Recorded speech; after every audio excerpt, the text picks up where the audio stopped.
didn't have enough to dethrone Djokovic. For Djokovic, his 7th career comeback from down 2 sets. 3 of those 7 have been at Wimbledon. He advances to his 11th semifinal berth at Wimbledon. First ball to last ball coverage on ESPN. It's Wednesday, July 6th, birthday of Willie Randolph, former Yankees second baseman, former Mets manager. New York last night, Yankees and Mets both lose, although Max Scherzer with an impressive return for the Mets. There's the drama surrounding the Nets. And today, NFL two-a-days continue here on ESPN Radio with the Jets and the Giants. And it's all next on KJM. Freddie Coleman in with Jay Will. I'm Jay Reynolds. Back tomorrow with Sports Center all night. It's ESPN Radio.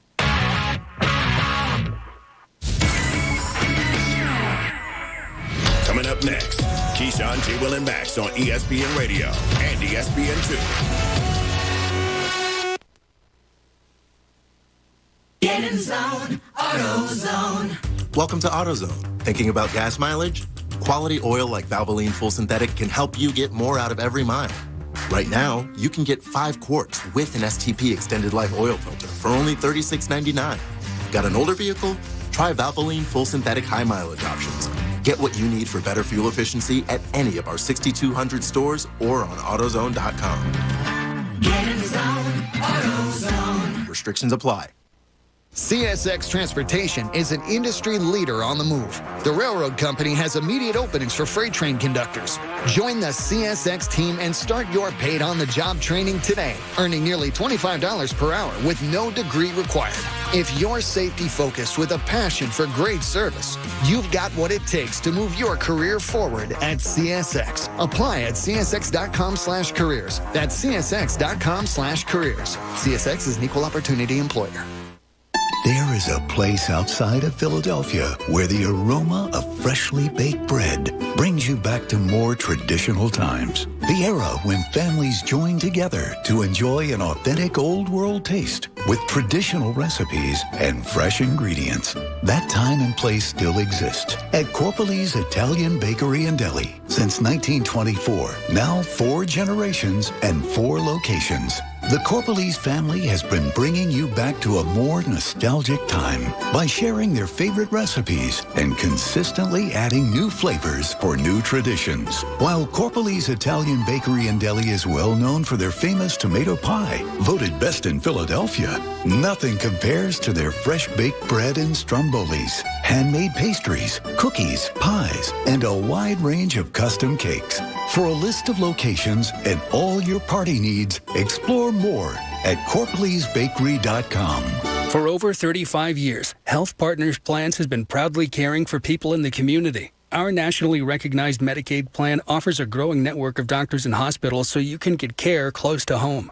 Health Partners can help you get the care you need, including doctor and hospital visits, prescriptions, immunizations, eye and dental care, and more. To learn more, please call 1-800-553-0784 or visit hpplans.com. Health Partners, trusted care where and when you need it. Hi, I'm Dr. Gordon Christensen, and if you're a dentist as I am, or you know a dentist, please take a moment to listen. When I became a dentist, I learned how quickly poor oral health can lead to other serious health problems. And for people without access to care, these problems can spiral very quickly. I wanted to help, but I wasn't sure how I could until I joined Dental Lifeline Network. It's a nonprofit that has helped us literally change the lives of people in our communities. DLN asked dentists to volunteer to see just one of the many patients in need in your area. It's very simple. DLN screens those in need and coordinates an initial appointment that takes place in the comfort of the dentist's own office and on their schedule. Right now, there's a wait list for patients in need in your community. I'm asking fellow dentists who will join me in seeing one patient per year. Learn more about Dental Lifeline Network at willyouseeone.org. That's willyouseeone.org. When you get a call from a top NBA player who was injured in a car crash by a drunk driver and faces a career-ending injury, you know you must bring your A game. And you also feel grateful that your reputation as the world's largest injury firm with hundreds and hundreds of verdicts and billions in recoveries for our clients has been recognized. Results matter, reputation matters, choices matter. There's only one Morgan & Morgan for the people.com. College WPEN Burlington, Philadelphia. A Beasley Media Group station. Home of the most entertaining sports talk in Philadelphia. 97.5 The Fanatic. Philadelphia. Good morning. Thought I'd help you wake up. It's 6 a.m. and you're listening to The John Kincade Show on 97.5 The Fanatic, Philadelphia.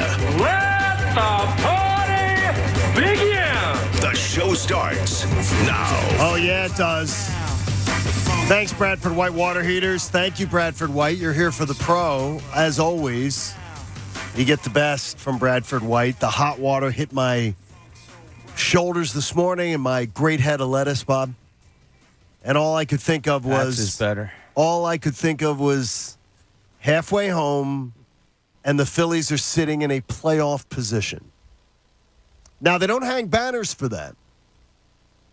They do not say, wow, on July the 6th, the Phillies were in playoff position. But you know what? This morning they are. And no, they do not control their own destiny, because destiny cannot be controlled if you know the definition of destiny. But that said, it's a freaking great morning. It's fun when you can say to yourself, this team has a chance to do something special. And I always sort of believe that until you get a good distance over 500, you really don't talk about postseason. And now with baseball, with 6 teams making it in, until you're holding one of those 6 spots, you really shouldn't be talking about it.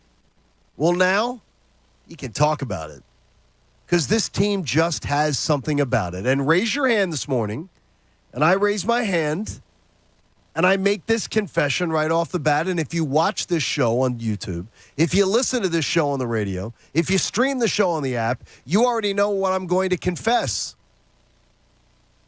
I was unenthused about giving $20-some million a year to Kyle Schwarber.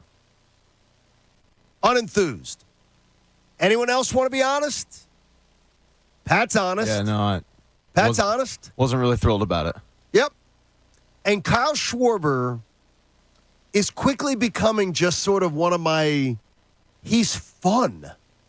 He's sort of fun. But he's not fun in a goofy, act like a fool type of way. He's fun in just he is a fantastic performer. He sets the tone. And he honestly, between Schwarber and Rhys Hoskins, they're both doing exactly what last year Bryce Harper did when Rhys Hoskins went down. They're saying, you see these shoulders? Climb on. I got you. I'll lead the way. I've never really wanted to say part with Rhys Hoskins and say, trade him tomorrow. But I absolutely have entertained those thoughts too over the years. But those two gentlemen are carrying things right now while Bryce Harper's out. And I actually am starting to bluff myself into thinking that this team can weather the storm until Bryce Harper gets back. Because remember, this time last year, the Philadelphia Phillies hadn't even had MVP Bryce Harper show up. Remember, that was the second half of the year when Harper just decided to lay waste to the National League. I am absolutely excited. I want to applaud it.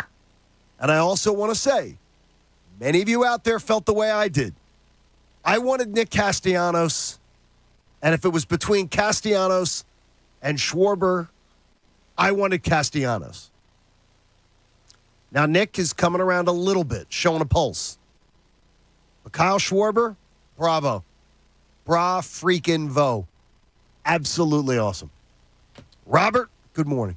Good morning. Yeah, they're fun to watch. I put on the Sixers Summer League game last night in Salt Lake City a little bit, too. So I watched that at the beginning. I turned the Phillies on. I started to go back and forth. And then I'm watching this Phillies game, and I'm just like, I can't leave this at all. I didn't want to miss a batter. I didn't want to miss when they were on defense. Even when it's like 6-7-0. Yeah, you're because fine with it? Joy. It's joy. Like, I'm watching a bunch of, you're watching pretty much a lot of nobodies and hopefuls and stuff with the Sixers, although you kind of want to see some things. But no, this Phillies team is just bringing me joy right now. And you bring up Schwarber and Hoskins.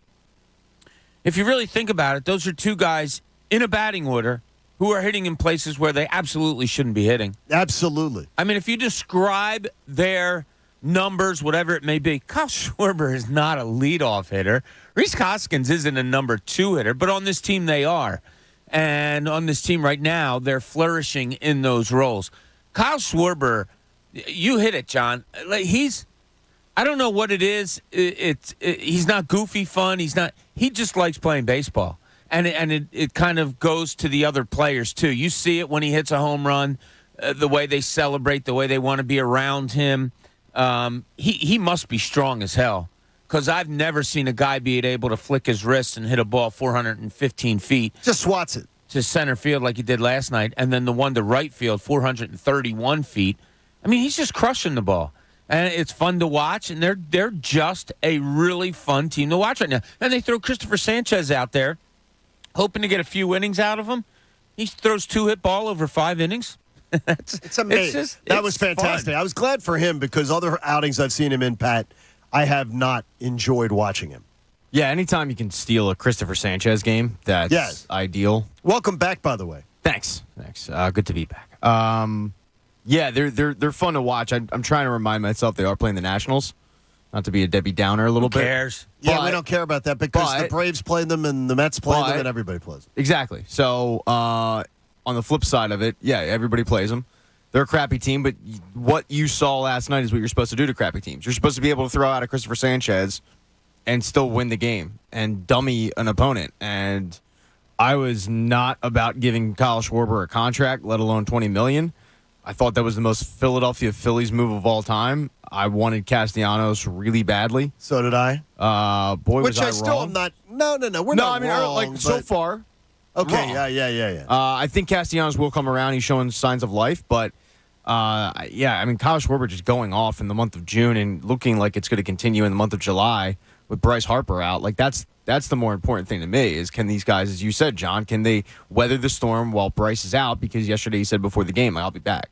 He'll be back. Now, when he's going to be back is another issue, and how long that's going to be. But, Connor, I wanted to do a little quiz with you. Okay.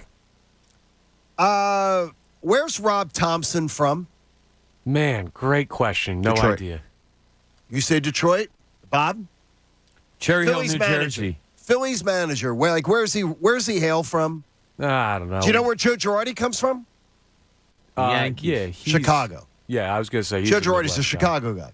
Do you know that Rob Thompson's Canadian? You know, yeah. Now that you say it. Was he born in Canada or was he actually raised in Canada? He's a Canadian. He grew up in Ontario. Sarnia. He grew up Canada. in Ontario. The Sarnia Did you Sting. know, Connor? Yeah. OHL team. Do you know he made it to the? Do you know that he made it to Major League Baseball, and his first 2 spots that he played baseball after high school were worse than you played? Really? No, I know that he made it. I know he was. He played the Stratford Nationals of the Intercounty Baseball League.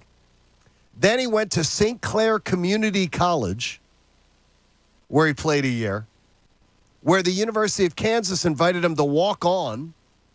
He transferred and walked on, and he holds the record for the highest single-season batting average. So you're never that far away. Whether you're playing D3, JUCO, anything, you're How about never that far Or away. Sunday softball. He was on the 1984 Olympic team for Canada. The Canadian Olympic, yeah. In Los Angeles in the Olympics. He's a member of the Canadian Baseball Hall of Fame. I did know that, yeah. Canada has good baseball players. Freddie Freeman's. Joey Votto. I guess Freddie Freeman would be considered one. It's just it's really weird is that, like, we know nothing about the man who's 21-9 either. He's 21-9, and Rob Thompson has done everything in his power to make this not about him, to make this turnaround. He has won as many games in 30, one less than Joe Girardi won before he was fired. Yeah, but I don't want to know anything about him. That's the thing. You don't? No. I don't want to know about the manager. You don't want to know about Nick Sirianni? No, that's different. You don't want to know about Doc No. Rivers? No, that's different. Why? A baseball manager is supposed to be more of a behind-the-scenes guy. Not calling plays, not in the forefront where you can point to him after the game. I don't want to know anything about him. I want the team to go out and just beat teams they're supposed to, day in and day out, and consistency, and to the point where we forget that they even have a manager. I think that is a good mark of a baseball manager. We know more about John Tortorella, who's never coached a game here, than we know about Rob Thompson, who, by the way, is off to one of the greatest starts of any Phillies manager ever at 21-9. And I find it fascinating because nobody even seems to be, rushing to tell us about him. Well, I didn't know much about Charlie Manuel. I don't know. When he got here? No, I don't know. I mean, I don't know where he's from. I know he played professional baseball in the majors and was horrible and went to Japan and became the Red Devil. I know his middle name is Fuqua. Fuqua? Yeah, look it up. Yeah, middle name's Charlie Fuqua Manuel. Other than that, I don't know anything about the guy. He's from West Virginia, I think. Watch your language. Yeah. Sorry. My bad, guys. I kind of agree with Connor on this. Yeah, I don't need to know. You don't want to know about Rob Thompson? Not that I don't want to. I don't need to. We know all about Nick Sirianni. Yeah, he's the coach of the Eagles. It's different. A football coach is totally different. We know He's all calling about Doc plays, Rivers. His forefront. Yeah, there's right on the sideline. You see him all the time. Yeah, but Doc was also more known before he got here. He was a known quantity. I mean, he played. He's an all-star point guard. He won a championship. It's a little bit different. I mean, not to cut you off, Bob, but with Doc, it's more of look at Brett Brown. Brett Brown was the unknown. Rob Thompson's the unknown. So that analogy, I think, fits better.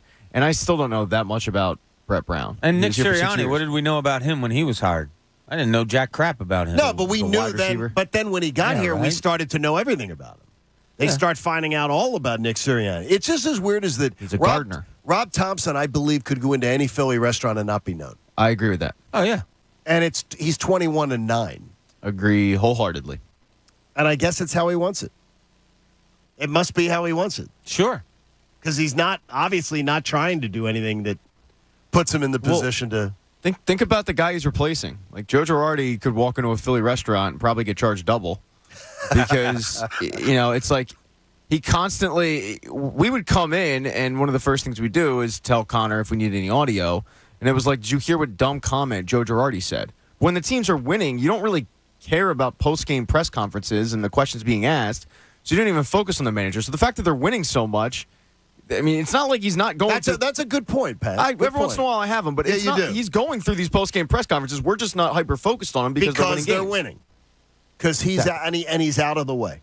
Yeah, I mean, that's, and when you're following a Joe Girardi, who was a known manager, a known player, someone that was, head of the Yankees, and when you come in after that, maybe just staying under the radar is a good thing, and especially when you're having success. I'm not going to say nobody likes when people stick their chests out when they're having success, but why change? If you're Rob Thompson, why change? You've been this under-the-radar type of guy. You come in, you're having real good success, winning 21 of your first 30 games. Why change? These are the exact type of coaches that I would always want to hire if I was an owner.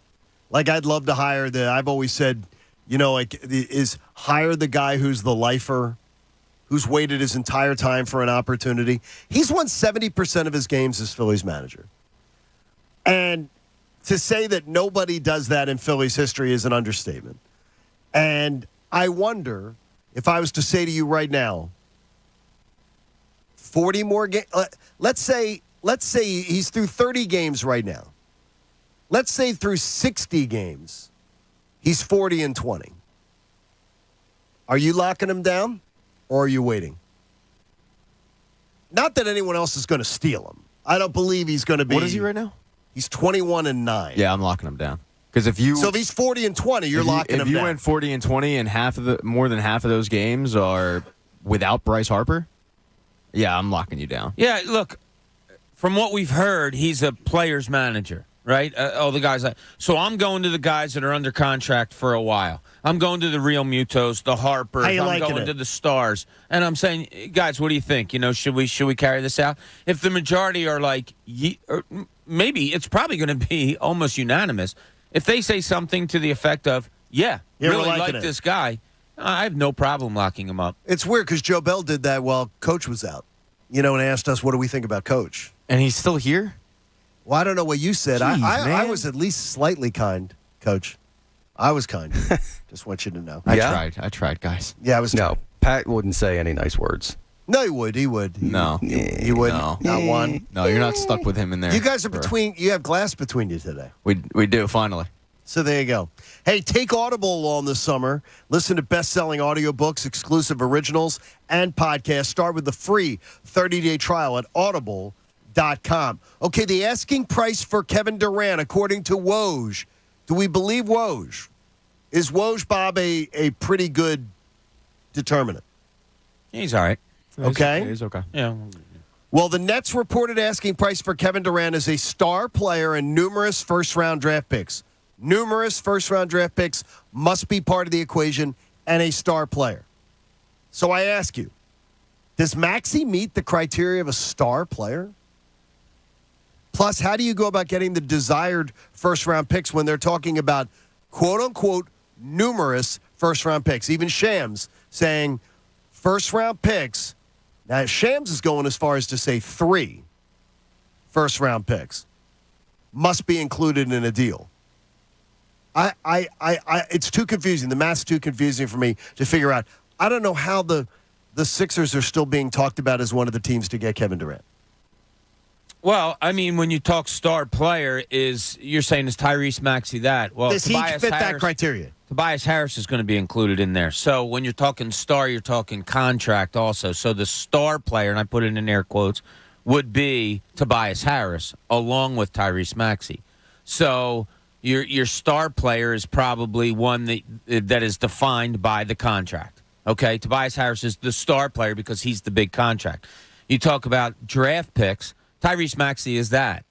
He's a number 1 round draft pick that is 21 years old that has proven himself in this league. So that is very, very viable.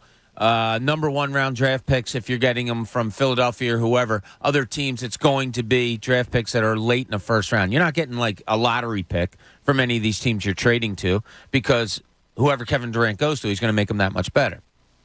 So is Matisse Thybulle a first-round draft pick? You have to look at it that way. Is he a 20 to 25 first-round pick? That's also a known commodity in this league. Did he have a bad year last year? In my opinion, yeah. Is there something that other teams might think is valuable? Sure. So those are your first-round picks that the Sixers could offer. Thybulle, Maxey, somebody else maybe on the roster, and a Tobias Harris because you have to make the money. So is that viable? It's probably more than anybody else could offer. Yeah, I mean, when you look at Maxey, I look at Maxey like he's really the guy that they probably want, but the star player angle, as Bob said, is probably the combination of Tobias Harris and Tyrese Maxey. But Tyrese Maxey is like Shea Gilgeous-Alexander, when he got traded for the Paul George trade. Like, he was the big piece because he was young and he was under a very team-friendly contract and he could develop, and you saw the pieces there. I don't know how much teams are really going to give up for KD, though, if they know he's out. Like, historically speaking, as soon as a player says, I want to trade in the NBA, the value tanks. Absolutely value. So, in this situation, you might be looking at, like, Tyrese Maxey being the guy in that trade because of the fact that he's shown spurts of being, a superstar, but yet he's very team-friendly with his contract situation. So, if you're Sean Marks looking around, that might be enticing enough. Did you see the kid crying on social media when he found out that Tyrese Maxey may be traded? I didn't. They had the parents. I saw my wife crying when I told her he might be traded. I got to tell you, I have a daughter who is pissed that they would consider trading Tyrese Maxey. Like, I wonder how positive I don't believe a Tyrese Maxey trade would go over well in this town at all. Kevin Durant coming in? I think that would erase a lot of it. I think not Bob. You're Bob. I think he's Bob. Bob. Nice to meet you. Pat. How are you, Pat? Nice to meet you. Bob. Good, Pat, Bob. Good to I like good your to be hat. working with you. Why are you covering that great head of lettuce? I think John's right. It's not that great. Yeah, this town's going to react poorly. I think initially there will be a lot of hey, I know how good KD is, but 13 seasons of Tyrese Maxey. And then 13 seasons. 10 games in, 15 games in, all those same people will be going, oh, yeah, this Kevin Durant guy's really good. Mm-hmm. You know, it's like you don't want to give up on yeah. Tyrese Maxey No. because of the fact that, Right. you know, his personality is infectious and you can see the signs there. And, you know, you like homegrown talent. I get all of that. With that said, it's Kevin Durant. So initially there will be blowback, and that blowback will quickly disperse. As long as the team wins. Yeah, and I think they will. Is Durant okay? Whoa! If Durant came here, number 1 seed. Yeah. Yeah. You're talking to They two of better the be. top 3 They players in the whole they NBA. better be. As Yeah. Connor has the right answer. People get They fired. better be. People get fired if they're not. And They shouldn't have been the 4 seed this year, yeah. and they should have been better than that. They got beaten out by teams that they should have been better than. Look, the Sixers have tried to surround Joel Embiid for years. We've talked about it endlessly. They don't have anybody that can score that basket for you late. They haven't had anybody. I don't trust Joel Embiid to do it either because he can easily be triple teamed. When you need a basket, who are you going to? Are you going to James Harden? Not anymore. Do you go to Joel Embiid? I don't think so. I haven't seen it. Do you go to Tyrese Maxey? That would probably be my first option if he has to break somebody down one-on-one. You bring in a Kevin Durant, are you kidding me?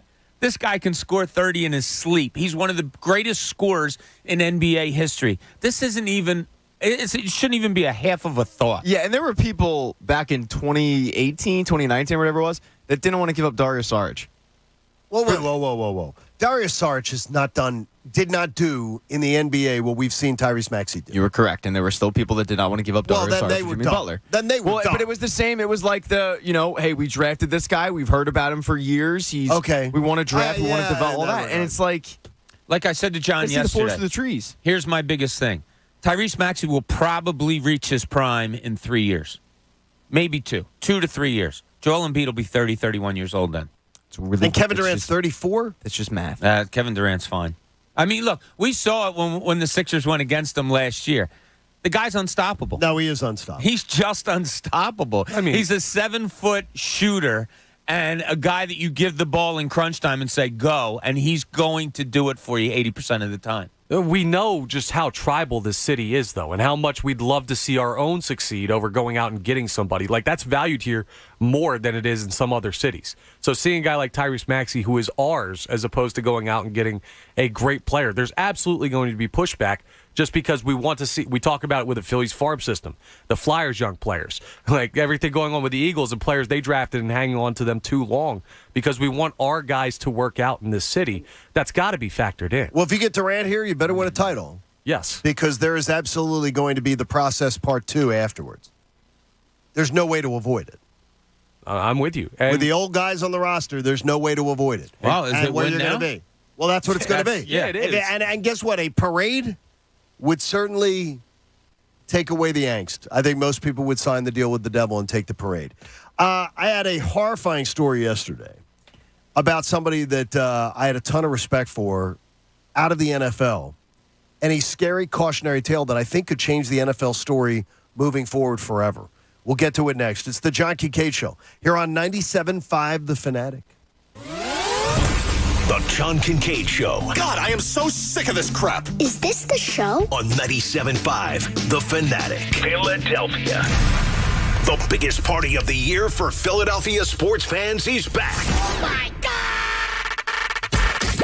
FanDuel Sportsbook presents 97.5 The Fanatic's Fan Fest, Saturday, October 1st at Xfinity Live. Let's just go. All of the Fanatic hosts celebrity guests, interactive activities, and attractions. And lots of food and drink. 97.5 The Fanatic's Fan Fest 2022. Presented by FanDuel Sportsbook. Saturday, October 1st at Xfinity Live.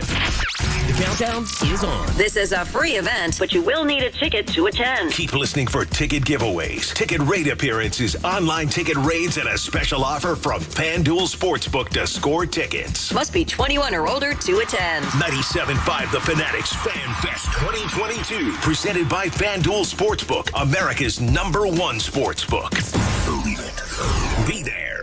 Hey, y'all, it's Jen Scordo. Step up to the tee and take a swing at betting the PGA Tour on FanDuel Sportsbook in partnership with Valley Forge. New customers can bet the tour with a no-sweat first bet and get $1,000 back in free bets if you don't win. I've just started betting golf on the FanDuel Sportsbook app, and I gotta say, I am loving it. Bet on your favorite golfer to win or be a round leader or finish top 5 or even top 10. You can even bet some really cool futures. FanDuel has great daily promotions as well, and I love when I win, I get paid faster than a blistering drive off of that tee. So see for yourself why FanDuel is America's #1 sportsbook. Download the FanDuel Sportsbook app and sign up using promo code SCORDO to get started with your no-sweat first bet up to $1,000. That's promo code SCORDO. FanDuel Sportsbook, official betting operator of the PGA Tour. 21 plus and present in PA. First online real money wager only. Refund issued as non-withdrawable site credit that expires in 14 days. Restrictions apply. See terms at sportsbook.fanduel.com. Gambling problem? Call 1-800-GAMBLER. Concerts, festivals, family gatherings. There's an Everfresh juice for that. Shooting hoops, sitting on the stoop. There's an Everfresh juice for that. Picnics, pool parties. There's an Everfresh juice for that. Days on the beach, nights on the town. There's an Everfresh juice for that. Crack of the bat, peanuts and hot dogs. There's an Everfresh juice for that, too. There's an Everfresh juice for every occasion. Everfresh has over 40 flavors to choose from, including our premier apple juice line with your favorite apple to eat. Now available in a bottle to drink. Just twist the cap. Everfresh juices and juice drinks. Nature's refreshment. Look for delicious 100% juice Honeycrisp apple or any Everfresh juice or juice drink flavor at McCaffrey Supermarket on Skippack Pike and Bluebell. Okay, import footage. How is the hard drive already full? Jawan's Pilates studio converted to entirely virtual classes. MPEG. But leading and editing sessions is stretching her too thin. It says render failed. What'd I do? Indeed can help her hire great people fast. I need Indeed. Indeed you do. We instantly connect you with quality candidates whose resumes on Indeed match your job description. Earn up to $500 in sponsored job credits by conducting interviews on Indeed. Visit Indeed.com/credit. Terms and conditions apply. By now, you know that sound. It's the sound of the Home Depot. But what about those sounds? Those are the sounds of ice from LG's exclusive slow-melting craft ice for better tasting drinks, making this the sound of savings on top brand appliances. The Home Depot. How doers get more done. Get up to 25% off plus $750 instant savings on select LG appliances. Valid June 22nd through July 13th, U.S. only. Gas range extra. See store for details. Hi, I'm Peter. I'm Emma. And our deck is TimberTech. I'm the practical one in the family. And I'm the designer. We chose TimberTech because I wanted a great design. And I wanted low maintenance. We love our TimberTech deck because it looks just like real wood. And it's easy to maintain. I don't have to worry about the kids running around. TimberTech was really the best of both worlds for us. Visit Home Depot or HomeDepot.com to start your next TimberTech decking project. Every search you make, every click you take, they'll be watching you. Are you tired of being tracked online? There's a simple solution. DuckDuckGo. It's an all-in-one privacy app with a built-in private search engine, web browser, one-click data clearing, email protection, and more, all for free. Download the app today and get the most comprehensive privacy protection with the push of a button. DuckDuckGo. Privacy simplified. This is a Reese's Peanut Butter Cup sound experiment. We're looking to find the perfect way to hear Reese's so you'll buy more of them. Here we go. Reese's. Reese's. Reese's. Reese's. Reese's. Hey, get out of here, you little stinker. Reese's. Reese's. Reese's. Peanut Butter Cups. That breathy one sounded very creepy, am I right? Don't miss incredible Macy's Black Friday and July specials, like 50% off designer dresses for any occasion. And complete the look with 30 to 50% off summer shoes and sandals. And get 40 to 60% off gadgets and cookware from Martha Stewart collection. Or get an extra 25% off with your coupon or Macy's card. Plus, download the Macy's app for even more great deals. Savings off sale and clearance prices. Exclusions apply. Listen to 97.5 The Fanatic everywhere. On Alexa at 975thefanatic.com, The Fanatic app, and now on Odyssey. Now, back to the John Kincade Show. We are reinventing what sports talk radio can be. Whether we improve it remains to be seen. On 97.5 The Fanatic, Philadelphia.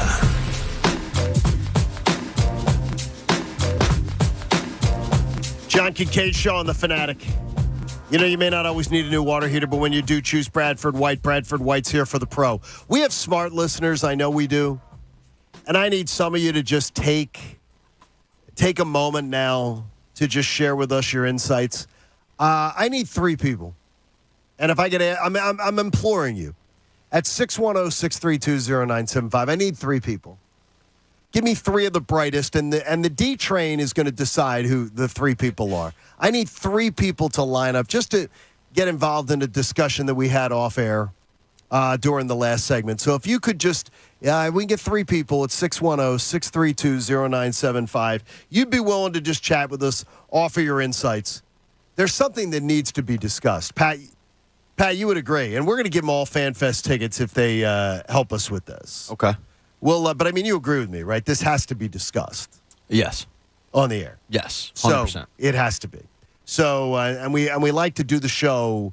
We would appreciate doing it for you on the air. So if anyone wants to join in the conversation with us, we need you to be an arbiter of common sense in Philadelphia sports at 610-632-0975. We'll get you some FanFest tickets, and we will ask for your help.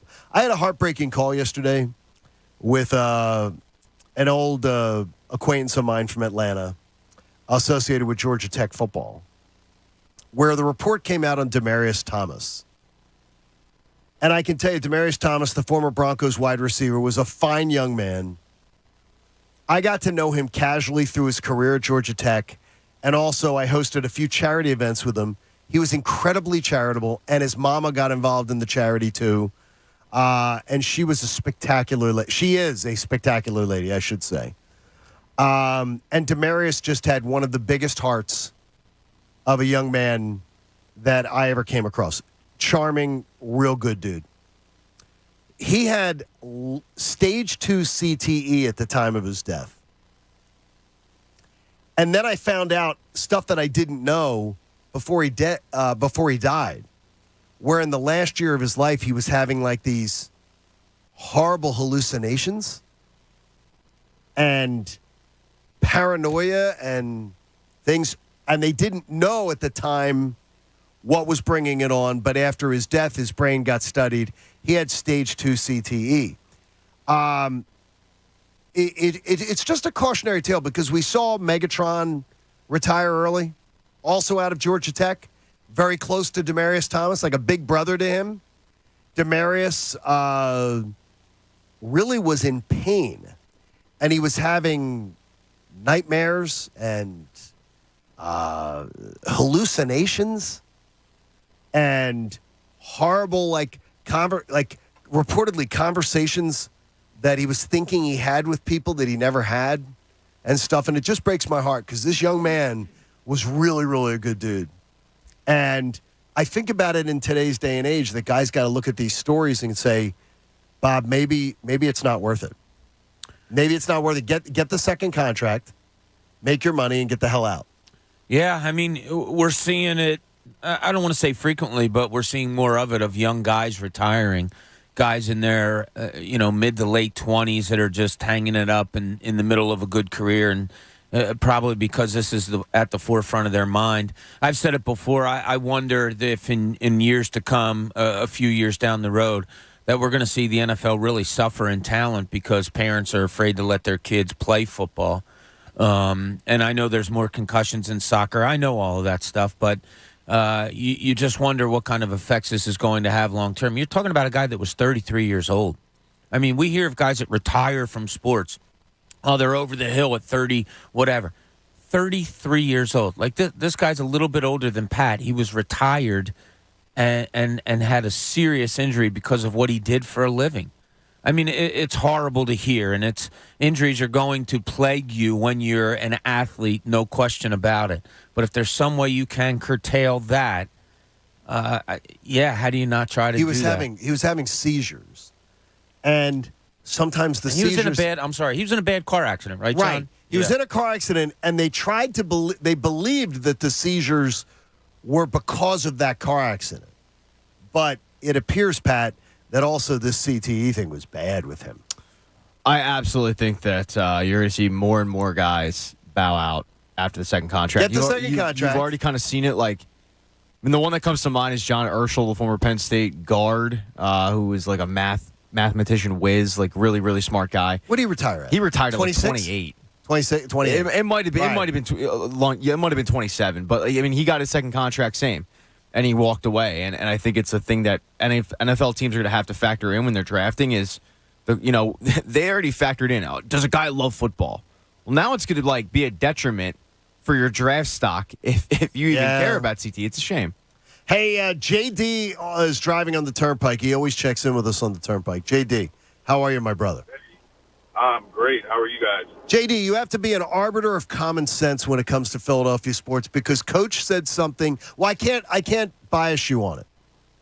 Okay. Coach made a statement to us during the break that Doug Peterson won a Super Bowl by luck. No, you should make him say it. Coach, why did you articulate that? I corrected myself. I did say that. I did say that first. Yes, and you then did. I said what I should have said was that Peterson caught lightning in a bottle that year, and that's the reason why he won the Super Bowl. Okay, and you did. He did follow it up because we jumped him. Yeah, he felt seriously. the pressure. So, JD, explain to Coach what you believe about his statement. I got to say I agree with him with the lightning in a bottle because if there was consistency, we would have seen the following year them perform at a level that even if they didn't make the Super Bowl, you would have seen some kind of consistency. But they were one play. They were one completion from the NFC title game the next year. Yeah, but I mean, when you look at and I hate to use the Patriots as the example because I can't stand them just because they beat us previously. But there's always consistency with that organization. Even when they fall down, they manage to draft well. And see, what do we constantly complain about is, and we're not now because Howie seems to have gotten it, but the constant bringing in. I get players. you. I get JD. We still want you to come to FanFest, but we're a little pissed at you right now. Pat and I are a little pissed at you right now. Pat, we're still glad JD's coming, though, right? I'm going to thank him for listening. And JD, we thank you for listening this morning. We're putting you on hold. We're going to get you your FanFest tickets. Now I want to see what L has to say. L, what's going on, my brother? What's going on? L, what do you have to say to Coach about his statement that Doug Peterson lucked his way into a Super Bowl and then it got lightning in a bottle to win a Super Bowl? I would say that from Doug Peterson's first press conference, not even his first press conference here, people hated Doug Peterson from his last press conference in Kansas City. So by Coach's logic, anybody that's not a dynasty won by luck, and that's just not true. Al, you're a really smart guy. Al, we need smart people at FanFest, so we're going to look forward to seeing you there, all right, man? All righty, got you. All right, brother. I can agree with to an extent, the lightning in a bottle thing. I can agree, because, sort of. Look, you take 3 shots at Julio in the end zone. You know, the Keanu Neal ball off the knee. Like, I can agree with it to some extent. Coach's rhetoric when he came in here was, I heard something on ESPN overnights that Doug Peterson was the coach to change Trevor Lawrence. Doug Peterson isn't a good coach. That was stuff I did that not was say that. You did say that. Doug Peterson wasn't a good coach. Yes, you did. You scoffed at the idea that he would be the guy to fix. That's correct. I never said the words Doug Peterson was not a good coach. You said it with your eyes. I think I said that. Yeah, Bob actually chimed in I and don't think agreed with me and said he wasn't a good coach. The sound clip from overnight on ESPN was exactly that Trevor Lawrence needed to have a better year, and that the reporter from ESPN said, if anybody can make Trevor Lawrence a good quarterback, it's Doug Peterson. And that's when I said, well, that doesn't make sense to me. Well, that's a little bit of editorializing on the guys from ESPN's part that is maybe a little bit of vitriol. That's a little vitriol. And that's why anybody, there are a lot of coaches that could make Trevor Lawrence success. And that's why I walked in there and said, this is what I heard overnight. I don't agree with it because I think Doug Peterson caught lightning in a bottle to win the Super Bowl here. I don't believe it, though, because they were great from September. You don't believe he's a good coach? Lightning in a bottle is when the Giants won the Super Bowl and the Giants got hot in December and January. The Eagles were good from September and were trucking people. We're putting 40s and 50 spots up.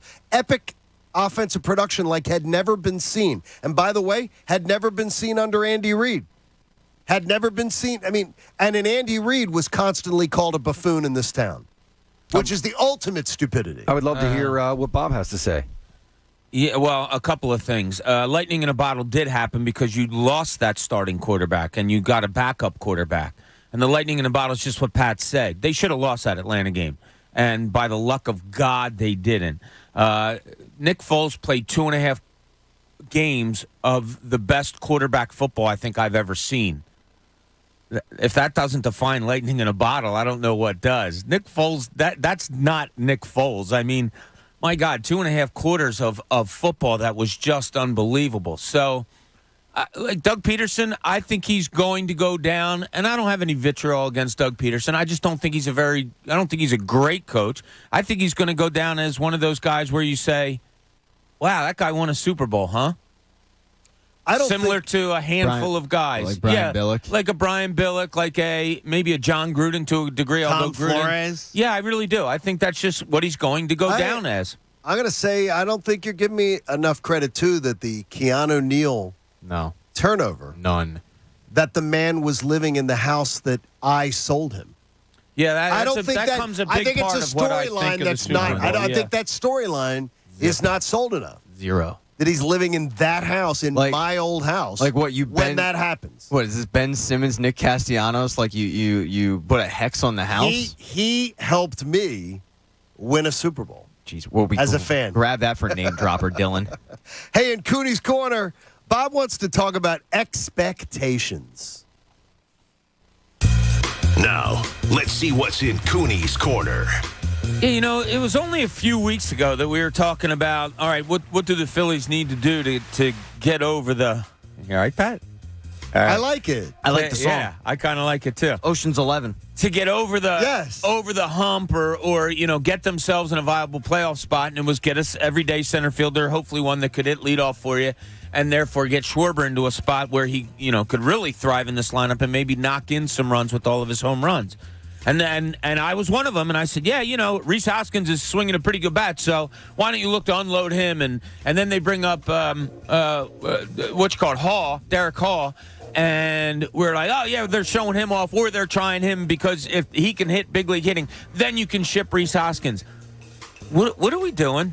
Like, why are we? What are we doing? I mean, Rhys Hoskins, all he's on pace for this year is 34 home runs and close to 90 RBIs. What the hell more do you want from a first baseman? I'll talk about his fielding. Oh, his fielding sucks. He's got 6 errors so far this year. 6. That's all. 6. Not even 1 every 10 games. 6 errors. Like, his first base fielding, is it great? No. Was Ryan Howard's? No. But if you said, what do you want out of a first baseman? And you said, well, all I can give you is 34 and 90. Are you not taking that? Like, I don't know why we're always so quick to, you know what, Rhys Hoskins, he's I don't know what it is, but he's a tradable commodity. I don't know. He's kind of exactly what I wanted out of a first baseman. Well, I think people are also, though, Bob, and your points are extremely valid, but I think people are looking at it and saying, a year from now, we're going to be discussing Rhys Hoskins on an expiring contract, looking to get paid by Scott Boras. Yeah. So I think a lot of people are wondering, yeah, I don't know. Are you going to give him do you make the deal now because you give somebody a year and a half of Rhys Hoskins? I think and you get something big in return. Yeah, but I think it's less of that. The contract thinking is forward thinking, is smart. I think people have been looking at Rhys Hoskins for the last 2 years as, okay, he's a trade piece. He's a trade piece. Like, what are you getting out of him? What's wrong with just sitting in the moment and saying 34 and 90 out of a first baseman? is pretty damn good. And I don't know how you're going to replace that. You're going to put a JT Real Muto at first base? No, you're not. I mean, that's not a 34-90 guy. Yeah, you're not getting the production. Derek Hall, do I know what he is? No, I like the kid. I like the way he swings a bat. I like the joyousness of him. Can he be your everyday first baseman? Maybe, with the hopes of what, though?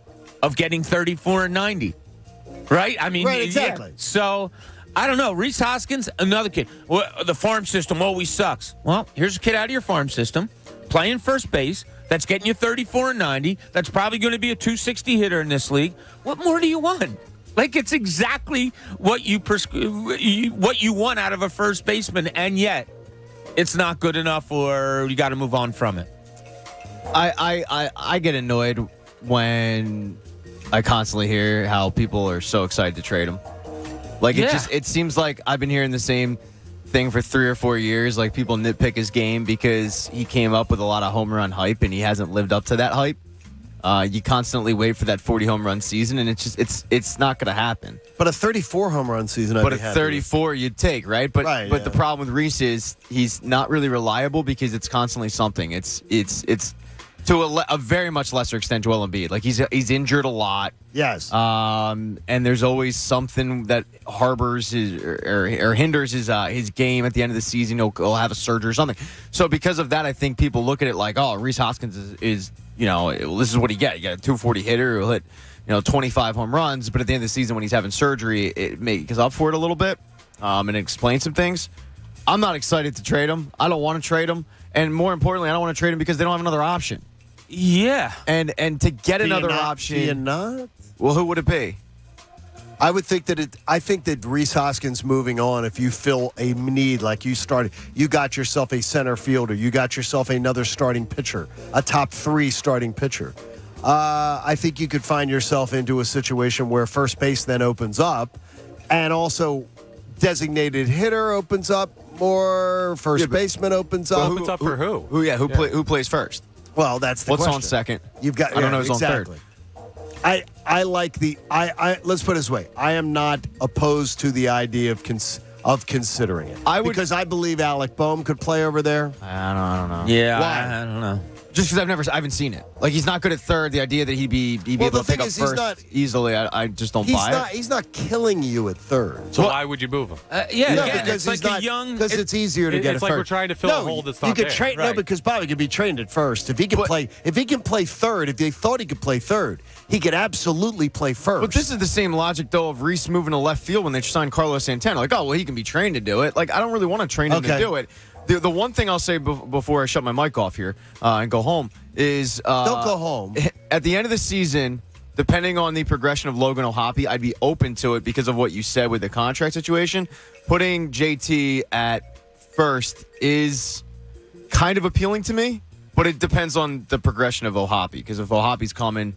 He doesn't really have a spot. Yeah, it's funny. This guy Chris Miller on our YouTube who what did he say, Chris? What's up, Chris? He's like, he's had one good month, and Bob, you love him. One good month.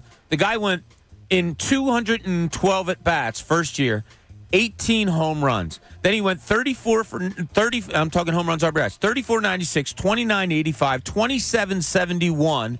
And now he's on pace for 34 and close to 90. No, that's pretty good. I know his average is 250-ish, and okay, but as a first baseman, I want powers and RBIs. Plus, he's hot and cold, though.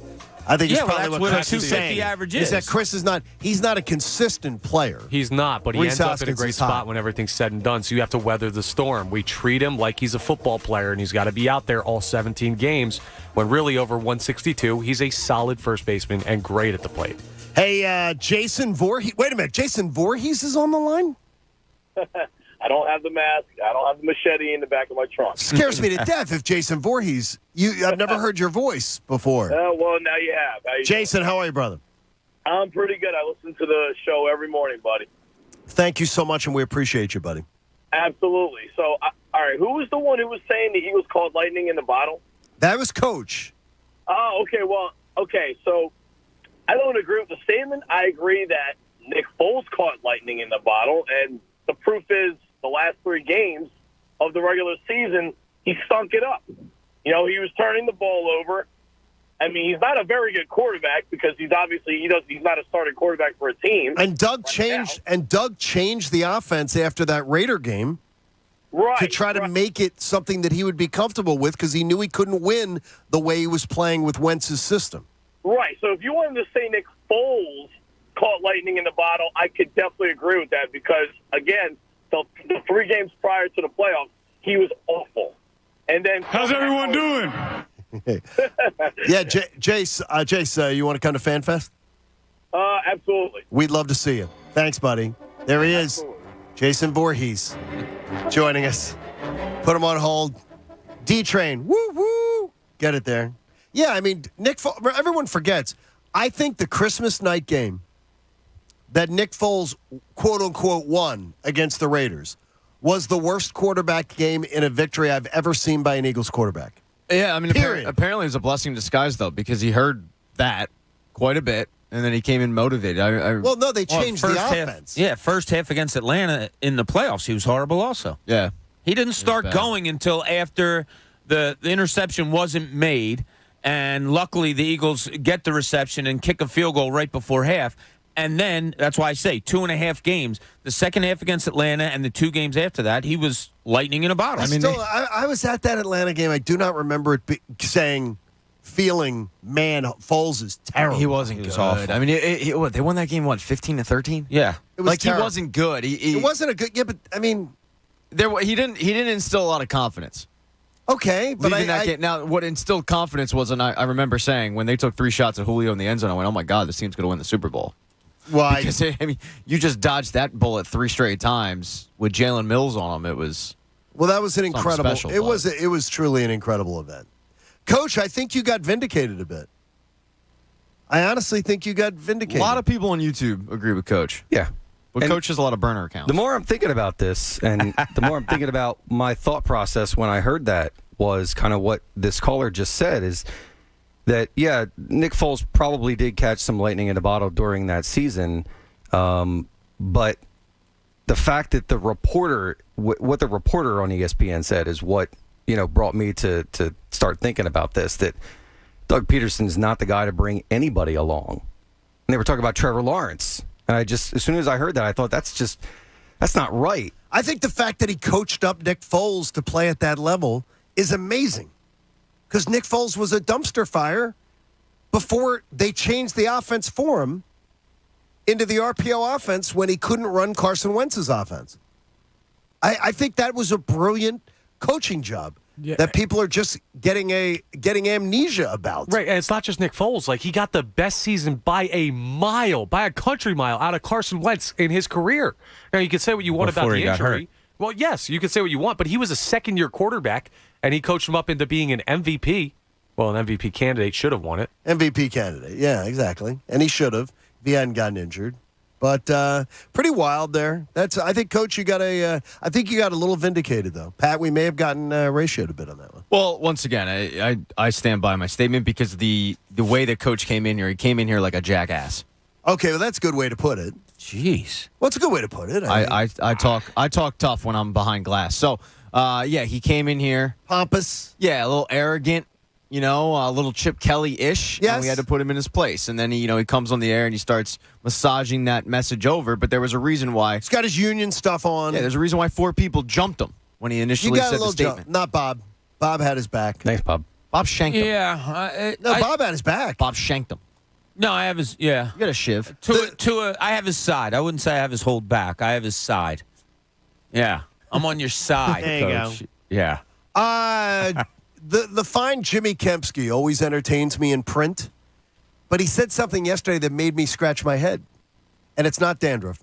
John Kincade Show on 97.5 The Fanatic. Hey, our friends at Bet Parks, they're the official betting partner of the PGA Tour. So why don't you go download the Bet Parks app today, and you can check out special boosts and special wagers for the PGA Tour. So download the all-new Bet Parks Casino and Sportsbook app, and you can make your first bet risk-free up to $750. So you want to bet baseball? Sure you do. I'm not very good at betting the run line, -1.5 and stuff like that. This doesn't ring with me well. So I bet on individual player performances, hits, home runs, strikeouts. Look at the strikeouts tonight for Aaron Nola. You may want to get in on that one. They got the bets, they got the slots, they got the odds, all the games coming together in perfect harmony right in your pocket in one amazing app. If you're in Pennsylvania or New Jersey and you're 21 years old, use the promo code Kincade, download the app, get that risk-free bet up to $750. And if you have a gambling problem, please call 1-800-GAMBLER. The John Kincade Show. Uh-oh, looks like I'm in for a bad hair day. On 97.5 The Fanatic, Philadelphia. Hey, it's Cuz. Don't be that guy with the T-shirt on in the pool this summer. With NJ Diet, it only takes 40 days to lose a contractually guaranteed 20 to 40-plus pounds. NJ Diet is unlike any other weight loss program. They use your hair, saliva, and blood work, along with bioenergetic scans, to personalize supplements that will target your hormonal imbalances, which gets your body into the fat-burning zone so you can finally lose that weight. Then NJ Diet uses DNA info to help you keep the weight off. Guys, don't wait for your doctor to give you the bad news and then try to figure it out. Contact NJ Diet today. Get ahead of your health. Your weight loss can help you overcome any health issues like high blood pressure, high cholesterol, diabetes, arthritis, depression, even digestive issues. So what are you waiting for? Locations: Newark, Delaware, King of Prussia, Cherry Hill, or worldwide with live online video consults. Visit NJDiet.com or call 855-5NJ-DIET. That's 855-5NJ-DIET. Go to NJDiet.com. Lose the weight for good. It's Hoagie Fest. Today's the day. Follow your taste buds. They'll show you the way. Hoagie Fest is here. Na na na na na. Wawa Hoagie Fest is back. Summer tastes better when it's full of Hoagie love. Get $5 shorties and $6 classic Hoagies. Limited time only. See store for exclusions. Back by popular demand, Wawa and Chips Ahoy are teaming up again to bring you frozen handcrafted beverages that'll make your summer adventures epic. Like going to the beach. Going to the beach with a delicious and creamy Chips Ahoy milkshake. And binging season 3 of that show. Binging season 3 of that show with a tasty Chips Ahoy smoothie. Whatever you're doing this summer, make it epic. Chips Ahoy frozen handcrafted beverages are back and 20% off when you order and pay on the Wawa app. Hey, I'm Jackie, and a little thing I love about the Chick-fil-A chicken biscuit is the chicken. It is golden brown, so juicy, so delicious. It's the perfect savory start to my day. Hey, I'm Matt, and the little thing I love about the Chick-fil-A chicken biscuit is the freshly baked, flaky, buttery biscuit. When I take a bite, it's kind of like, crispy, soft, crispy. Crispy outside, soft interior, crispy chicken. There's really nothing like it. Start your day with the Chick-fil-A chicken biscuit, available on the Chick-fil-A app. Real Chick-fil-A guests paid for their testimonials. Today on Hey Culligan, soft water, cleaner environment. What do you say, Greg? Hey Culligan, are you saying if I have a Culligan high-efficiency water softener, I'm also helping the environment? It sounds like you're saying it, Greg, and yes, you are, because with the Culligan high-efficiency water softener, you'll use less detergent, soap, and harsh chemicals, and that's good for the planet. Now you're saying it. You bet I am, Greg. Soft water and a cleaner environment is already on the way. Let us help you out with a free in-home water test from a local Culligan water expert at Culligan.com. Venture X from Capital One is the travel card for people always asking, where next? You earn 10x miles on hotels and rental cars, and 5x miles on flights booked through Capital One Travel, and 2x miles on everything else you buy with Venture X. Plus, receive premium travel benefits like access to over 1,300 airport lounges. The Venture X card from Capital One. What's in your wallet? Terms apply. See CapitalOne.com for details. Rise and shine, honey. We don't want to miss our flight. Our flight is in 7 hours. And we have TSA PreCheck with our Navy Federal flagship credit card. TSA PreCheck? Getting my bugle through security will be so much easier now. Learn how you can earn up to 3 times points on travel with the flagship credit card at NavyFederal.org. Navy Federal Credit Union. Our members are the mission. Insured by NCUA.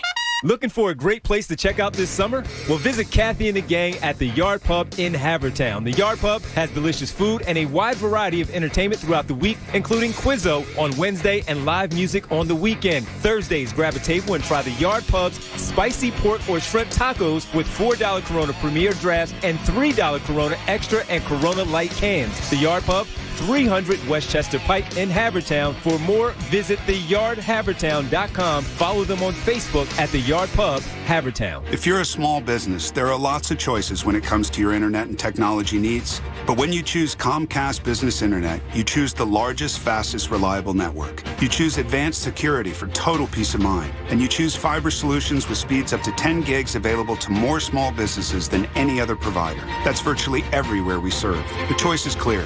Get unbeatable business solutions from the most innovative company. Comcast Business, powering possibilities. Restrictions apply. Not available in all areas. Actual speeds vary. WPEN Burlington, Philadelphia, a Beasley Media Group station, home of the most entertaining sports talk in Philadelphia. 97.5 The Fanatic, Philadelphia. Now, back to the John Kincade Show. Can we wrap this up? I need to get home in time for General Hospital. On 97.5 The Fanatic, Philadelphia. 7 o'clock hour of the John Kincade Show is brought to you by the all-new Bet Parks app. It's a sports book and casino. It's in one sleek, easy-to-use app in Pennsylvania and New Jersey. You know they'll give you a risk-free bet. All you have to use is the promo code Kincade. It's a pretty good deal, so you might want to use it. And if you're going down the shore, please take us with you. You've got a radio right in the palm of your hand, as Pat Egan always tells you. As long as you have a phone, you have a radio. That's pretty good by you, Pat. It's just a fact, and You're smart. Even Doc has one now. I keep saying to the bosses, we really should highlight that in some stagers and stuff. We should do that. Get a phone. Stagers, would you use you're using radio lingo? I constantly, they're commercials and stuff. I constantly will walk around the city sometimes, and I just ask strangers, you got a phone? Oh, where's your phone at? And they'll go, oh, it's in my pocket. Oh, okay. And you say with some stank like that? Your radio's in your pocket, and then I just walk off. And they just let you get away with that, huh? Yeah, well, I got punched a few times. And then they'll be like, is that Pat Egan? And you'll be like, no, it's not. No, I'm pretending that it's not me. No. We're playing golf Saturday morning, so I'm driving up to Turtle Creek in the midst of a huge nosebleed. And Doc calls me. So my brother's playing golf with us. My GPS isn't working. In his Lexus. Now, it's a used Lexus. But still, though, I would imagine the GPS works. So, in other words, Doc can't use his GPS. So then I'm like, you have a phone now, a smartphone. Well, I don't know how to use, I wouldn't be able to use that. I'm like, how can you be helpless with technology? As far as, doesn't everybody know how to use a map on your phone now? No, not everyone. My mom has no idea. No idea at all. I show her like every week, and she can't really figure it out. She can't figure it out, or she doesn't? No, she can't figure it out. Or doesn't try. Some people just have things that they can't, like that technologically they can't. I think you're waving. See, I think something like that's that simplistic, where you literally just type in an address and say go. I think that's just you're trying to be dense. I don't think so. I think there's just some things that logically don't agree with people when it comes to technology. That it logically doesn't make sense to me. It's illogical that you don't learn something that's at your disposal.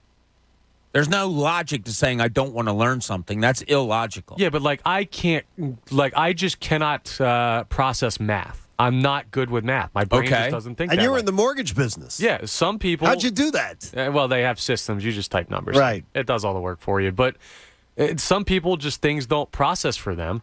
And maybe for some people, that's maps on a phone. Open the app, type in an address, Listen, hit go. I agree how easy it is. I'm just saying there are things for me that might seem easy to someone else that would be hard for me. So I love my brother, but I'm worried. I feel like this is you're going out of your way to not learn. Waze is the easiest thing in the world. You literally type in the address. That's all you do, and you hit go. I mean, it's not, you hit the app, you type in an address, and you put go. Like, that's a next level. That's an annoyance of you're just trying to be dense. This is another thing I got to learn, and I'm not doing it. Well, you take your stand and get lost. Yeah, as an adult, that's weird. Younger adults, I can't stand that they totally rely on the GPS, though. Hey, I'll say to my daughter sometimes, hey, coming up from the shore, tell me the main roads that you traveled. See, I love the GPS. I'm the same way. Yeah, but I don't like that you don't know where you are. Like, I grew up not helping to run.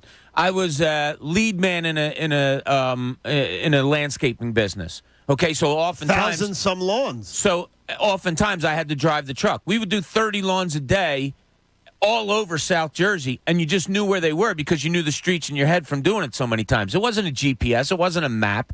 You learned, like, I know almost every road in South Jersey just because I did that. Well, I can't stand that a kid gets into a car, punches things in, has no idea where they are, but just follows a little blue line. I'm similar. Admittedly, Do you know street names anymore? I don't know street names. I have to say to you, give me a landmark. But I'm pretty good with, if I go somewhere once or twice, I'm pretty good at remembering how to get there. But I just don't know street names. My wife, I don't even think about it, honestly. My wife's so excited in her new hometown here as she's driving around. She's like, you know what I love when you're on Burke Road? She says, it's so beautiful and all this stuff. And I'm like, I don't know what you mean. Where's Burke She's Road? like, Burke Road. And then it ends up that Burke Road, I take it all the time. It's the shortcut over to Downingtown. But I don't realize it's Burke Road. I just realize that it's the left turn I make to go over to Downingtown. So she needs to know street names. Yeah. That's why it's nice to live in the city, because all the street names have just little numbers on them. And it's second or third or Second fourth, Street, or and next to fifth. It's very easy for If me. it's not a number, it's a nut. That's true. Yes. Chestnut, walnut, pine nut. Pine nut? Macadamia nut. I thought it was named Peanut. after trees. I thought it was trees. Yeah. I said what I said. Because there's no Sansom nut. I'm not going back. I said what I said. Besides, All obviously, right. I'm in too deep. All right, Jimmy Kempski, who I find very entertaining, mainly because of the fact that he draws pictures in a lot of his pieces, which help people like me to understand stuff. Jimmy Kempski in Philly Voice wrote a line in a story that confused me yesterday in his 10 Reasons the Eagles Could Be Super Bowl Contenders column.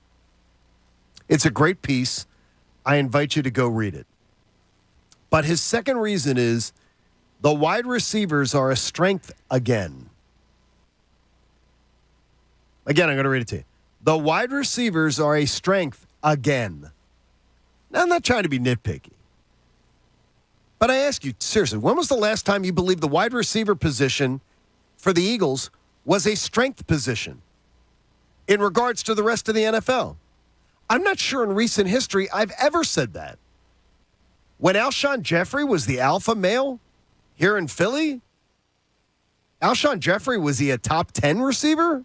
Maybe. I never saw our wide receiver group as a strength position in any era that I can think of. Terrell Owens in 2004 was amazing. But the one thing I do know is I don't believe that they've had two legitimate number one type guys on the roster at the same time as long as I can remember. And it's weird is that Jimmy says, well, the wide receivers are a strength again. In your opinion, am I being nitpicky here? But when were the wide receivers a strength? Well, for the Eagles. Yeah, Alshon Jeffrey was good. He was good. He was the guy that was the most sought after free agent receiver, and they went out and got him. So that was good. But I think what was he a top 10 guy though that year in the NFL? No, not even close. No, but I think what Kempski's probably talking about is wide receivers, meaning receivers. Forget wide receivers. Zach Ertz was one of the best tight ends in the league for years and years. So I think he's probably just talking receiving core, not maybe he didn't mean wide receivers specifically. So if you go that way, yeah, I mean you had one of the best tight ends in the league, and you've always had a decent number one when Alshon Jeffrey moving on to Devontae Smith. So yeah, I would consider that their receiving core has probably been a strength for a few years. Yeah. In the piece, though, Bob, he did, and to where I'm saying is, he talked about Smith, he talked about Brown, he talked about Quez Watkins, and then he talked about Zach Pasca. Like, he didn't talk about the tight ends at all. He talked about them being the wide. Pat, I don't remember the wide receiver position. As long as I've been an Eagles fan, wide receiver position has always been one where I'm like, how come we can't have one of those guys? Yeah. I mean, Devontae Smith last year and 1,000-yard receiver so Travis much fun Fulgham. to watch him. Yeah, it was good. That was good. No, I had a lot of faith in the receiving core with Alshon and Torrey Smith and Aguilar in the slot. Like they were really, really good. But that might be because of the fact that I had never really watched a wide receiving core for this team be elite. And I don't even think they were really elite. They were just very, very good, and they had arguably the best quarterback in the league that year. And even when the Eagles had Deshaun and Macklin, like one of those guys wasn't really going off. So like Deshaun would have a really good year, and Macklin would have an okay year. I think Macklin had his 1,000-yard receiving year after Deshaun left. So it's like, well, that wide receiving core wasn't great, but I guess that was probably the closest thing was Deshaun, Macklin, and then I think you had Jason Avant in the slot. So, to your point, no, it hasn't been great. Like Alshon Jeffrey, I don't know it for a fact, but he may have been out. He may have gotten less yards than Zach Ertz. Because you bring up Zach Ertz. Probably did, Zach Ertz had like a 850-yard year the year they won the Super Bowl, something along those lines. I don't think Alshon got that. Like, it's just, to me, I wonder is that I am so excited. It may be the most exciting thing in the world. Gentleman sends me a note right here. He goes, Zach Ertz had over Alshon Jeffrey. Yeah, he had 824 and Alshon Jeffrey had 57 receptions. Yeah. He had 57 receptions. I mean, Alshon Jeffrey had some great moments, but he wasn't. He had 9 touchdowns. By the way, I did not realize that Nelson Aguilar had more receptions. 62. Than Alshon Jeffrey. Yeah. Yeah, still, we're talking strength. We're not saying elite. So was that receiving core, Torrey Smith, Nelson Aguilar, Alshon Jeffrey, a strength of that team? I think, yeah. Yeah, I think it was, too. I mean, Jeffrey had 9 touchdowns. Ertz and Aguilar had 8 each. Even That's take not Ertz bad. out of it, though, because if we're just talking Aguilar strictly wide had 8. receivers, that's still a strength of the team. If we got that from this year, if we had 2 guys that were right around 10 and another one that had like 5 or 6, we'd be cool with that. I think we will. I wonder if they also. I think we will. I'd have to go back and watch every game, which I'm not going to do. Well, why don't you? Lazy. Yeah, it's laziness. But I do wonder. I mean, they were up a lot in those games. A lot of those games, they were up big. How much of it was they just ran the ball in the fourth quarter to kind of kill clock? I mean, if they were, some of those games obviously they were down. Like in L.A., they had to keep shooting. Trade scores, yeah. But I do wonder if that affected the wide receiving core. It could. It very well could have, because they definitely took the air out of the ball. And some of those teams they just absolutely obliterated. By the third quarter, it was over. I mean, hell, it happened in the playoffs. Well, they lucked into that, Pat, according to Coach. Coach hates. I think the problem is Coach hates anyone. I'm telling you, the Doug Peterson discord in this town. Yeah, Coach hates. Just makes me. Any other coach that gets a little praise, he gets jealous. I don't because think he goes, it's I'm discord a coach. to say like I don't think he's a great coach. Well, no. Yeah, that's you've always great coach. You've always said that. Yeah, you don't like Doug Peterson. No, it's not that. It's not that I don't like him. I just don't think he's. I think when all is said and done, he's going to be a very mediocre coach in this league that won a Super Bowl. He was going to come over for the 4th of July barbecue, and you wouldn't even invite him. Yeah, you don't like him. You've never liked him. He's a big dude. He'd probably drink too many of my beers. So yeah, I probably wouldn't invite him. See, there you go. Yeah. I want to tell you that you can take Audible along this summer and listen to best-selling audiobooks, exclusive originals, and podcasts. Start with a free 30-day trial at audible.com. Coach had a little thing happen yesterday where a gentleman was blasting his music really, really loud at the gas pumps with profane lyrics blasting at the Wawa pumps. Little Afro Man. Was that what it was? No, it wasn't Afro Man. Yeah. I don't know what it was, actually. I had no idea. Okay, well, what I'm going to suggest is the fact is, I said to you, the one thing I do know is they're doing that on purpose. The person who does that makes a conscious decision to do it on purpose. They're trying to get a rise out of you. Yeah, there was some bad They're trying to be obnoxious. They're trying to get a reaction out of you. Yeah, normally I wouldn't mind that as much. The difference is I would have gotten in my car, like I said to you guys earlier, I would have rolled my eyes a little bit and then I would have just drove away. The difference is that my windows are down, the engine's off, and I have my 10-year-old in the back seat, and he's hearing all of that. And you can't protect your kids from everything, but somebody that would pull up to a gas pump and just blast music with lyrics like that, I couldn't believe, and I actually, as I told you guys earlier, I actually kind of peeked my head around. He wasn't right next to me. He was one pump over. Peeked my head around and said, "Do you mind turning that down?" And he looked over at me. I don't know if he heard me because the music was so loud, or if he just, saw that I said something and he ignored me and just. He did that on purpose. Somebody who blasts their music at the gas pump is absolutely making the conscious decision to do that. And they're saying, "Screw you. I'm going to blast my music, and I don't care if you like it or not. I don't care if you're offended or not." They're trying to get a rise out of you. Yeah, like I said, I don't want to be the old man yelling at the cloud. And normally I would have just gotten You're in my not car. in that situation. But with a 10-year-old in my car, I felt like I needed to do that.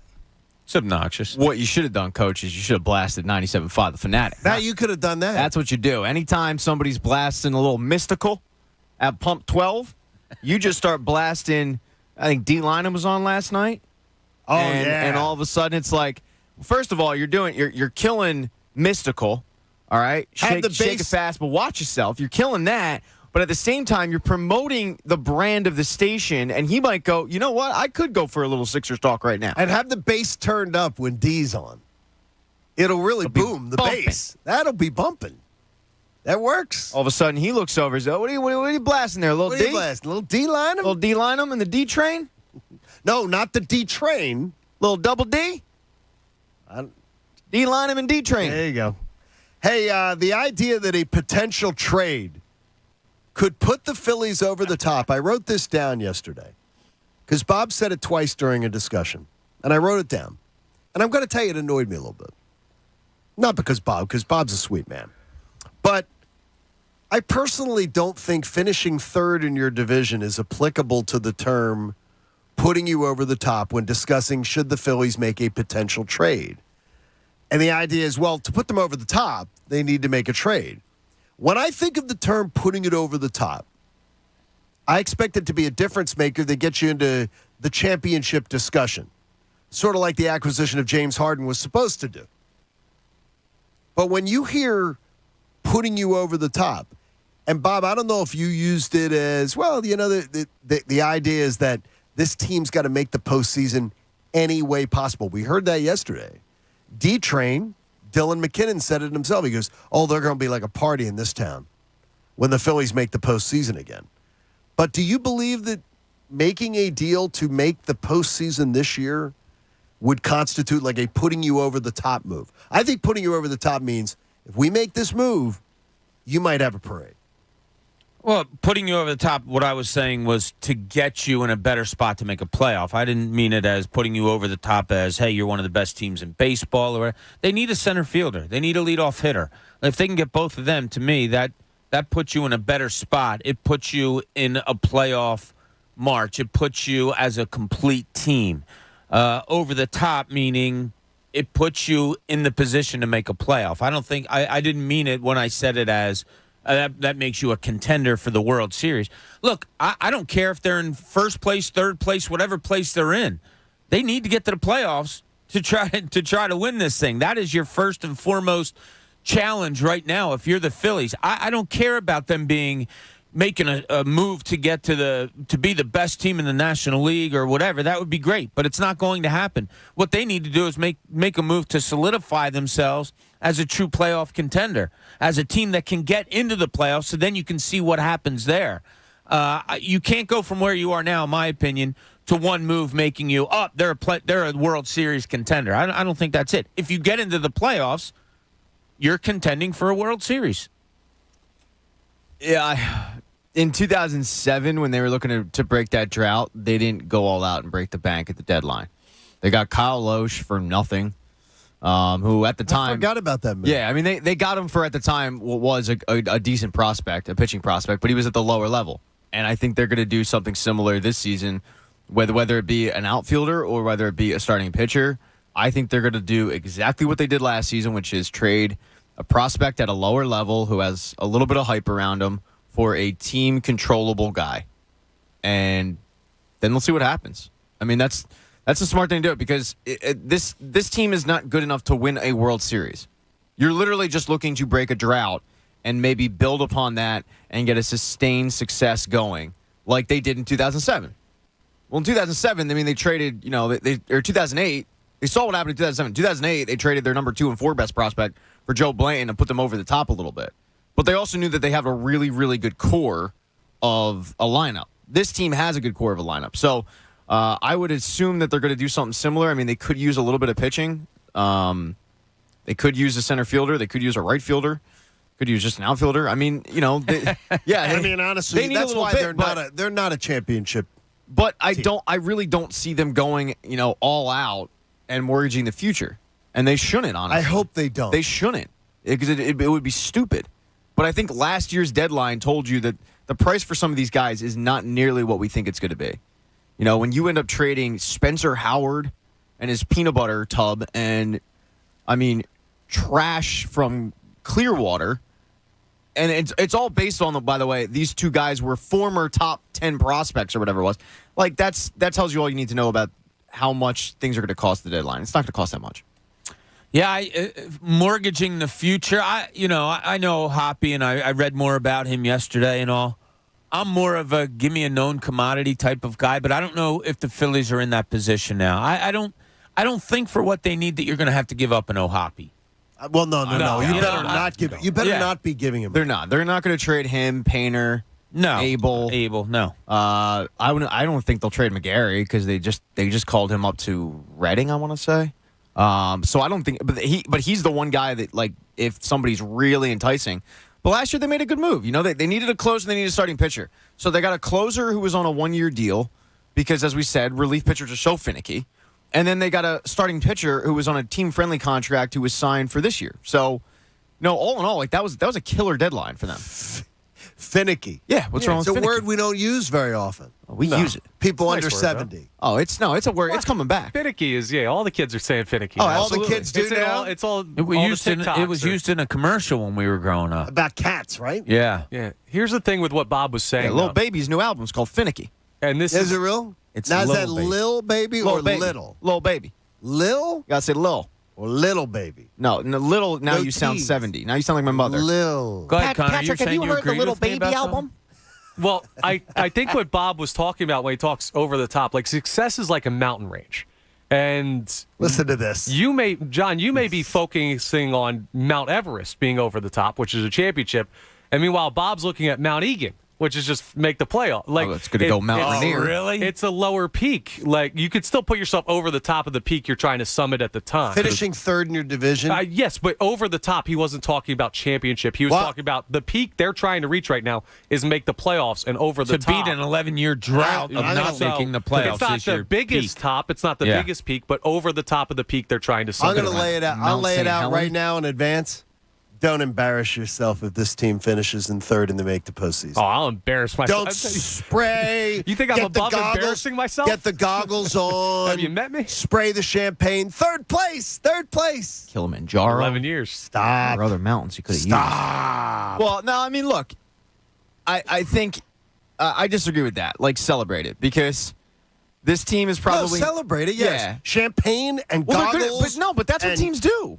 Yeah. When you finish third? Yes, when you make make the when you playoffs. make the playoffs, that is what every team does. You mean in baseball? In baseball, Not in other Popping sports. bottles. but if you make in other In sports, other sports, they yeah, actually I make don't you think- accomplish something before you pop bottles. But I don't think there's anything wrong with that. Enjoying life. I mean, just like the little getting sprayed with champagne. Go in the champagne room. You ever been there, Johnny? It's fun. It's I'm fun not time. really into the champagne room. Yeah, And I love champagne. absolutely. You grab Audi for like $40. You go to the champagne room.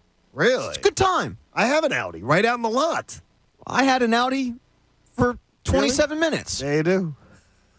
It Coming was up, wonderful. do you have $10,950 to spare to meet a celebrity and to maybe help some really bad people? We'll talk about it next, plus Pat's takes and more. John Kincade Show on 97.5 The Fanatic. It is a crazy real estate market, and a lot more people now are doing renovations to their homes, trying to make them a little more livable. So they're updating their kitchens, their bathrooms, and more. Have you ever upgraded your hot water heater, though? Your hot water's been spotty, unreliable. Well, if your hot water heater's old and finicky, it's time to replace it with a Bradford White. Bradford White water heaters, built to be the best. We're talking top efficiency, Years of reliable performance. Bradford White keeps the Kincade household having that hot water whenever we need it. So do you need a smart upgrade to get the hot water you and your family deserve? Of course you do. If you need high-efficiency gas, you need electric, you need tankless models, and more, I want you to visit BradfordWhite.com today. You can learn more about their quality water heating products, and they're going to find a plumbing professional near you that will be able to install them so they work at top efficiency. Go to BradfordWhite.com. How you heat your hot water, it matters. So choose the best. Choose Bradford White. The John Kincade Show. I know that most people find his calm leadership to be a gentle, soothing beacon at a time of great social chaos. On 97.5 The Fanatic. Philadelphia. The biggest party of the year for Philadelphia sports fans is back. Oh my God! FanDuel Sportsbook presents 97.5 The Fanatic's FanFest, Saturday, October 1st at Xfinity Live. Let's just go. All of the Fanatic hosts celebrity guests, interactive activities, and attractions. And lots of food and drink. 97.5 The Fanatic's Fan Fest 2022. Presented by FanDuel Sportsbook. Saturday, October 1st at Xfinity Live. The countdown is on. This is a free event, but you will need a ticket to attend. Keep listening for ticket giveaways, ticket rate appearances, online ticket raids, and a special offer from FanDuel Sportsbook to score tickets. Must be 21 or older to attend. 97.5 The Fanatic's Fan Fest 2022. Presented by FanDuel Sportsbook, America's #1 sportsbook. Believe it. Be there. Is sports betting about to become way more fun? You bet. Because the BetParks app has a brand new sports book. Live bets and parlays? You bet. Instant deposits and incredible app experience? You bet. Plus, your first bet is risk-free up to $750. So, are you already a winner just for signing up on the BetParks Sportsbook app? You bet. BetParks. Gambling problem? Call 1-800-GAMBLER. Terms and conditions apply. Pennsylvania and New Jersey only. Is today your lucky day? You bet. Because the new BetParks app is everything you want in a digital casino and sportsbook. It's easy to sign up, fun to use, and faster to win than ever before. And all new BetParks app users can choose between a $20 casino bonus or a $20 free sports bet. Which begs the question, is this the most rewarding casino and sportsbook betting app ever? You bet. BetParks. Gambling problem? Call 1-800-GAMBLER. Terms and conditions apply. Pennsylvania and New Jersey only. Okay, import footage. How is the hard drive already full? Jawan's Pilates studio converted to entirely virtual classes. What's MPEG? But leading and editing sessions is stretching her too thin. It says render failed. What'd I do? Indeed can help her hire great people fast. I need Indeed. Indeed you do. We instantly connect you with quality candidates whose resumes on Indeed match your job description. Earn up to $500 in sponsored job credits by conducting interviews on Indeed. Visit Indeed.com/credit. Terms and conditions apply. By now, you know that sound. It's the sound of the Home Depot. But what about those sounds? Those are the sounds of ice from LG's exclusive slow-melting craft ice for better tasting drinks, making this the sound of savings on top brand appliances. The Home Depot. How doers get more done. Get up to 25% off plus $750 instant savings on select LG appliances. Valid June 22nd through July 13th, U.S. only. Gas range extra. See store for details. Don't miss incredible Macy's Black Friday and July specials, like 50% off designer dresses for any occasion. And complete the look with 30 to 50% off summer shoes and sandals. And get 40 to 60% off gadgets and cookware from Martha Stewart collection. Or get an extra 25% off with your coupon or Macy's card. Plus, download the Macy's app for even more great deals. Savings off sale and clearance prices. Exclusions apply. DQ presents the sound of a summer double play. It's the sound of drumstick pieces and peanuts combined with world-famous soft serve to make 2 all-star treats. The Drumstick with Peanuts Blizzard and new Caramel Drumstick with Peanuts Blizzard. Grab one today or get it delivered at DQ.com. Official treat of MLB. DQ. Happy tastes good. Like bones, your teeth lose density and become weaker over time, which can lead to tooth decay. And that can make your visit to the dentist feel like this. But if you want your dental visit to feel like this, try new Crest Densify. Crest Densify actively rebuilds tooth density to extend the life of teeth by remineralizing enamel. New Densify from Crest, the #1 toothpaste brand in America. Smile, Crest has you covered. Think you know Amazon? Think again. Did you know you can get paid when it works best for you? Yeah, that means you can get the money you earned directly after your shift. Or that you get benefits like healthcare on your very first day. As an Amazon warehouse associate, you'll be amazed by what you can get. To learn more about all of the benefits of working an hourly job at Amazon, go to amazon.com/hourly. That's amazon.com/hourly. Amazon is proud to be an equal opportunity employer. 20,000 bonus points, 18.99% variable APR, and a $32 statement credit when you spend $200 before your dog's 8th birthday. Credit card ads have all sorts of numbers, but they mean nothing to you if you don't get approved. So here's Credit Karma's number, 50. Like members who shop on Credit Karma get approved over 50% more often than the national average. Now that's a number you can rely on. Credit Karma. Apply with more confidence. Member approval rates in 2021 over 50% higher than 2020 CFPB national average. We all know Philly sports is big business, and we've got you covered every weekday with the Fanatic's Business of Sports reports that are powered by Pico for Business. For information on how your company can save with Pico's incentives, go to pico.com/business. When it's getting heated, Philly, Dunkin' is keeping it calm, cool, and cold brew. With an ice-cold cold brew, and not just any cold brew, but one topped with brown sugar cold foam coolness. With Dunkin's new brown sugar cream cold brew. America runs on Dunkin'. Price and participation may vary. Limited time offer. Terms apply. Hey, it's Coach Camille, and the Philadelphia Union are back home and looking for another 3 points and to possibly jump into the lead in the Eastern Conference this Friday night at 7:30 from Subaru Park versus DC United. Now, DC United, they're struggling a bit this season, so this will be a perfect opportunity for the Union to get back into the win column. Now, I've been down to Subaru Park a few times this season with my son Cameron, and you can't get a better atmosphere than this. The crowd is crazy the entire match. Friday night is fireworks night and Union Legends night, where some of the Union legends will be signing autographs before the match. Philly is truly a 5-for-5 city, and the Union bring it every time with our local guy, head coach Jim Curtin, on the sidelines.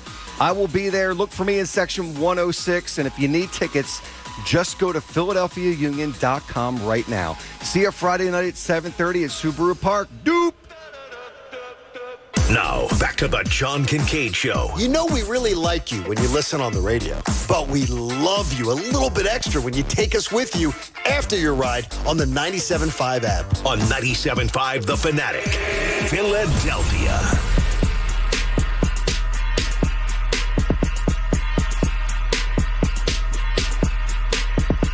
John Kincade Show on The Fanatic. Have you seen the video? I'm going to share it right now on my social media account, and I'll tag it 97.5 JK Show, of the fireworks disaster that the people had in their front lawn that was caught on the Simply Safe camera. Huh? Okay. Their Simply Safe camera in front of the house caught it. They literally the kids light off a rocket, and they're sitting on the front lawn, and the rocket sort of sprays like sparks everywhere. So they have to get like the little kids off their chairs. It then lights the fireworks box on fire near their minivan and leads to exploding their minivan in their parking lot. It literally, all of their fireworks go off. Now, I don't know how this is. Nobody hurt. Nobody seriously injured at all. Just minor burns. But literally, you can watch it. I just shared it on social media. And the minivan explodes. Okay. I'm laughing because nobody got hurt. That's a We Are Farmers commercial. But it's bad. I would more put it as Darwinism. Is that the home fireworks guy is a little weird. Now, Shaq is one of them. He's one of those home fireworks guy. But he brings in a team to put on the fireworks. He doesn't do it himself. This is dangerous stuff. And these people, Jason Pierre-Paul. These people could have really been in big trouble when the minivan explodes. At that point, that's when it could have really done them in. It is pretty amazing, amazing shot. The Live Golf Tour. And by the way, I did not know. Do you know what the Live Golf Tour stands for? It's the Roman numerals for whatever Eagles, that is. Eagles Super Bowl. For 59. 54. Yeah. 4, rather. For 54. I did not know that, by the way. 54 holes. I didn't know that. Yes, that's good. Well, the Live Golf Tour is coming to New Jersey, Bob Cooney State, in a few weeks at the Trump Bedminster course in Somerset County off of 78. Bob, we talking an hour from here? Somerset? An hour? Yeah, a little bit. Yeah, about an hour, maybe an hour and 20. You got $10,950 to spare, Bob? Not on me. But you could get it. I mean, a guy like you could get it. Pat, I know you could find your way into this. I could not, but Bob absolutely could. He knows enough people. Well, if you've got almost $11,000 and you don't mind supporting the Saudi royal family, you can have one of the coolest experiences I believe ever offered. For 3 days, you can get VIP treatment, meaning a VIP ticket where they have champagne, hors d'oeuvres, beer, food as part of your ticket to be able to go in these air-conditioned tents, too, where you can watch the action and everything for $10,950. But there's more. During the 3 rounds, you will get to walk with the golfer in a small group of people for 9 holes. So on Friday, Saturday, or Sunday, you will get to walk with Phil Mickelson, Bryson DeChambeau, Patrick Reed. Now be careful. If you're walking with Patrick Reed, have your wallet in your front pocket because Patrick Reed stole from his teammates at Georgia. He was a thief. So just keep your wallet in your front pocket. But you get to walk with these golfers for 9 holes. You get to walk when they're in the tee box. You will be in an area right next to the tee box. And then as they're walking up the fairway, you're walking with them for 9 holes. I got to tell you, there ain't any way you're getting me to give $11,000 to the Saudi royal family. And I'm hoping, since they're holding this event in New Jersey, that many of the 9/11 widows will show up and sort of ask Bryson DeChambeau and Phil Mickelson what the frick they're doing. But this is a pretty good deal. I got to admit, it's a pretty good deal. To get to walk with a professional golfer, you don't get to choose the golfer you walk with. It'll be random. It's a random selection, which I don't think will end up being random. I think they'll make sure that whoever walks with Mickelson or whoever walks with Bryson DeChambeau is somebody that they can get a lot of money out of. But I got to tell you, that's one of the coolest things as an event. If you're going to pay, I know people who've paid more money than that for experiences at like auctions and stuff. That's a pretty good event. Does the PGA offer anything like this? No, they do not. No. Yeah. I mean, $11,000 for just under $11,000. You're getting, by the way, food, beverage service, air-conditioned tents, too, for the 3 days of the event. I think that's a really good deal, too, cool. if you're into it. Yeah, if you have the money, that's cool. And they'll sell out of that. Dustin Johnson? For $11,000, I better be able to play the course and then go to dinner with Paulina Gretzky. Yeah, but dude, you're thinking of it like a normal person. You're not thinking of it as the guy who has $11,000 to like an Uber golf millionaire. I mean, no one's mortgaging their future and emptying their bank account to go hang out with Dustin Johnson. But the guy that works at the private, or the guy that is a member of the private club, that has the hedge fund. He's just got disposable income to burn. The guy that hasn't looked at a coupon since '82, yeah, he'll do this. He'll have no problem doing this. But it's a cool event. Cool. I mean, to be able to do something like that is a pretty cool event. To be able to walk on a course with someone like you're walking with Phil Mickelson, and you're getting to hear the conversations in him and the caddy. I mean, that's similar to like sitting in the dugout of a Major League Baseball game, which would be incredible.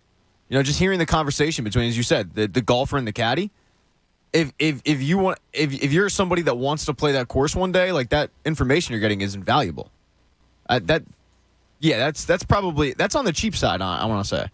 Like $11,000 I'm bucks. actually It's a pretty good surprised. deal. Yeah, I'm surprised at how cheap it is. $10,950 for that experience. Yeah, and that's for the tournament in Jersey in a couple weeks.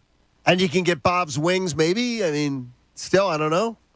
Might Yeah, still we be got able them to find this a PJ's. weekend. Yeah, we By can the way, still they're get still them. on the menu. Oh, yeah, they are. We were there 4th of July weekend. They were still on the menu. Are they keeping the Cooney Wing on the menu? PJ's. You got to talk to your boy Jim. I don't know. I got him on Friday for our happy hour at home. He We got sounds about like your 25 boy, of 'em. Jim. PJ's usually switches over it. I want to say like midway through the month. Usually. But when they have the best-selling I was going to say wing of the month, you're not quick to take it off the menu, Pat. I think I've gotten them every week since they've been on the menu. Because I don't think they want to go to. Maybe they do not want to go to the Lynch Wing. No, I don't think it's that. I just think it's like, you're kind of looking at the you're looking at the champion of specialty wings, and then you're saying, okay, do we really want to move on to this nice little other wing here? I So don't- it's, I don't think I told this story. I ran in a gym at PJ's. Not last week, maybe the week before. Right after you made the announcement that Jamie's wing was going to be the new wing of the month. So I went to the PJ's in the Newtown Square with a Okay. buddy. Always and then a all of a good sudden one. I'm sitting there eating Bob's wings, and in walks Jim. So I walked up and he goes, "What are you doing here?" I said, "Well, why did he say, what are you doing here? He meant like not in a bad way. He meant like I'm Random. I wasn't expecting to see you. And I said, "Well, I do like your establishment, but we have to talk about this wing of the month situation." I mean, Jamie gets the wing of the month, sir. Did he give you any explanation? Yeah, he said, "Pat, you came up short again."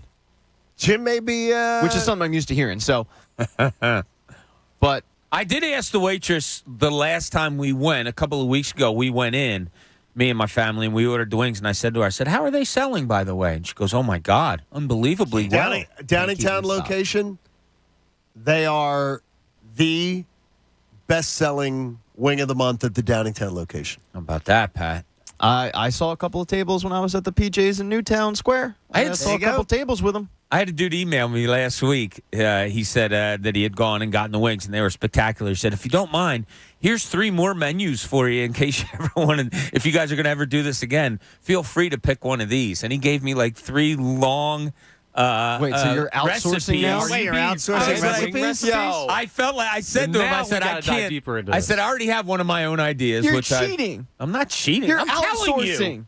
I'm not outsourcing. You're getting Guy Fieri over here and from Flavortown to give you recipes. Look, I didn't have to have somebody tell me to try a Captain Crunch wing, all right? So I think we're all right. Poor John I'm and his getting Captain trapped, Crunch. Yeah, poor John didn't deserve that, all right, I'm Mr. telling Beer you. Battered Wing. Yeah, Wait, seriously. what was yours? The beer battered wing was the worst of them all. I don't think it was because it came in 4th place. It's ridiculous. I'm not a fan of beer battered. You're Like if you're calling going to- people that are expert tasters and chefs ridiculous. I don't know the credentials of the people that made those one of them was decisions. Coach. 6 Coach of them was there. one of them. Coach's vote and didn't Jim count. was one of them, too. And Jim had an alcoholic beverage while he was doing the competition. What's the best time to eat? When you're drinking? Well, then there it could be. I mean, hey, come on. real estate developers. Spring Garden Lending specializes in bridge and permanent loans that help you acquire, rehab, construct, and refinance your investment properties. Spring Garden Lending's faster than a bank and less expensive than hard money lenders.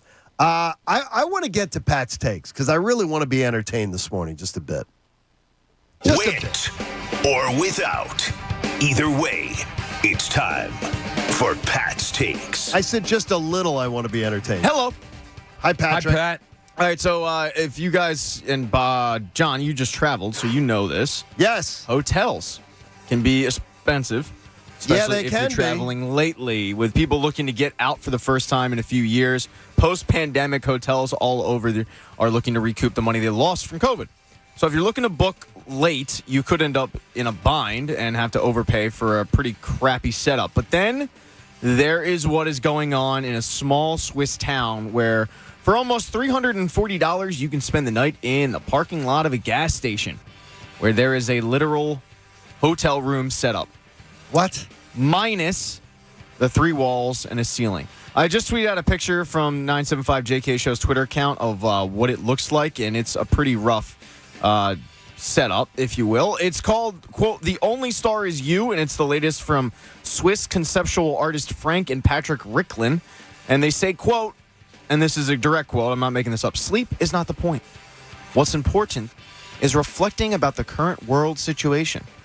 So basically, you just lay there 30 feet away from the air pump and reflect on the current state of the world. And some soy boys will be in that room, it looks like. Yeah, it seems like a fun time. Now, look, in Switzerland, reflecting on the current state of the world might not be all that bad because, it's Switzerland.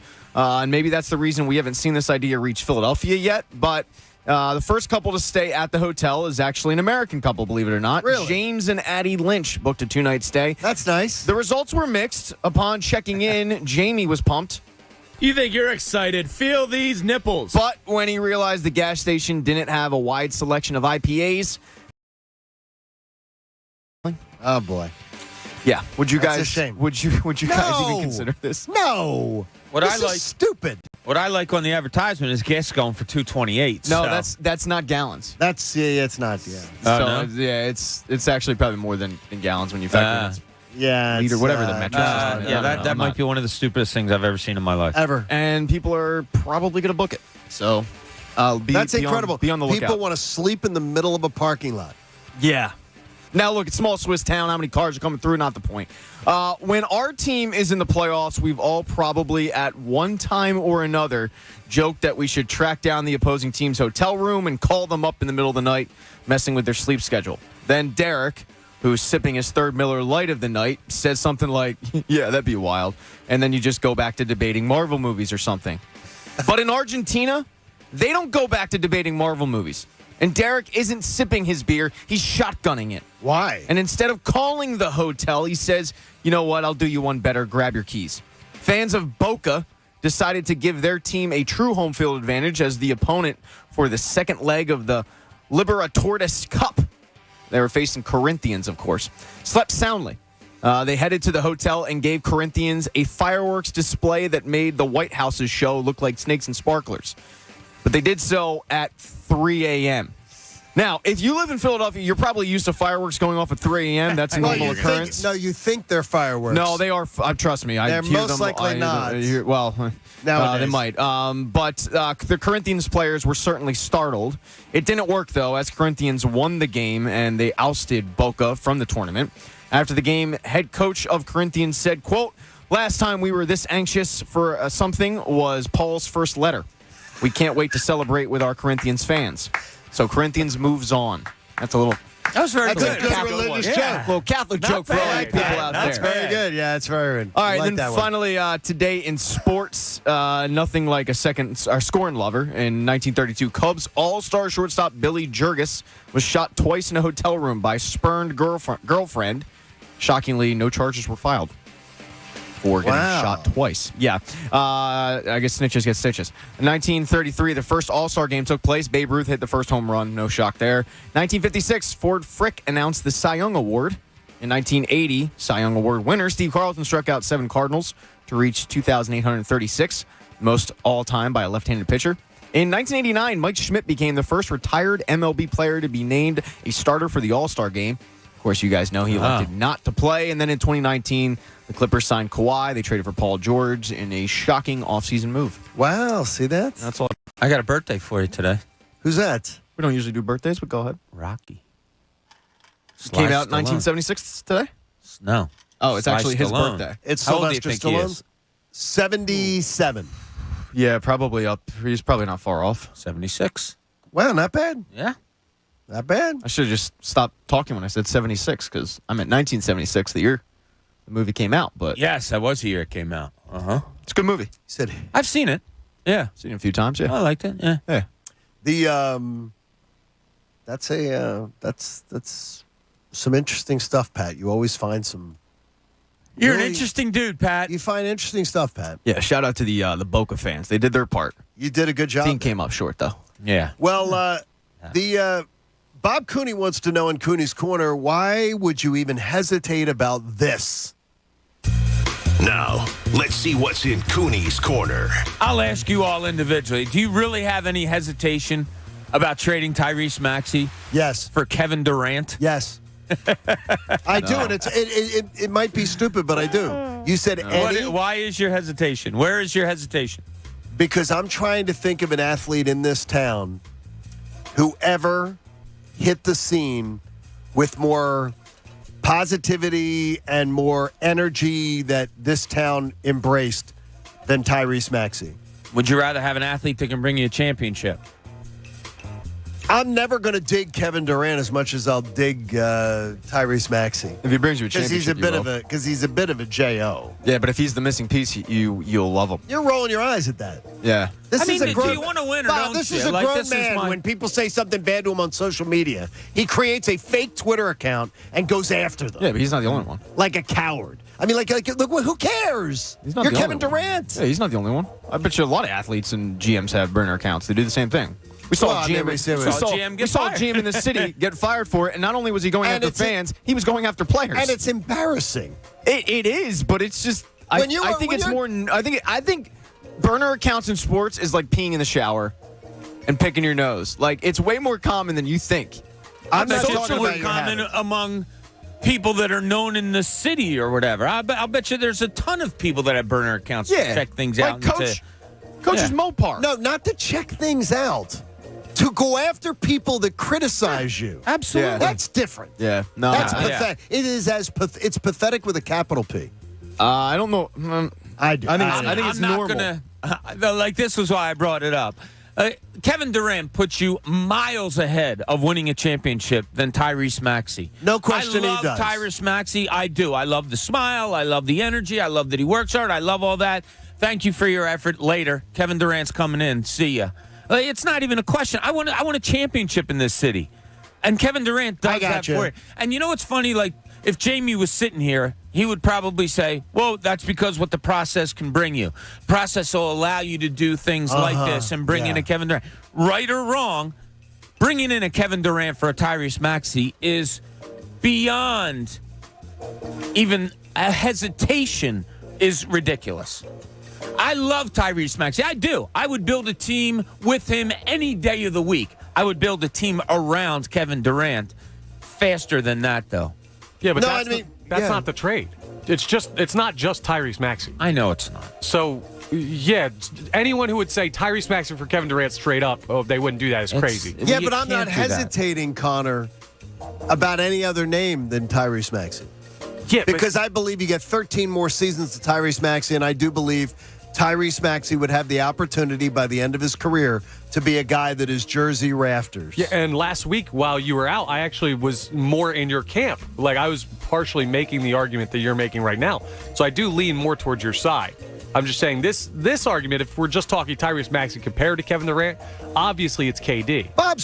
Bob, you're absolutely right.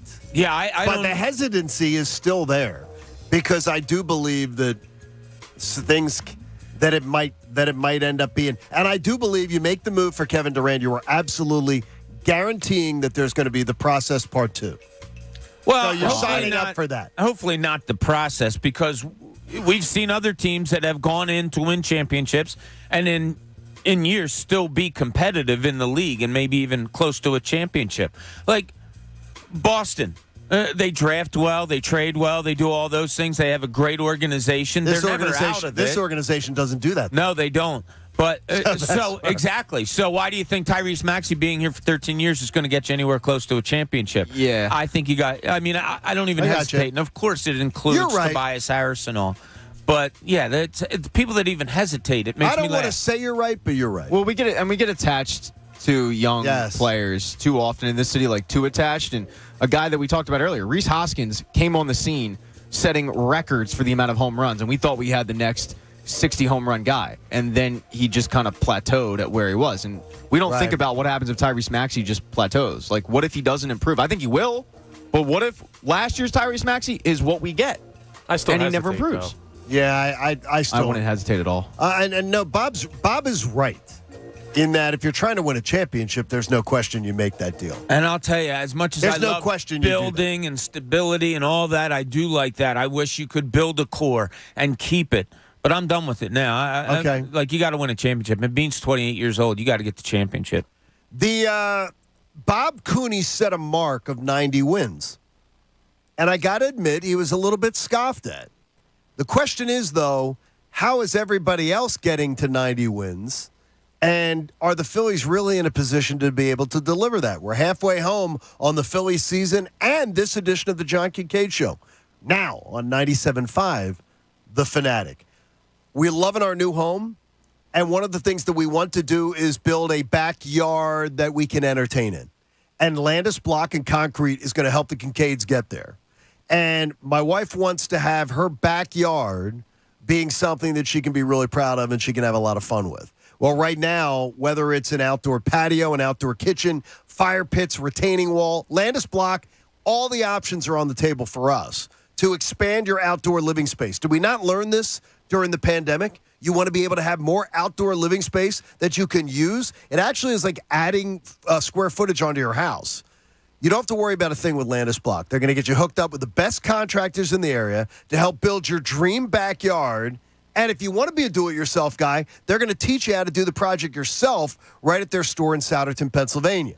You can check out the photo gallery online at landisbc.com. That's landisbc.com. And you can find out all the different arrangements that they can do with you. Now, we're not going to be the do-it-yourself people. We're going to let Landis Block lead us through the process.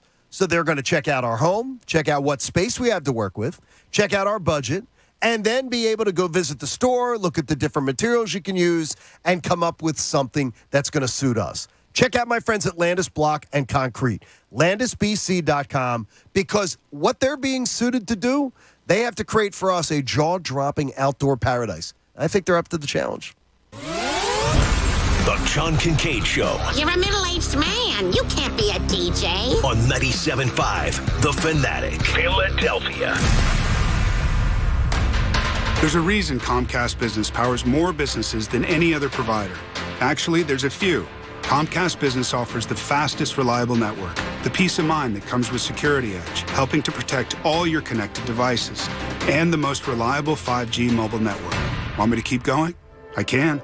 Whether your small business is starting or growing, you need Comcast Business. Technology solutions that put you ahead and give you serious savings. Comcast Business, powering possibilities. There's never been a better time to get started with gig speed internet and advanced security from Comcast Business. And now, for a limited time, get 3 months on us. Call or go online today to learn more.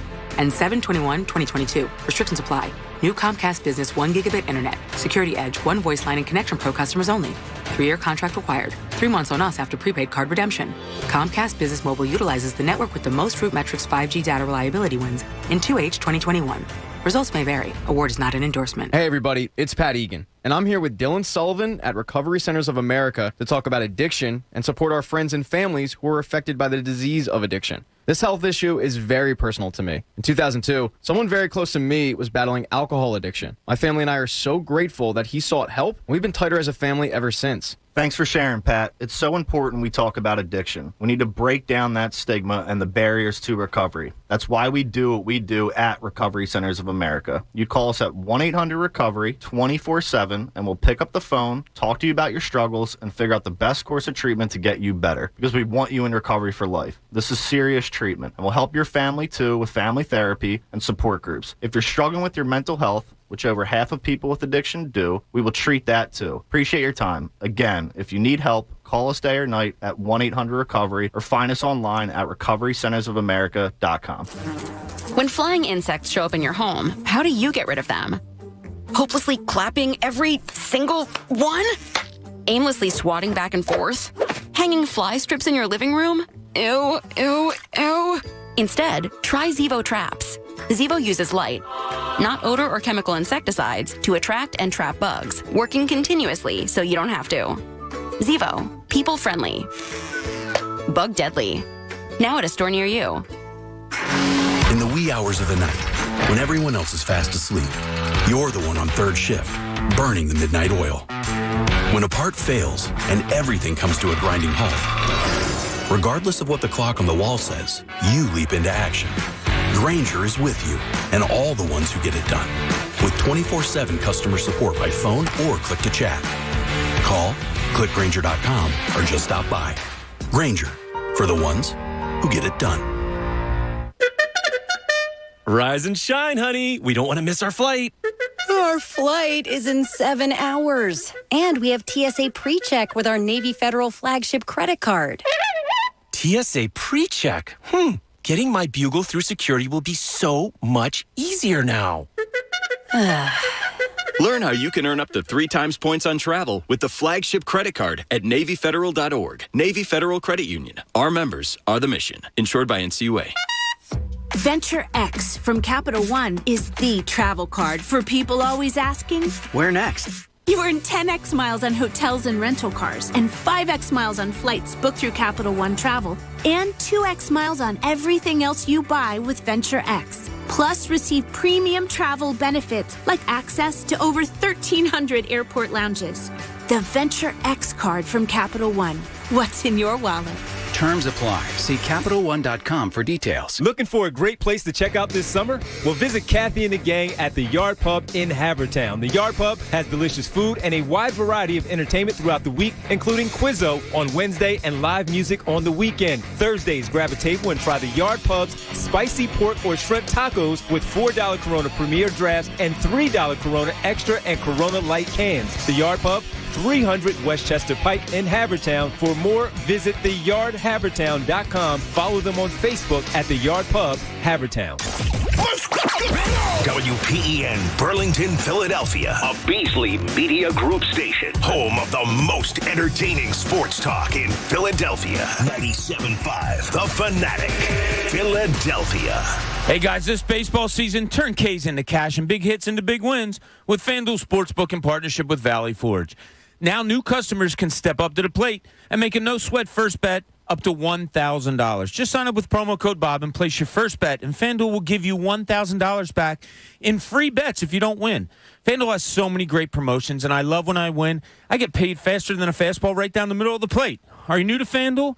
Well, there's no better time to join and bet on America's pastime than on America's #1 sportsbook. Download the FanDuel Sportsbook app and sign up using promo code Bob to get started with your no-sweat first bet up to $1,000. 21 plus and present in Pennsylvania. First online real money wager only. Refund issued as non-withdrawable site credit that expires in 14 days. Restrictions apply. See terms at sportsbook.fanduel.com. If you have a gambling problem, call 1-800-GAMBLER. Now, back to the John Kincade Show. Broad Market, 22nd and South, and Cooney's Corner. Where else would you want to hang out? Back to the John Kincade Show. On 97.5 The Fanatic, Philadelphia.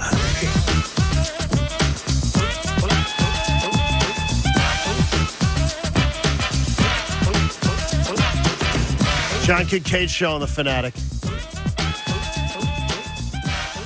Pat's covered up the salad. Bob, everything go well, Bob? All good. All good. Bob's all good after the break. Everything's good. Connor was panicked. I didn't know I had to read, so I had to sprint in here. So I was a little out of breath during that read, but Connor was a little bit... He wasn't happy with you, Bob. I'm just going to say it. He was not happy with you at all. A few times it was, where the F is Bob? It's okay. And I routinely told Bob's in the bathroom. I can live with it. Bobby blows it up as a ride. If you want Bob that badly, there was no blowing up. You want Bob that badly, go to the stall.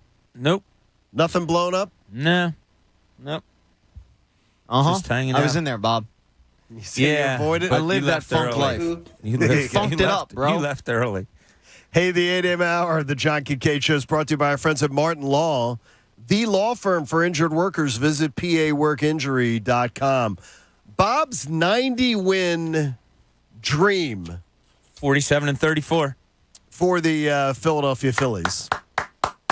Could become a reality.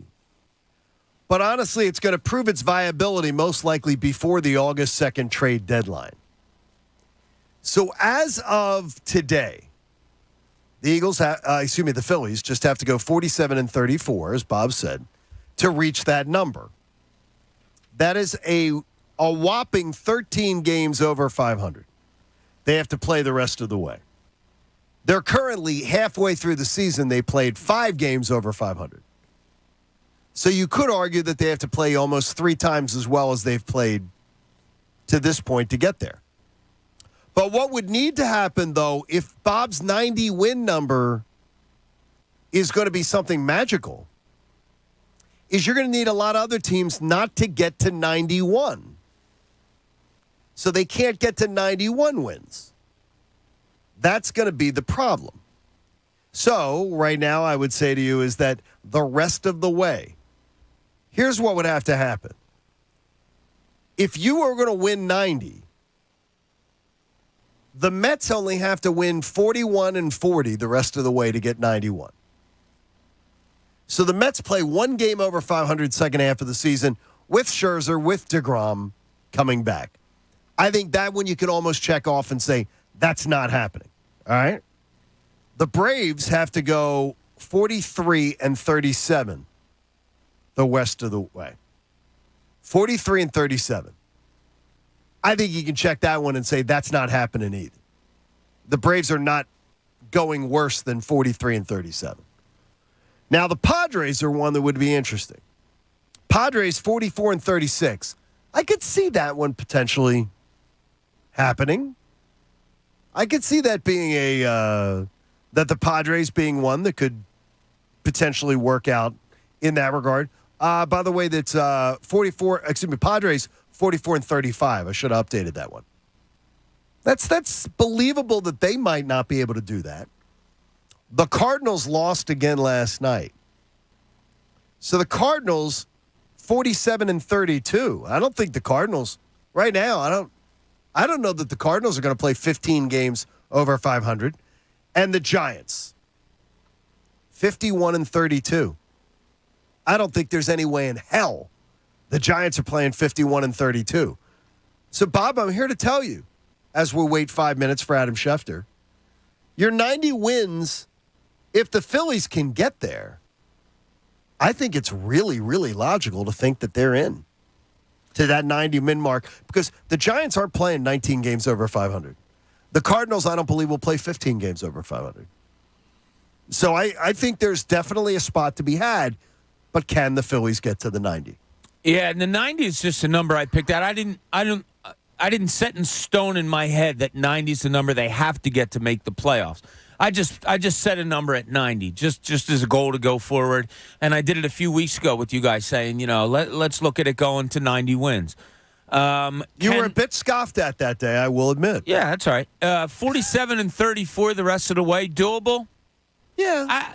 Maybe.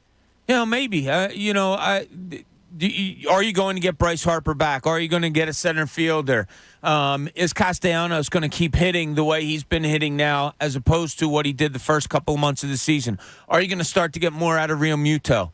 Can Schwarber keep this up? Although he's cooled a little bit, he's still hitting bombs. There's some interesting pieces to this team. I don't know if they can get to 90, 47, and 34 the rest of the way, but I think it's a great goal to set. And if I'm a manager, I wouldn't mind putting that in their heads. But you want to take one series at a time. But they've won 7 out of 9 series under Rob Thompson. I don't think there's any way, Pat, they're missing the playoffs if they go 90 wins. No, I don't think so either. No shot. And doing the math, I almost think 88's the number. That 88 could be the number. And if you then say, Bob, that 45 and 36 sounds a little bit better. It does.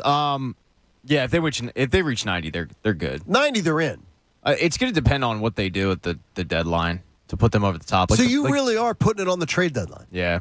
Not that I'm not believing what I'm seeing. I'm just hesitant to buy in because right now they're playing a really bad team that they should look. What they did last night, that's what you should do against the Washington Nationals. Right.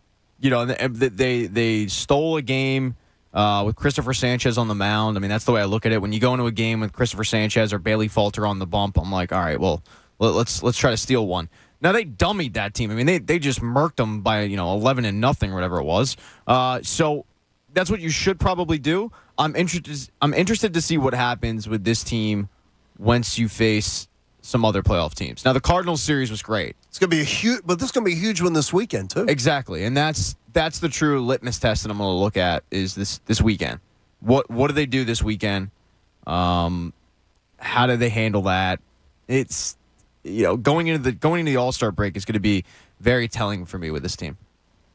I'm feeling that there could be some great positivity coming out of this weekend because you are seriously looking at a opportunity for this Phillies club to go into St. Louis, and if you even split, it might be demoralizing because the Cardinals have they got to put a tourniquet on it a little bit because the Braves are kicking their ass now.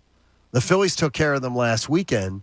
That 4-game series this weekend, and you've got Gibson, Wheeler, Nola this weekend. Yeah, And then you're throwing your good pitchers there this weekend. So taking 204 is probably, if I have Wheeler and Nola going, taking 204. And I'd be fine 204. I would be fine, but it's the bottom of my hope. At least, that's how I'm going into it. At least win 204. And you see, Connor, that Gabe Kapler's, I think the pumpkin, the carriage is turned back into a pumpkin. Yeah, that team, you looked at the roster last year and you didn't see a 107-win baseball team. It was kind of like, how in the world did this team get there? And it was a great story. Good for him last year.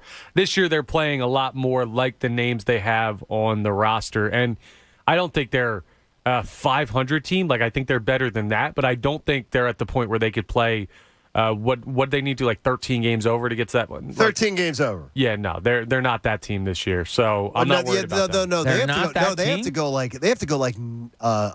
even more than that. Okay, yeah, the rest of the way. They're not. They're not.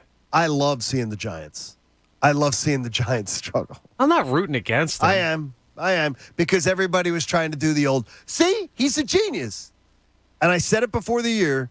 That was the one bet I was willing to make on my Park Sportsbook app, the under on the Giants. Because they won 107 last year. That was the biggest fake 107 wins I've ever seen in my life. You talk about lightning in a bottle. Yeah. Talk about something that made no sense. He had his Jim Fregosi year last year. Yeah, but we've already gone through another breakup since Gabe Kapler. And now we're with the dime piece. We got Rob Thompson. So we're not worried about any of our exes. I'm good on it. I enjoy seeing him struggle. Because I enjoy the... Inconsequential for me. You don't care at all? Yeah, I don't really care. Yeah, I'm kind of that way, too. Out of sight, out of mind. Yeah, I liked Gabe. I did think when they fired him, it was time to go. I think they actually fired him too late. I just felt like he lost the locker room, but I didn't have a problem with him. He's not somebody I actively cheer against. But I understand why you would. Well, it's just because... It's annoying. It's like you hear the people... It's people here going, they shouldn't have fired Gabe Kapler. Yeah, shouldn't have fired him. It's complete revisionist history, not realizing that he changed his approach and he's in a completely different market, different team. Like, it's just... There's a lot of differences there. And by the way, his approach is not working now. But they're starting to have some... We can open it up and chat. There you go. All right, we go to the Comcast Business Hotline because every day in business is a big day. Let Comcast Business keep you ready for what's next. We are 20 days away from the Eagles beginning training camp, which means now, I guess, every single NFL team sort of has shut down their operations for a few weeks, Adam. And now it's just like vacation time, recharge, and then get ready to hit the ground running in a couple weeks. Well, John, I don't know how many people have gone to Vegas like you did, but yes, most people are taking off and doing their own thing, and whatever they do over the course of these couple of weeks, this is really the only time, in my mind, the league kind of does get really quiet. It just does. People know that if they're going to get away at all, this is the time to do it. They try to do stuff like that. They usually do a pretty good job of it, and it's a quiet time in the NFL. It's nice. We're waiting for the Deshaun Watson news, though. And I heard you explaining on ESPN overnights that we don't know this judge and how she's going to interpret because she's never dealt with any NFL type of discipline issues before. And that's the whole thing. And I know everybody could say, okay, well, we think he's getting a year, or some people think he's getting a half, whatever it is. I don't know where any of this is based on. Like, what is that based? It wouldn't surprise me if he got a long suspension. It wouldn't surprise me if it was short. It wouldn't surprise me if they settled. Like, to me, settling, that makes sense for both sides because you don't know what this judge is going to do. You just don't know. So if that's the case, why would you want to have that hanging out there? And why would you not try to settle and figure out a way to settle, get it done, take that off the table, the uncertainty? But again, nobody knows this judge's track record, and so we'll wait for her decision. The post-hearing briefs are due next week. Look, just logically, if the post-hearing briefs are due next week, I would think that it would be, let's just say, another week before she made a decision or so, right? Like, it's got to take some time to go over the briefs, right? But, then I come back to the settling part. Do you wait around for a decision? Do you try to get something figured out? So those are the factors that are out there, and we'll see how this all shakes out here in the coming days and weeks. Shefty, we saw the story yesterday about Demaryius Thomas and the effects of CTE, and we've been down this road for years now. But how do you think that not only this case and more cases that come about, what more changes do you think are going to happen in the NFL? Maybe not implemented by the NFL, but maybe by players themselves with early retirements or whatever. How much more of an effect do you think this is going to have through the years? Well, we have seen that, and we have seen more and more players step aside. And I think players, more so than ever before, are aware of the effects of the game and the effects the game can have on you. If you're not aware of that, boy, you're living in a different universe. Like that. I mean, it's clear. It's clear what kind of effects it can have on you. But everybody makes a choice, and it's the type of life that some guys always grow up wanting to live and aspire to live, and so they're not going to stop doing that. There's so much that they can gain and do gain. And so, look, the league has improved the helmets. Players are leaving early. We can talk about all the changes we want, but the bottom line is inherently, we know that it's just an unsafe game. That's the choice you make when you play it. Like, guys are battering each other. And so this is what you get in the end, and I don't know how you can change that. Shefty, we're hyper-focused in Philly about the Eagles, but a couple questions about their in-division rivals. How is Brian Daboll fitting in with the team, the media, and also how is Carson Wentz fitting in Washington from what you've heard? Listen, Brian Daboll is a great coach, accomplished in Buffalo, runs a very successful system. And, it's sort of like when Nick Sirianni comes in initially in the spring. Did you hear word -1 about Nick? You would never hear. Well, except his press conferences, which that was the only negativity that came out of it was those horrible press conferences. Okay, but you wouldn't hear. No. Basically, it's all happy talk. When someone comes in initially, it's just the way it is. Everybody loves everything and everything's great. This guy's going to be Vince Lombardi always. So Brian, look, that team needed an overhaul. It's getting an overhaul, and that can't do anything but help that team that's been remarkably unstable for the Giants. The Giants are not usually run that way, but they've been that way lately.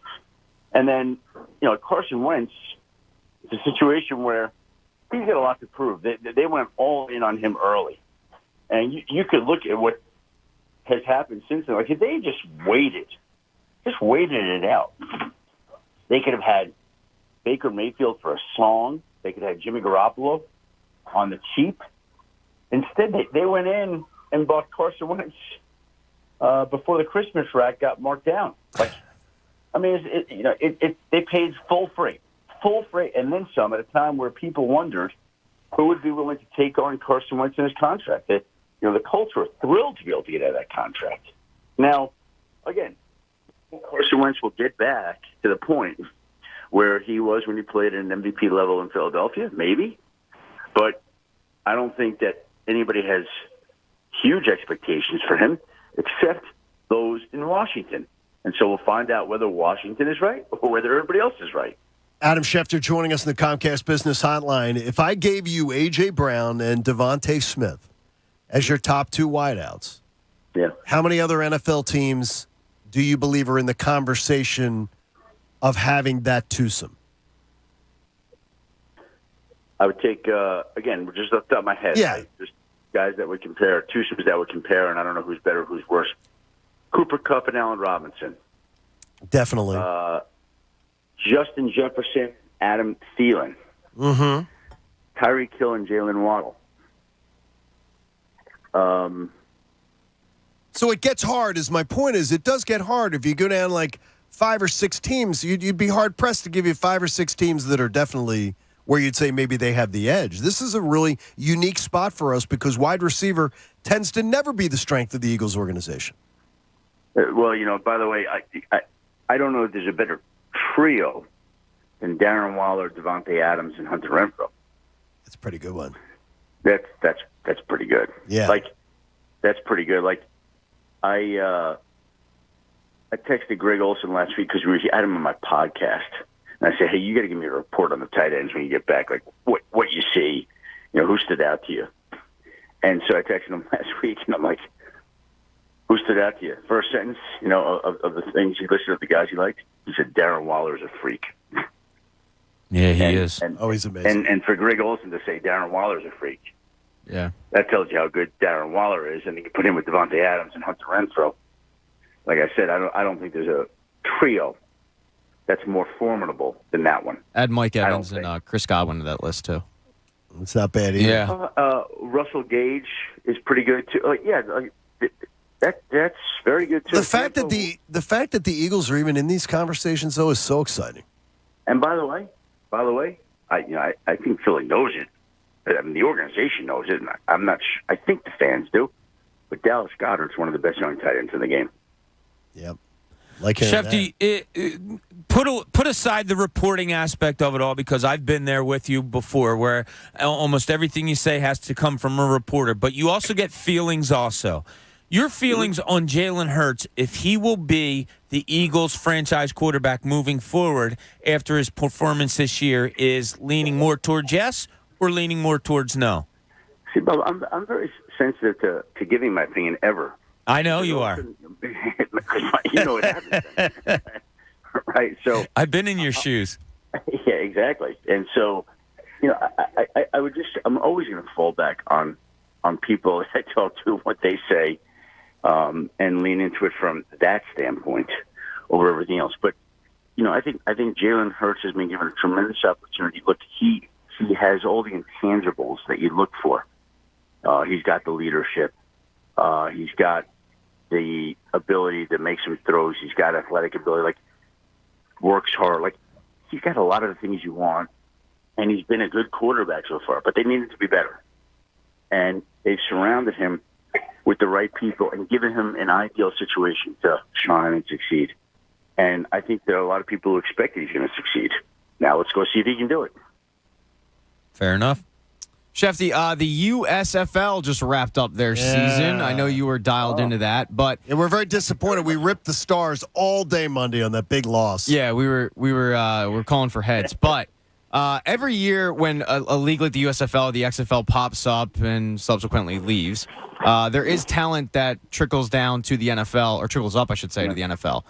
What are you hearing about the talent value of USFL players, and will any of them end up having any kind of impact and making some of the teams?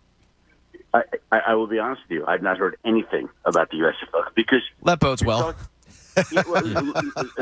Listen, I mean, first of all, when I'm on the phone with people, usually, there are conversations that sometimes involve the bottom performers of the roster, but then aside from that, this is beneath that. Now, there is 100% absolute talent there to be mined, and there are guys in that league that can definitely play, and I think will play. I know that, but I have not been on the phone with front office people saying, "Hey, you see this offensive tackle in Philadelphia?" No, that's amazing. It's amazing because we like to think that there's this whole level of player that hasn't been found, but honestly, that's not true. Yeah. That's not true. The day and age when we were growing up, John, right? Where, oh boy, I remember reading about this wide receiver at Southern Mississippi. This guy, I don't even know. Jerry Rice? Yeah. I loved, hearing about some guy from a small school that you thought nobody knew. That was so cool and so thrilling. But it's just not practical in this day. There are so few guys that go under the radar. It's just not what happens in today's game. Good talking to you as always, Shefty. And I didn't see you in Vegas, but I really would have enjoyed it. I laid by the pool and gambled and everything. I thought you'd pull up a chaise next to me, but you weren't there. Well, John, how many days were you there for? 4. We always do 4 nights. 4 nights. And where did you stay? And what was the best meal you had while you were there? Bellagio Yellowtail. The Yellowtail, the sushi spot in the Bellagio is spectacular. Wow. It is a must. It is a must-do.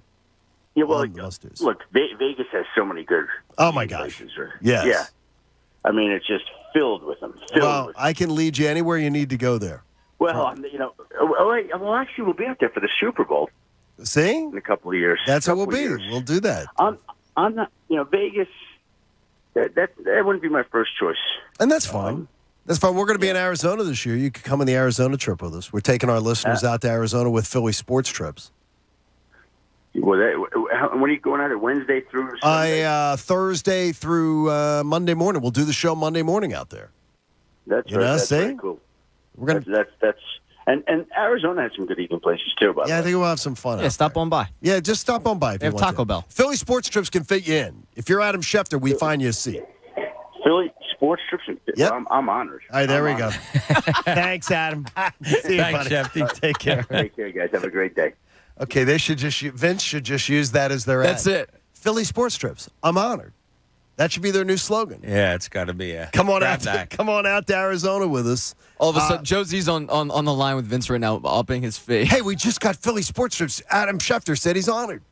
All right, coming up. 2023 is going to be very different in Major League Baseball, but I don't know that you're going to like it. John Kincade Show on The Fanatic. I want you to beat the heat. You know it's been stinking hot. And right now, your home hasn't stayed cool because your windows, they stink. And you know that because last winter, your bills were incredible trying to heat your house. Why don't you save $200 off any style new window right now from Window Nation? $200 off any window, any size, any style, any color you choose. Plus, pay nothing until 2024. You can lower your energy bills, raise the value of your home, get new energy-efficient windows from my friends at Window Nation. Whether you need the fiberglass windows, the vinyl windows, the wood windows, do business with a company with an A+ rating from the Better Business Bureau. You're going to save $200 off any style new window from my friends at Window Nation. Plus, you're going to pay nothing until 2024. If your windows are sticking and they're drafty and they're cracked and your heating and cooling bills have been through the roof, this is a spectacular deal. Save $200 off any style window with Window Nation. Do your window shopping online at windownation.com. Then call them at 866-90-NATION. That's 866-90-NATION. The John Kincade Show. Ladies and gentlemen, can I please have your attention? And I need all of you to stop what you're doing and listen. On 97.5 The Fanatic, Philadelphia. The Fanatic's Business of Sports is powered by Pico for Business.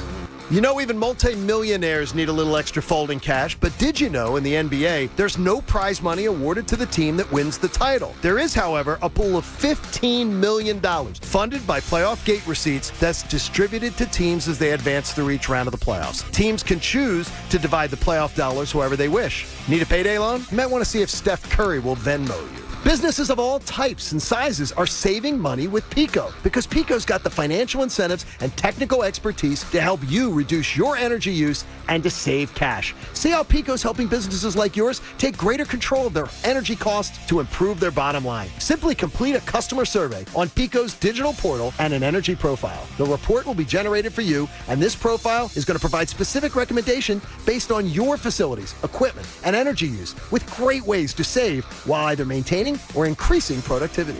Hey, kids, I'm going to Wawa. Anybody want anything? It's Hoagie Fest. Hoagie Fest is here. So, classic meatball and classic Italian with cherry pepper relish. And a new picture frame. Wawa Hoagie Fest is back. Whatever your order, summer tastes better when it's full of hoagie love. Get $5 shorties and $6 classic hoagies. Limited time only. See store for exclusions. Back by popular demand, Wawa and Chips Ahoy are teaming up again to bring you frozen handcrafted beverages that'll make your summer adventures epic. Like going to the beach. Going to the beach with a delicious and creamy Chips Ahoy milkshake. And binging season 3 of that show? Binging season 3 of that show with a tasty Chips Ahoy smoothie. Whatever you're doing this summer, make it epic. Chips Ahoy frozen handcrafted beverages are back, and 20% off when you order and pay on the Wawa app. It's not easy being the one everyone counts on to keep the facility running, no matter the weather or supply chain hiccup.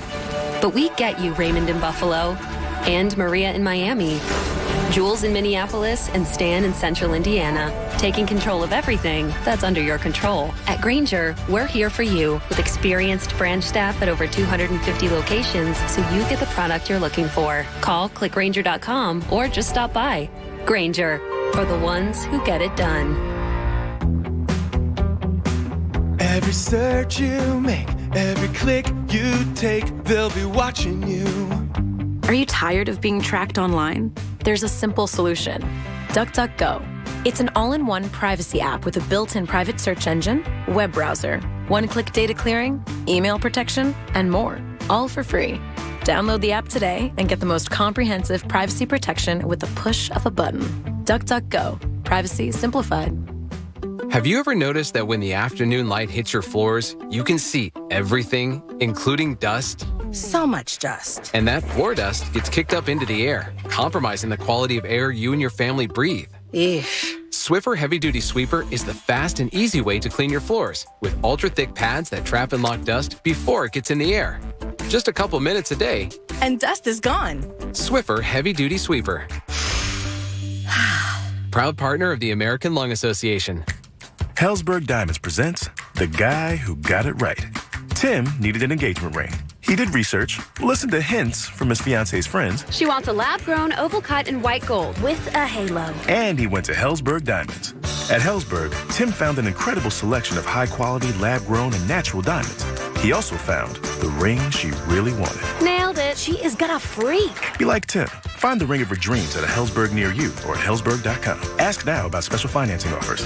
Hey, it's cuz, don't be that guy with the T-shirt on in the pool. You can still be slimmer for this summer. Since it only takes 40 days to lose a contractually guaranteed 20 to 40-plus pounds with NJ Diet, their program uses hair, saliva, and bioenergetic scans to personalize natural formulas and supplements to help you lose the weight. That DNA info is used to help you keep it off. No shots, no hormones, no surgery, no prepackaged foods. Ew. Call 855-5NJ-DIET or visit NJDiet.com. That's NJDiet.com.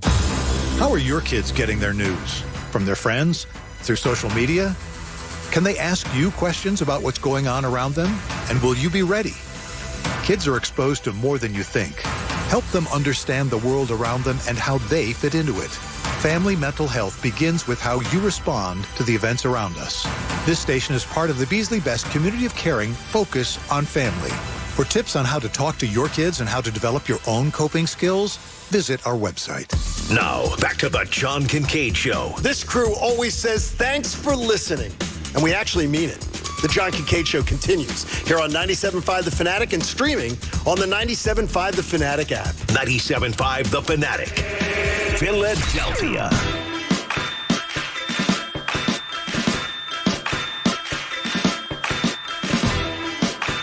The John Kincade Show on The Fanatic. And you know that Martin Law is Philly's original law firm for injured workers. Schedule a free consultation today at paworkinjury.com. Who is this, Pat? It's Drake.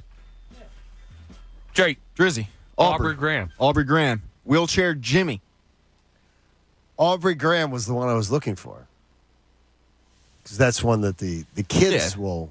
The Canadian rapper. The kids will use that term. Everybody got a deal. He did it without one. Everyone got a deal. Well, he did. He did it without one. He's about his business. Yeah. Yeah, but he did it. He did it with a hit TV show. He did it with a hit TV show. Yeah, but everybody got a deal. Like Bob got a deal, you got a deal, Coach got a deal. It was like Oprah handing things Aubrey out. did it without one. Everybody gets a deal. Yeah. By the way, aren't you surprised when you bring up Oprah? I saw her the other day on TV.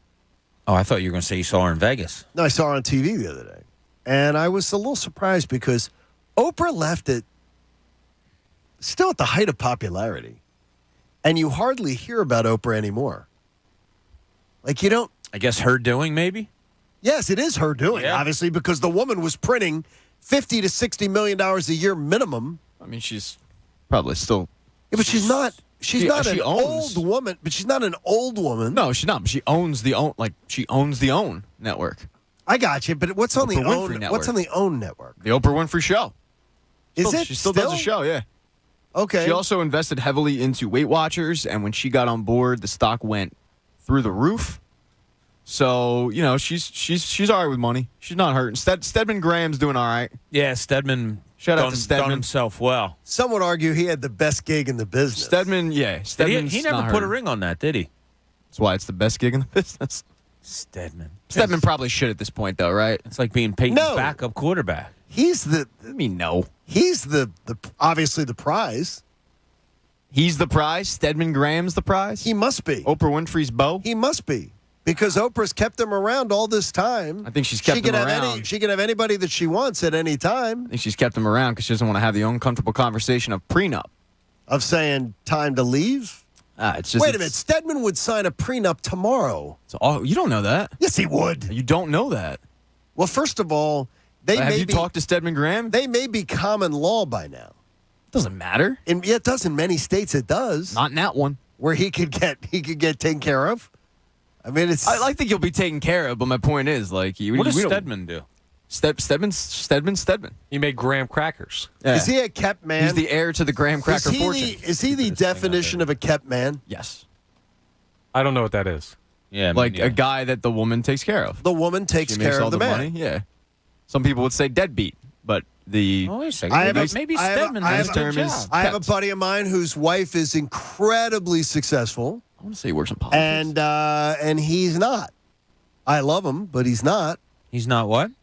He's not incredibly successful. His wife is incredibly successful. And he's reaped the benefits of being married to this woman forever. So when they go out to Bertucci's, it's her credit card that's paying, not his. Pat, to say that she's rolling in the dough is a understatement. Can I have her number? She's brilliant. I'd like to be a kept. And he married well. He married well, Coach. I mean, yeah. According to the internets, Stedman Graham, his net worth is $10 million. So it's certainly he's kind of not successful. A billionaire like Oprah, but $10 million, not too shabby. Whoa. Why is he the $10 million? That's what Oprah gave him for Christmas last year. Yeah. Yeah, she said, look under your seat, Stedman. This is like the congressmen and congresswomen that you look up their net worths and you see how much they're really worth, and you go, how did they do that in public service? Well, he's Stedman, a local kid. He's an American author, public speaker, educator, and businessman. He wrote How to Date Oprah. Do you know anything? He went to Middle Township High School. She put it in the Oprah Book Club. He wrote, exactly. Yeah. He wrote I wonder if Oprah has ever put one of his books in the book club. I'm sure. Probably. She's read it, right? You got to figure she read it. What would be the title of the book, Bob, if you wrote a book? 1,000 Little Pieces. Right now, what would be the title of the book for you? If I wrote a book. If you wrote a book, and you can write it on any topic you want. Wow. I'm not that guy. Yeah, there you go. That's a great title. That's a great title. There it is right there. Yeah. And just who? The story of Bob Cooney. Egan, I'm you not writing that the forward? guy. You writing the forward for the book? I'll say a few words. I don't have much of a story to tell, so it'll be a short read. That's not like true. somebody on the jacket. You know, a little something on the jacket. I'll say a few words. No problem for Bobby. We can do Absolutely. that for Bob. Bob, you don't have the memoirs from Time covering one of the interesting stretches in Philadelphia 76ers history? Yeah, I have that. Chapter 8. There you go. The day I met Sonny Weems. There you go. I just called him Son. Are you looking forward to the new 2023 Major League Baseball schedule? I don't think a lot of people even realize that this thing is already going to be a reality and that it is set up. Next year, we will be in this. The Phillies are going to face every single team in Major League Baseball next year. I really want to like that, but I see pitfalls. Because one of the things I don't like is the urgency of every divisional game next year. You're going to have 4 series next year with divisional teams. You're going to have a 4-game series at home and a 3-game series at home. So the Braves will come to town twice. Once for a 4-game, once for a 3-game. You'll go to Atlanta once for a 4-game, once for a 3-game. Same goes for the Mets and everybody else. You're going to play 6 games each, 3-game series home, 3-game series away, versus every other team in the National League. Then you're going to play 3 games apiece versus 14 teams in the other league. So you're playing every American League team for 3 games. 1 year you'll play the 3 games at home, 1 year you'll play the 3 games on the road, and they will split that up. So 7 of the teams in the league you're going to play at home, 7 of the teams you play on the road. One team you get to play 4 games. Your regional rival. That has not been announced yet. I'm guessing that's the Orioles. Probably, or the Yankees. No, the Yankees are going to be the Mets.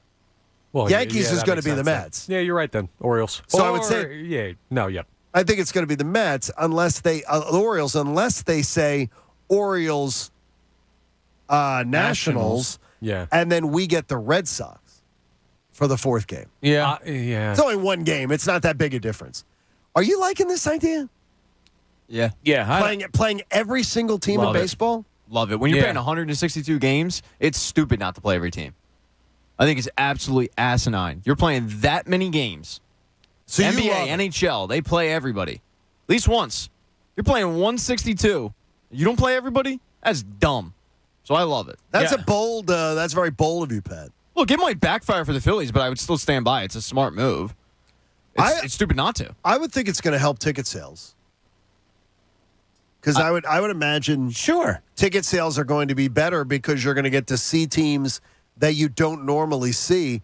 Every other year, the Yankees come to town. Every other year, the Red Sox come to town. You're going to get to see stars you don't normally see. Exactly. I would love to see the Blue Jays come into town and go see a game there, and knowing that it's going to happen every year. Yeah, I love that you get to see each and every player up close and personal in the league. The fact that you go through years that you may not see up close, of Vlad Guerrero, or not have a chance to see some of the other players in the league that Ohtani, although the Phillies did get to see them this year. But, I want to see every player in the league, especially baseball. Like Pat said, when you have 162 games, do you really need, 19 now that they play against division opponents? 19's too many. I don't need to see 14. I'm 14's not a bad number. I don't need to see the Marlins 19 times. Exactly. It's overkill at that point. Okay, though, the making up the chance, though, if you get off to a bad start, the chances of making up games in your division are far worse. You know what? But that's I still stick by. This is what it should have been years ago when you expanded to 162 games and 61 or whatever it was. This is stupid. And if it costs the Phillies, I'm not going to go, well, I wish it was back then. No, that cost the Phillies, and the Phillies weren't a very good team. They were what they've been the past couple of years. A good team, not a great team to get to the playoffs. I'm not going to blame the schedule. Right. And also that schedule means that you, as Connor pointed out, you're playing the Orioles, trash. You're playing every division's trash. The Royals. Right.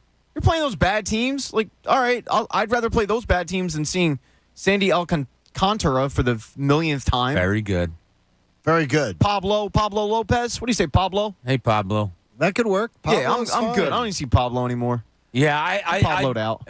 I hate that in baseball you don't get to see the best players. And by up close and personal, I'm saying a 3-game series. You're going to watch a Phillies 3-game series against the Toronto Blue Jays. You're going to watch them against anybody. And then you can see these guys. And if it's here, you're going to get yourself out there.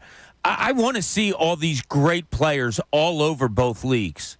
And I hate that there's seasons that go by that you don't see them. Hey, we want to get, since Pat's in studio with us and separated from Coach by bulletproof glass, I'd love to get Pat's point of view on something. This is Pat's point of view. Here's Pat. Hey, guys. How are you?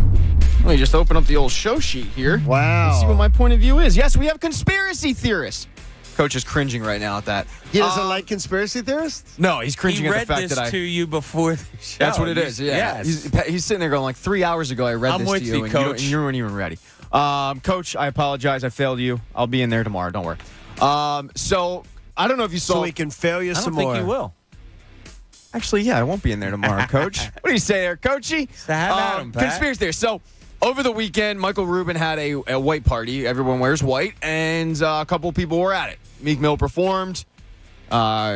You had Joel Embiid. You had PJ Tucker. Noted Patriots fan, Meek Mill. That's okay.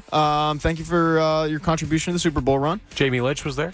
Jamie Lynch was there after his stay at the Swiss gas station hotel. PJ Tucker, I think Tyrese Maxey did make an appearance. He did.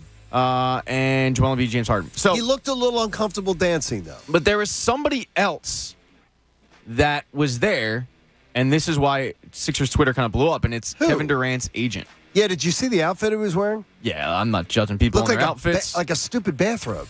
Yeah, I dress like a 12-year-old, so I can't really judge. But that's not a stupid bathrobe. So people started. It was a connecting- white party, Bob, and the guy wore like a bathrobe. Yeah, that's okay. Bathrobes are white. Maybe that's all he had. So, Sixers Twitter started connecting some dots. Really? And when Kevin Durant signed with Golden State, the story was that he decided to sign with Golden State when he was in the Hamptons. Now, Kevin Durant wasn't there that we know of, and I'm pretty sure word would have He gotten was out not. had he been there. But you find it interesting. I found it interesting, at least, that the party was held in the Hamptons. So you've got all the big names for the Sixers in one place. You've got Michael Rubin, who's got all that Fanatics money and can just give people endorsement deals. And Jamie hinted at that last week that, maybe there's some thought that, you take a lesser deal, James Harden, but we'll give you an endorsement deal from Fanatics.com. You've got his former teammate, James Harden, there, who he had a decent relationship with in Brooklyn. Connecting some dots. Was Jim Curtin there? Jim Curtin, I don't think Okay, was here's there. the deal, though. Pat. Here's where I'm this just all connecting falls. some dots. Okay, I here's don't- where your dots all fall apart. Well, no. I'm not done.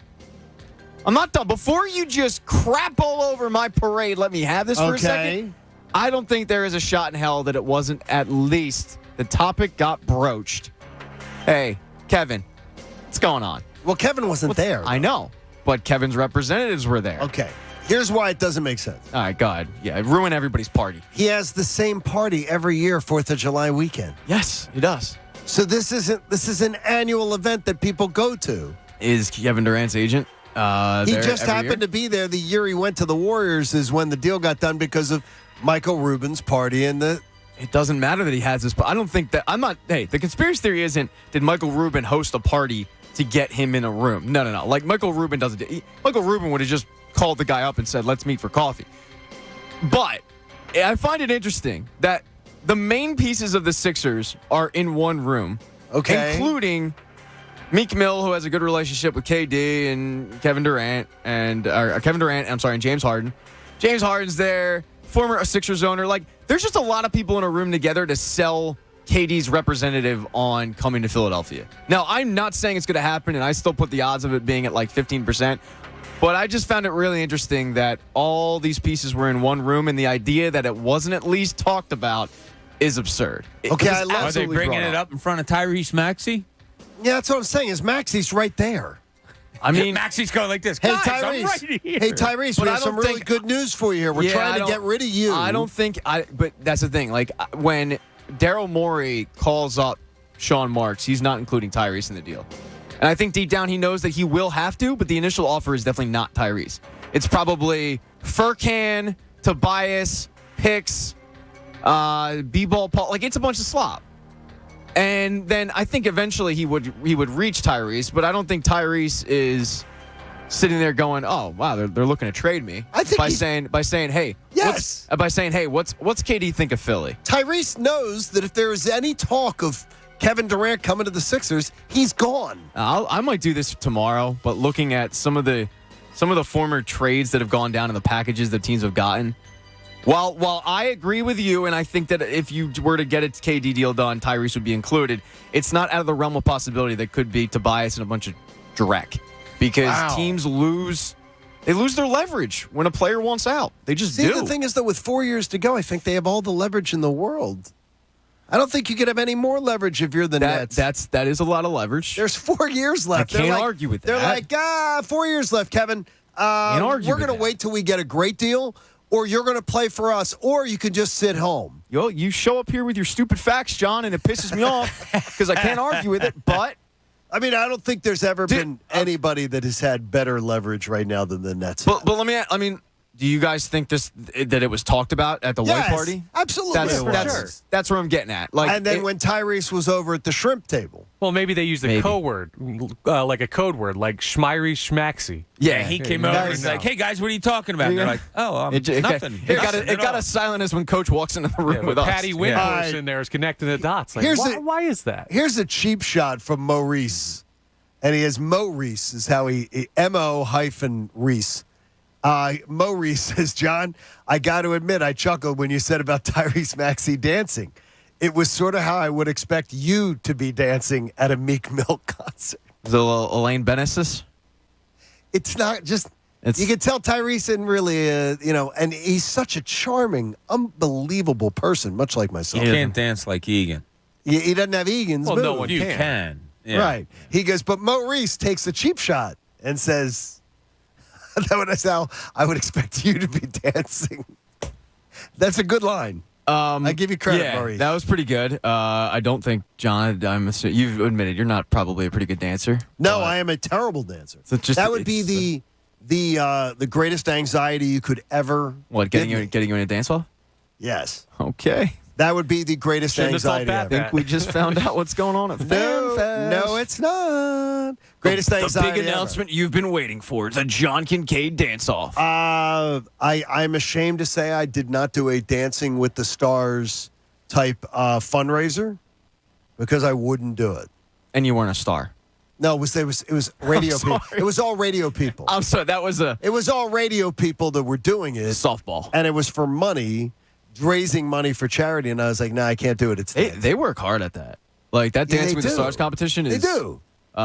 You can just tell by a lot of them will lose a lot of weight. Yeah, I had a family member who and start having sex with each other too. Yeah, that happens quite a bit actually. That happens a lot on that it does. show. Yeah, there's a lot of sex that goes on. They start having sex. I had a family member who did a real estate deal with Emmett Smith when he was doing it. Really? Dancing with Okay. the Stars. Did he have sex with them? He did, yes, absolutely. Okay. Your cousin did? He won it. He won it. Uncle.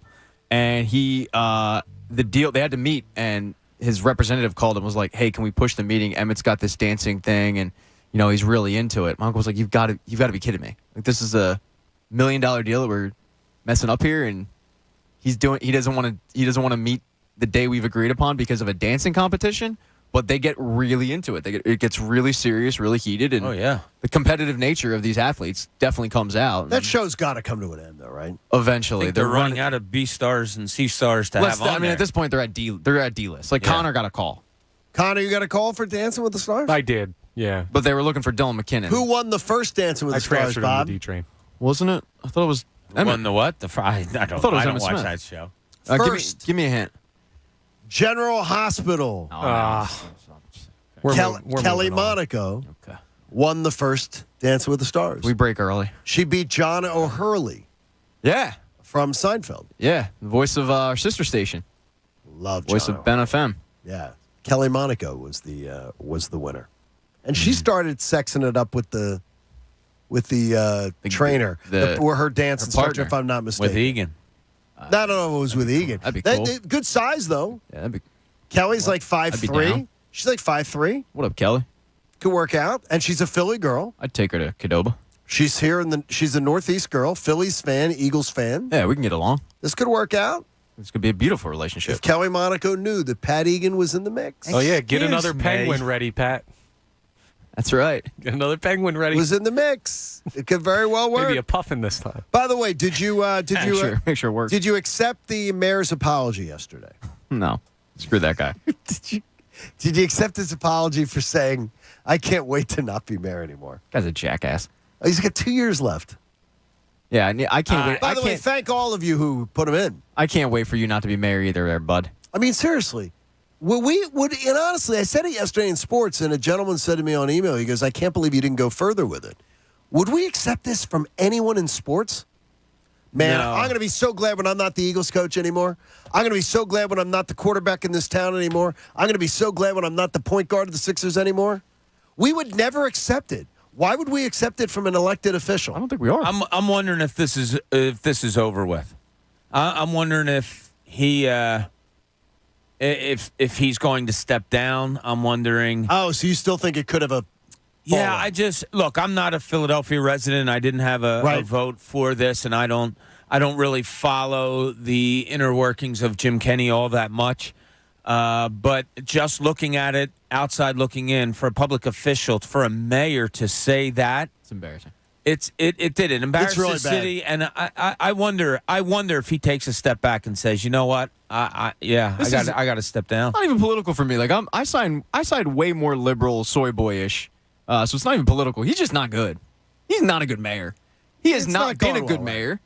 Well, and then he admits, like, with 2 years left, I can't wait. Dude, just leave. Just leave. You're going to have to leave your $200,000+ salary along with you, but just step down. You know what hit me real quick is somebody saying, oh, that's good. You can get out when you're done mayor of all these problems. How about us residents of Philadelphia that can't get out of this? The lady, and I don't know her name, I'm sorry, from Philadelphia City Council.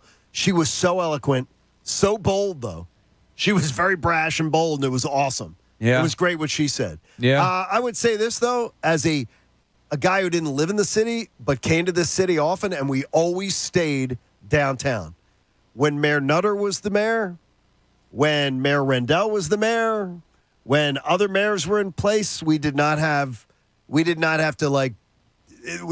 problems that we encountered under this guy. It's completely changed the downtown back to what it was when I went to Temple, and it was terrible. When downtown was terrible, when every third or fourth business was boarded up. This guy's he seems a little out of touch. Coming up, 20 days to go till training camp.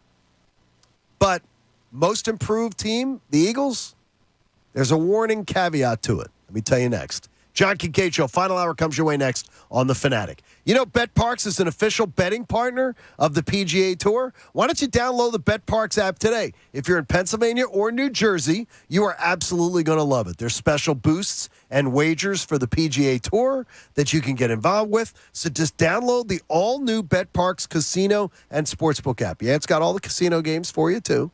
You look at a pastime, you want to play 25-cent blackjack, 50-cent blackjack, you can do that too. You can bet baseball by betting more than the score, betting on individual player performances. Whether a pitcher like Aaron Nola tonight is going to go over on the strikeouts, probably a good bet. You can bet on those kind of wagers for you. The live in-game wagering is fantastic. The line is constantly shifting. Use the promo code Kincade, get a risk-free bet up to $750. You got to be 21 in Pennsylvania or New Jersey. If you have a gambling problem, please call 1-800-GAMBLER. The John Kincade Show. This is not radio fantasy camp. We're on the air here. On 97.5 The Fanatic. Philadelphia. Concerts, festivals, family gatherings. There's an Everfresh juice for that. Shooting hoops. Sitting on the stoop. There's an Everfresh juice for that. Picnics. Pool parties. There's an Everfresh juice for that. Days on the beach. Nights on the town. There's an Everfresh juice for that. Crack of the bat. Peanuts and hot dogs. There's an Everfresh juice for that, too. There's an Everfresh juice for every occasion. Everfresh has over 40 flavors to choose from, including our premier apple juice line with your favorite apple to eat. Now available in a bottle to drink. Just twist the cap. Everfresh juices and juice drinks. Nature's refreshment. Look for delicious 100% juice Honeycrisp apple or any Everfresh juice or juice drink flavor at Bound Beverage on Easton Road in Warrington.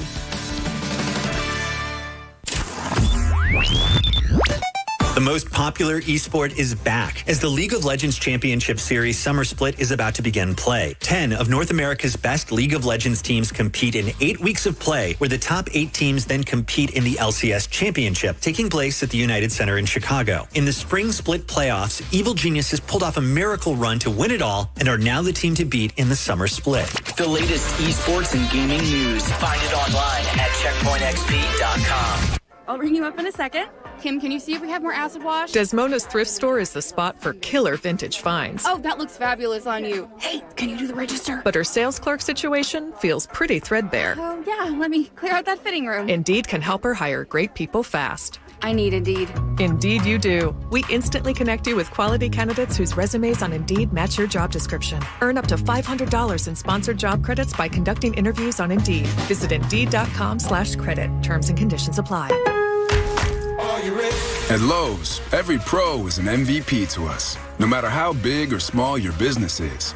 Earn back when you spend, get exclusive offers, and paint rewards. It all adds up to help level up your business. Join Lowe's MVP's Pro Rewards and Partnership Program today. Minimum purchase required. Earnings and paint rewards awarded as Lowe's e-gift cards. Exclusions, restrictions, and more terms apply. Valid through 12/31/22. See Lowe's.com/L/Pro Loyalty Terms. Subject to change. U.S. only. 5X480. Dayton B100 V-Belt, one of the many parts Grainger carries. It's also the item that helped Rob carry the day. The job was on hold, deadline fast approaching. But a quick search on Grainger.com and Rob found his part. And with same-day pickup at his local branch, he and his crew got the job done, safely and on time. Get supplies and solutions for every industry with real-time product availability. Call, click Grainger.com, or just stop by. Grainger, for the ones who get it done. Dell's Black Friday and July sale is here. Now's your chance for a refresh with savings up to $500 off select computers, like the XPS and select Alienware systems, taking performance to the next level with Intel Core processors. Plus, shop special deals on top accessories. Great financing available with a Dell Preferred account and free shipping. Upgrade today by calling 877-ASK-DELL. That's 877-ASK-DELL. Like bones, your teeth lose density and become weaker over time, which can lead to tooth decay. And that can make your visit to the dentist feel like this.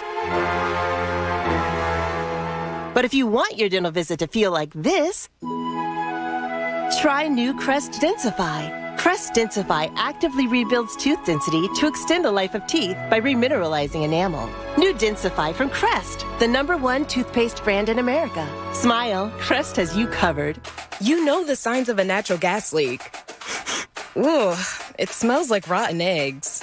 But what's your next move in that situation? Scoot, run, bolt, flee. Gas leaks are no good for me. If you smell gas, it's time to go. Leave the scene and call Pico. 1-800-841-4141. Give us a call and we'll send someone to check it out.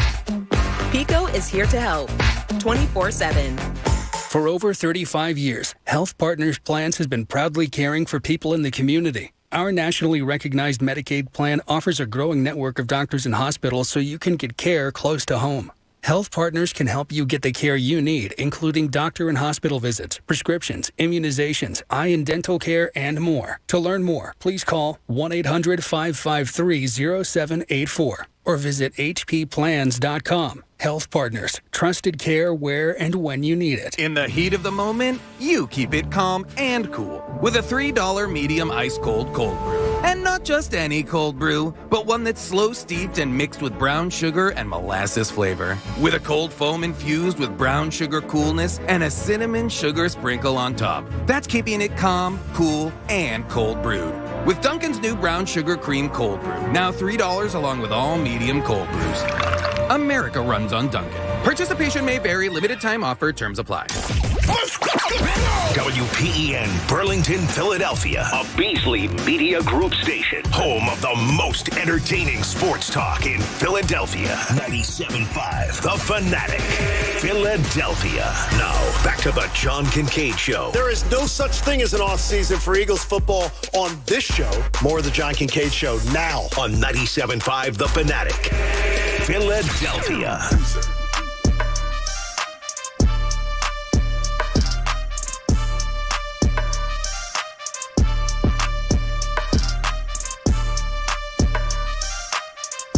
On Kincade Show on The Fanatic. Hey, Pat, you can get 20 bonus points today at Salad Works. There's not one by me anymore. What? The closest one by me closed. What? Yeah, the one in Andorra closed up. Wait a minute. Bewitched's mother? Was that her name? I don't know. Wasn't her name Andorra? Don't know. I don't know. I don't have that in the memory bank. You don't have her? Sad day for me. Agnes Moorehead played Andorra. Who doesn't like Moorehead? She was a great actress back in the day. Sure she was. Andorra. Yeah, it's tough Connor's day. going out on that. I know. That's Bewitched was the terrible. show with the witches, right? Seriously? It's called Bewitched. Good guess. Good guess by you there, Her Connor. name was Elizabeth Montgomery. She was incredibly beautiful woman. I too have heard of the 60s. Yeah, and she was you gotta put very, like very $7 beautiful. in the jar. Bewitched? Well, people have heard of Bewitched, but now you're going into like the actress and everything. You got to put $7 in. If you tell a story of someone named Agnes, it's probably too old. And her husband's really good point. And her husbands on the show were two Dicks. Dick Sargent and Dick York. Okay. Cool. And both of them didn't in real life, wouldn't have liked Samantha. But back in the time, they couldn't show that. So you see, there's just like stuff that you learn.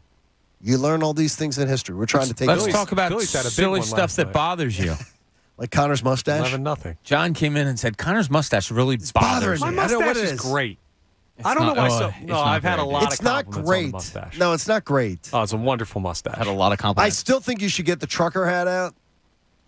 Should I? Get the trucker hat. You need the trucker hat. Pack a lip. Half trucker hat. The half trucker hat with the plastic snaps in the back. Wear my And you flannel should be cutoff wearing and it, my jorts. but you got to show it first, and jean shorts. Because you honestly, I could drop you in Gainesville, Florida right now, and you would blend in.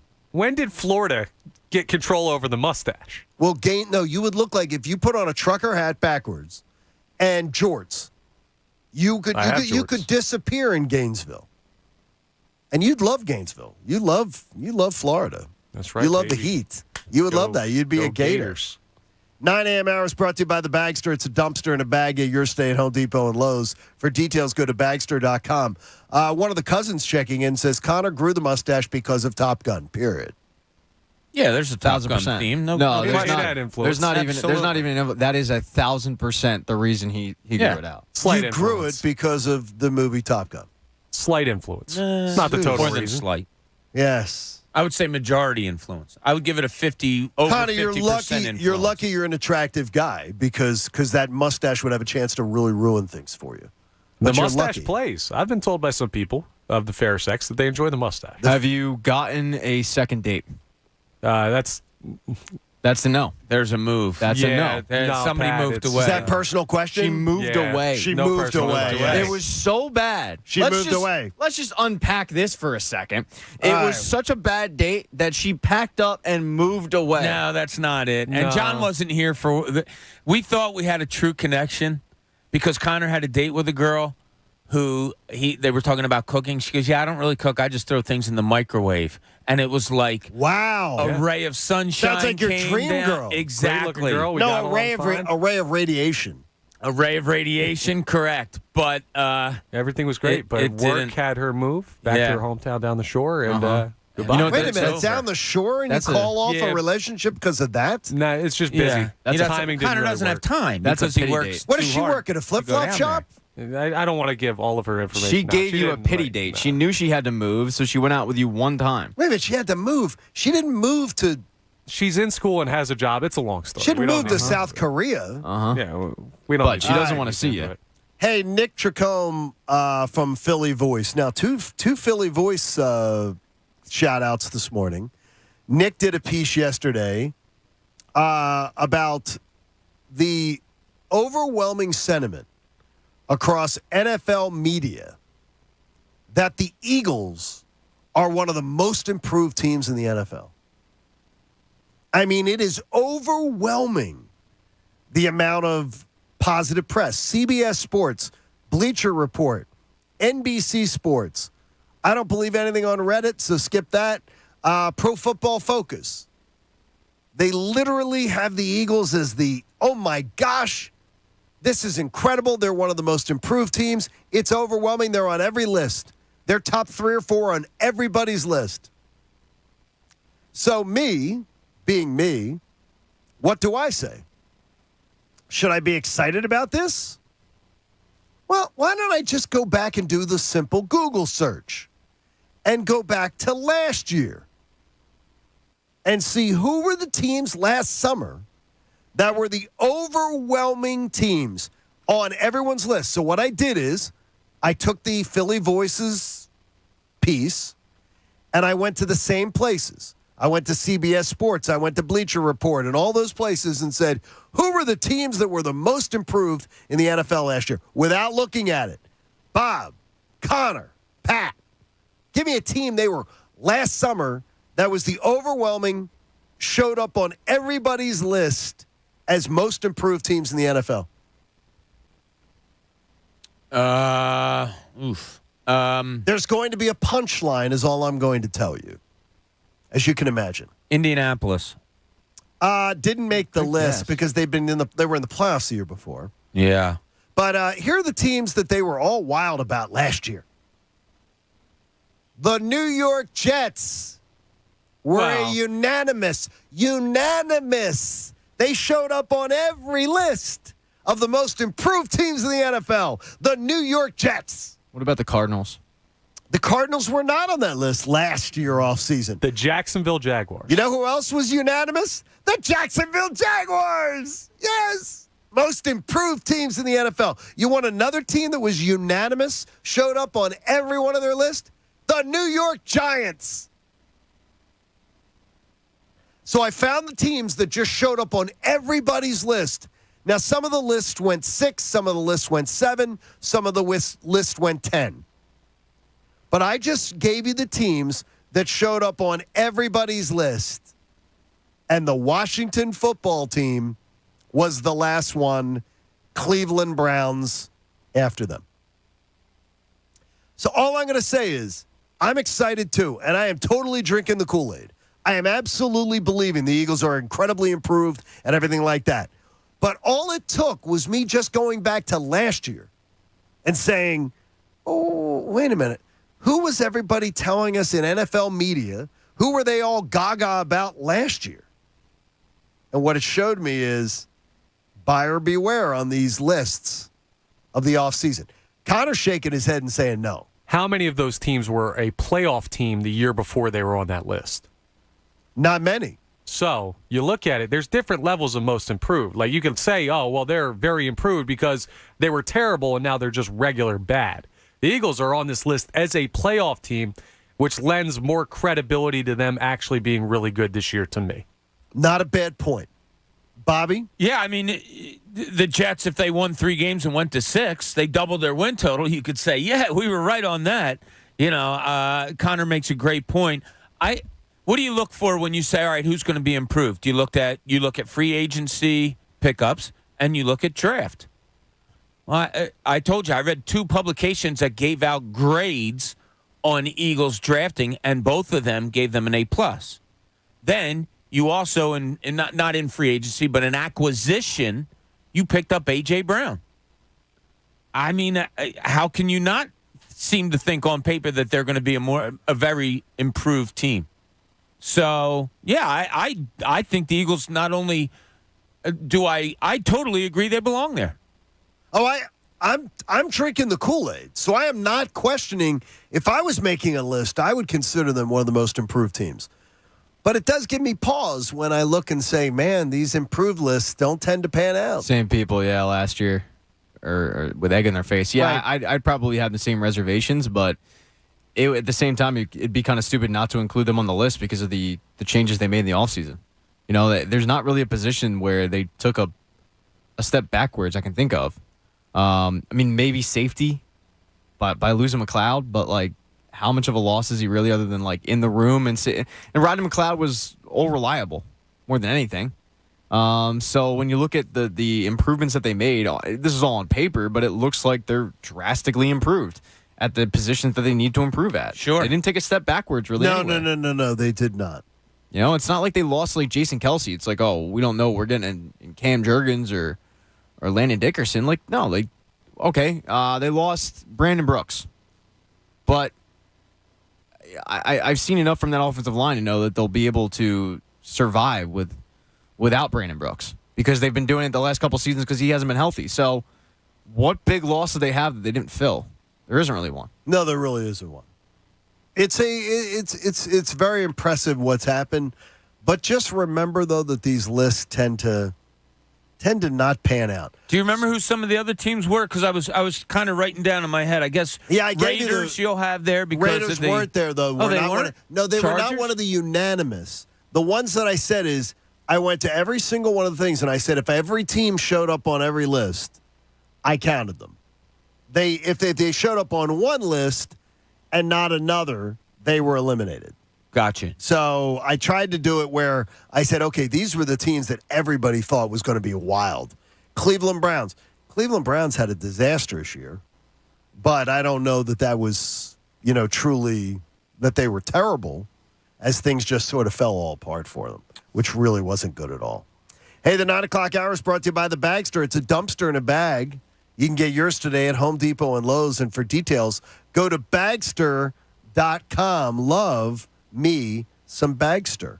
In Cooney's Corner, Bob wants to look at the 4 head coaches in the city in a different way. Now, let's see what's in Cooney's Corner. It's funny. 4 sports teams in this town, and we just solidified coaches in 2 of them. John Tortorella coming on for the Flyers, and then Rob Thompson here with the Phillies now. We had a 50% turnaround in the head coaches in this town, and it didn't really hit me until yesterday. I was just thinking about some different things as far as coaches go. We have 2 unknown as coaches right now in this city. And Tortorella, you know him as a coach on other teams. You don't know what he's going to be with this Flyers team. Rob Thompson has all of 29 games or 30 games under his belt now. So if you're looking at including Doc Rivers and Nick Sirianni, who's been here all of 1 year, I mean, it's amazing. We're a Philadelphia sports town, and we have 3 coaches that have less than 1 year of experience under their belt. And especially when I think of the day that I started, the day the John Kincade show started. Doug Peterson was gone, like Doug Peterson leaves. And you had Doug Peterson, you had Doc Rivers, you had Joe Girardi, and you had Elaine Vigneault. Yeah. And you had this, I said, that's the best group of coaches this city's ever had at one time. And right now we've gone to a lot of indecision. But I actually feel better now. I feel better. By the way, I love the Torts hire. So I really do love the John Tortorella hire. All right, so let's go with all 4 sports. What coach do you have the most confidence in, and rank them in order? What coach do you have the most confidence in, and how do you label confidence? That, is Tortorella taking them to the Stanley Cup? No, we know that. But do you have, just rank them in your order of who you have the most confidence in with these 4 coaches that are now set in place? I have confidence that John, the thing is, though, is that results are going to be different, but I have confidence that John Tortorella will be a legitimate NHL head coach that gets this franchise pointed in the right direction. But I am going to say that I have the most confidence in Nick Sirianni. And that's just what came out of my mouth. I got them, and I feel like I'm slamming Doc Rivers by saying that. But I'm going to say Nick Sirianni. I mean, that shocks me. It's funny. We're talking about a coach who started 2-5, and the only reason things got better is because someone told him or someone took to give over. up play calling. Yeah. I would go with Would you go 1? You'd go Torts 1? And that's just because of his track record. Yes. His track record is that of a winner. 6 years in 3 different spots but that he stays in a job. Do I think that he is going to lead them to the promised land? No. Because they just have too many holes, and they're in a pit. And I think he's going to do a great job coaching, but he's going to get them to, he should get the most of his players, but this isn't a winning What if he got him in winning team. But what if he got him in an 8 seed? I mean, look, in the NHL, an 8 seed can win the cup. No, and we've seen that all the time. But, I said it before. I feel like Torts is a win-now coach, and this is not a win-now organization, and they don't realize it. Because they constantly kick the can on the road thinking that they're 1 to 2 players away, and they're not. They're doing it again. But if he Let's gets trade the 5th overall pick for Alex DeBrincat. Hopefully not. All right, I wouldn't have a problem with that necessarily, but it's just that gives you an idea of we're 1 and 2 players away. You're not. You're not what 1 and 2 coach players do away. you have the most confidence? I have the most confidence. I have the most confidence in Torts, but okay. Me too. But in terms of actually winning something, probably Doc, because that roster's closest to winning.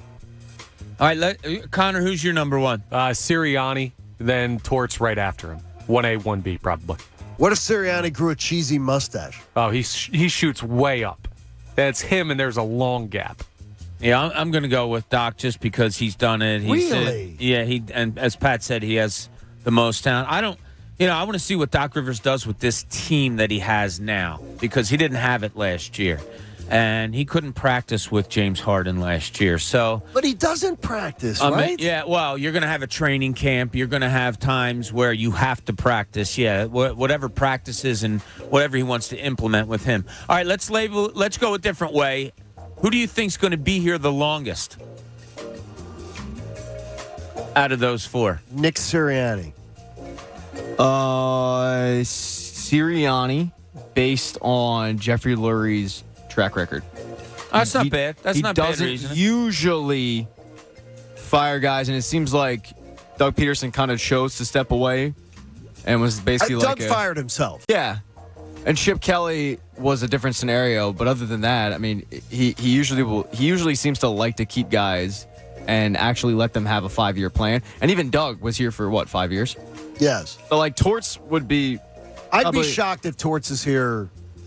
If he lasts 6 years with a fourth franchise, I'll be shocked if it's here.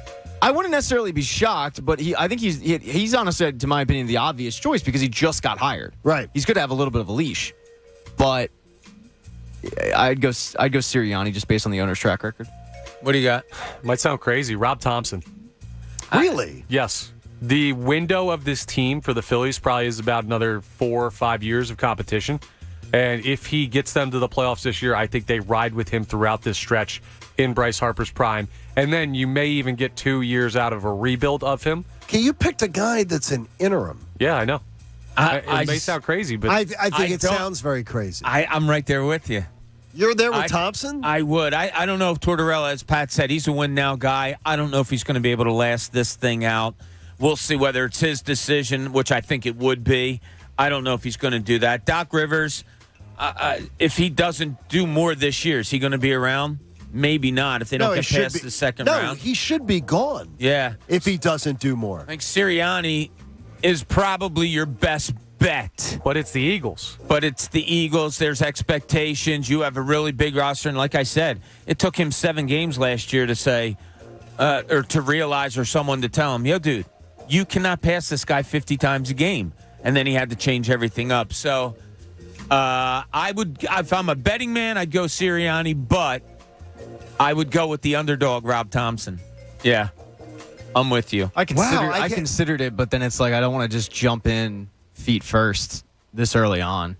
I've liked what I've seen, but yeah, things can go south quick. Sure, for anybody. So yeah, you're right. But I got to go with the guy that has. It's interesting though that in Philadelphia, right? Sorry, I didn't mean to interrupt you, Pat. But in Philadelphia, we're having this major turnaround in coaches. Yeah. Well, the thing is, though, is that I still can't get over the fact that you guys picked an interim who there's a chance he's not here. Yeah, but it also buys him more time being an interim. You count part of this season, then it feels like he starts fresh because he just gets his contract. We said, well, Tortorella just got hired. He hasn't even been hired yet, which could give him even more time. That's why I couldn't pick him. We have no idea if he's actually the guy. It's a possibility that Rob Thompson does a really good job and then misses the playoffs because the Bryce Harper injury is just something they cannot overcome. And in the offseason, they go out and they get an established manager. It happened in hockey. Like, the coach that took over in Florida, Andrew Brunette, did a tremendous job. He got bounced in the first round, and the ownership said, yeah, we're going to go out and get another guy. Well, they went and got Niles from Frazier. It's just, it happens in sports. The interim tag is real. It's there for a reason. And if Rob Thompson had just signed a deal, I'd probably agree with you guys, but I can't pick him because he's an interim. Okay. Yeah, I can't pick him because he's an interim either. That's an interesting. I just have a feeling. We'll see. Hey, take Audible along this summer and listen to best-selling audiobooks, exclusive originals, and podcasts. Start with a free 30-day trial at audible.com. You know what it really tells me, though? It tells me more that you guys have very little faith in the guys that are in the other jobs. That's what I read more into it. As to their shelf life. Like, that tells me that you're picking an interim who may not even have the job over guys like Doc Rivers and... Well, I don't think... I think we all agree that Doc Rivers isn't going to be here for 5 more years. I would absolutely say so. Yeah, I don't see that happening. I think the clock is ticking. I don't think... Yeah, and some of it could be Doc's reasoning. You know, like I'm not saying the Sixers aren't going to stay with him for 5 years. He might not want to stay with the Sixers for 5 years. Tortorella, I don't know. I mean, we know his personality. We know how bad it is here. Are those two going to mesh? We've seen a lot of times in hockey where it doesn't. Yeah. And then, Sirianni, yeah. But, again, he's 1 year in, and he was really bad for half of that year. He was terrible. He was. But he gave up the play calling. Yeah, self-awareness. Things got better. So I give him credit for self-awareness, even though he may have done it with a gun to his head. I don't he may have been believe told. that. I really don't. Well, you think they said to him, "This is just being suggested," or no? I think it was his call. I think it was his call. I don't think that they had any input on it. I really don't. Wow! Whoa! No input. I don't think they had any input on it. They were doing what we've heard from guys like on the beat, the Jimmy Kempskis and the Zach Bermans of the world. He was doing what the ownership wanted Doug Peterson to do. Throw the ball 50 times a game. Doug Peterson, the famous game in Green Bay where they won that game, but they won it running the football. And afterwards, Doug Peterson got pissed off because Jeffrey Lurie said, basically, why'd you do that? Why weren't you throwing the ball? So Sirianni was doing literally what the owner wants him to do. But it wasn't working. So he flipped it. I have a hard time believing all of a sudden the owner and the GM had a change of heart and went down and said, oh, by the way, let's run the ball all of a sudden. That's never been their MO. Hopefully it was his idea. I really do think it was. I think it was his idea. Why would it take 7 games is what gives me Because it was caution. terrible. Because I would come in every single Monday and go, that at one point, Jalen Hurts was responsible for 77% of the plays. And I said, Tom Brady is responsible for 72% of the plays. Oh. Why in the freak are you doing that to Jalen Hurts? Because I thought it wasn't working for him. Well, the counterpoint is I didn't draft Jalen Hurts. I wasn't here when they took Jalen Hurts. I got to find out what I have in Jalen Hurts, and this is a building year anyway, so what does it matter? Hey, if you have a thought on this conversation we just had and you want to jump in with us, we'll take your call coming up if you want to at 610-632-0975. Love to hear where you fall on that. Do you think Sirianni took it away from himself, or do you think somebody took it away from him? Plus, remember where the Phillies were this time last year? I do. John Kincade Show on The Fanatic. I want you to save $200 today off any style new window from Window Nation. I'm talking the bay windows, the boxy windows, the windows with the frames in them or not. Any window you can choose, you can imagine, vinyl, wood, fiberglass, you're going to save $200 off it at Window Nation. Plus, you're going to pay nothing until 2024. So lower your energy bills, raise the value of your home, get yourself new energy-efficient windows from my friends at Window Nation. Better yet, you're going to pay nothing until 2024. This is a great, great deal. So you choose the window. Do your window shopping online at windownation.com. Choose the window you're interested in, and then know that you're taking $200 off every window, and then know that you're going to pay nothing until 2024. It's a spectacular deal for you, and I want you to get into it now, because the longer you have those old drafty windows in, it's not just keeping the cold air out in the winter, it's keeping the hot air out in the summer. If you see your air conditioning and cooling bills in the summer going through the roof, that's a precursor to what's going to happen this winter. Save money for 2 years. Go check out Window Nation. Go to windownation.com and tell them John Kincade from The Fanatic sent you. The John Kincade Show. For someone who's super, super hot, you're really cranky. On 97.5 The Fanatic. Philadelphia. The biggest party of the year for Philadelphia sports fans is back. Oh, my God! FanDuel Sportsbook presents 97.5 The Fanatic's Fan Fest, Saturday, October 1st at Xfinity Live. Let's just go. All of the Fanatic hosts celebrity guests, interactive activities, and attractions. And lots of food and drink. 97.5 The Fanatic's Fan Fest 2022. Presented by FanDuel Sportsbook. Saturday, October 1st at Xfinity Live. The countdown is on. This is a free event, but you will need a ticket to attend. Keep listening for ticket giveaways, ticket rate appearances, online ticket raids, and a special offer from FanDuel Sportsbook to score tickets. Must be 21 or older to attend. 97.5 The Fanatic's Fan Fest 2022. Presented by FanDuel Sportsbook, America's #1 sportsbook.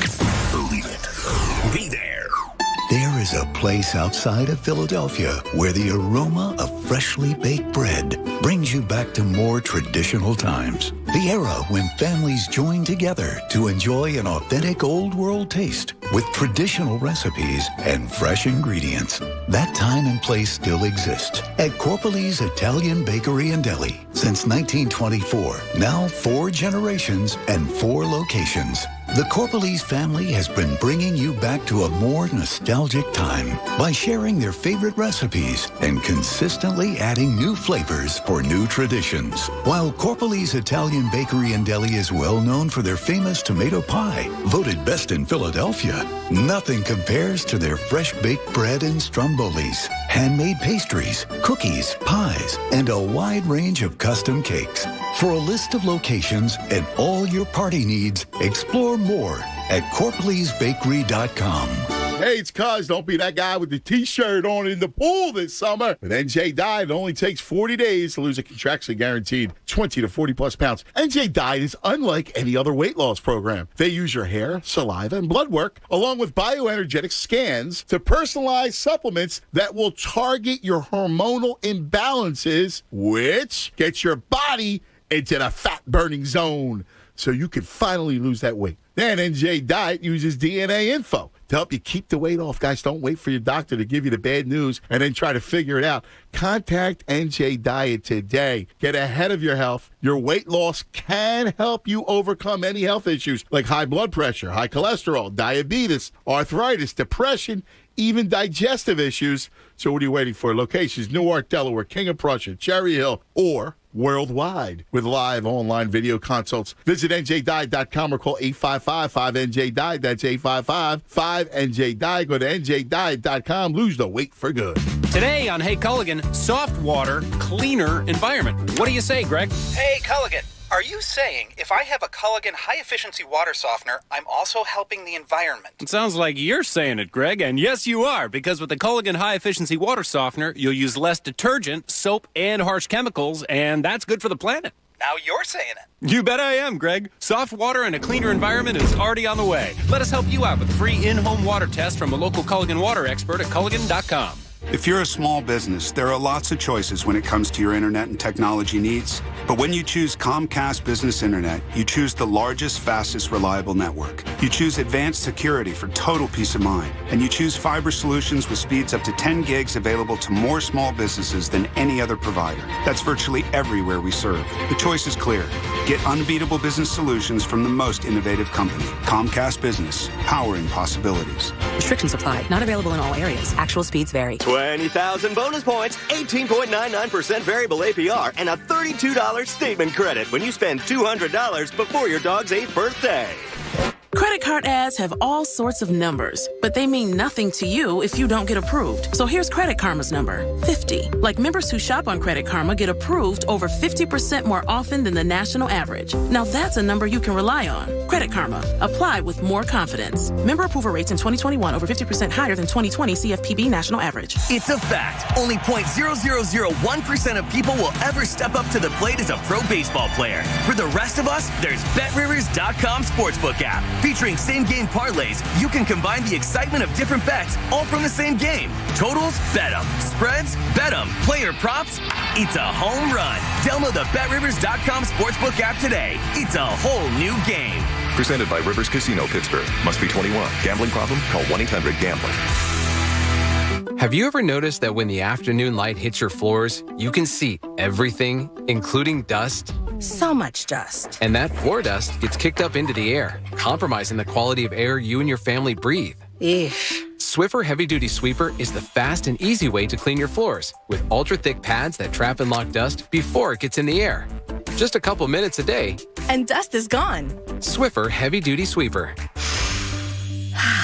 Proud partner of the American Lung Association. It's Stars and Stripes Harley's pre-owned freedom sale this week. All pre-owned Harleys tagged with liquidation pricing. Good, bad, or no credit. 100% of applications accepted. Save thousands this week. Only at Stars and Stripes Harley's pre-owned freedom sale. It ends this Sunday on approved credit. We all know Philly sports is big business, and we've got you covered every weekday with the Fanatic's Business of Sports reports that are powered by Pico for Business. For information on how your company can save with Pico's incentives, go to pico.com/business. Hello? Whether you're at home or on the go, listen to 97.5 The Fanatic on Odyssey on your smartphone, Roku, LG Smart TV, Waze, and more. That's Odyssey, AUDACY. Check it out now. Now, back to the John Kincade Show. I've got a dog named after Nick Foles. You can't get more Philly than that. We're always loving the backup quarterback. How's everyone doing? On 97.5 The Fanatic, Philadelphia. It's funny that the dog barks in that little bit we do there about my dog, because the dog in the new house has now started to bark. Gotta let the big dog out. She now either barks at the door leading to the garage when she wants to go to the bathroom, which usually she would just sort of give you a little woof, like leave it woof, to take you to the bathroom. And now what does she do? It is a bark. What's that sound like? Like a defiant bark. Like it's defiant. Like put me out. But now she likes so much being out on the screened-in porch, she stands at the back door and will bark at you to let her out onto the screened-in porch. Wait a minute. What was the bark when she needed to go out the door? It was a very defiant bark. What did it sound like? I don't know. I can't really describe it. She's a Shih Tzu. Bark for me. She's a Shih Tzu. That's all I can tell you. And a little bark. She a little Shih Tzu. Give the people a little bark. She a little Shih Tzu. John, give us a bark, man. Come on. We got good news during the break. What? Did you? I don't know Connor's going to shave? No.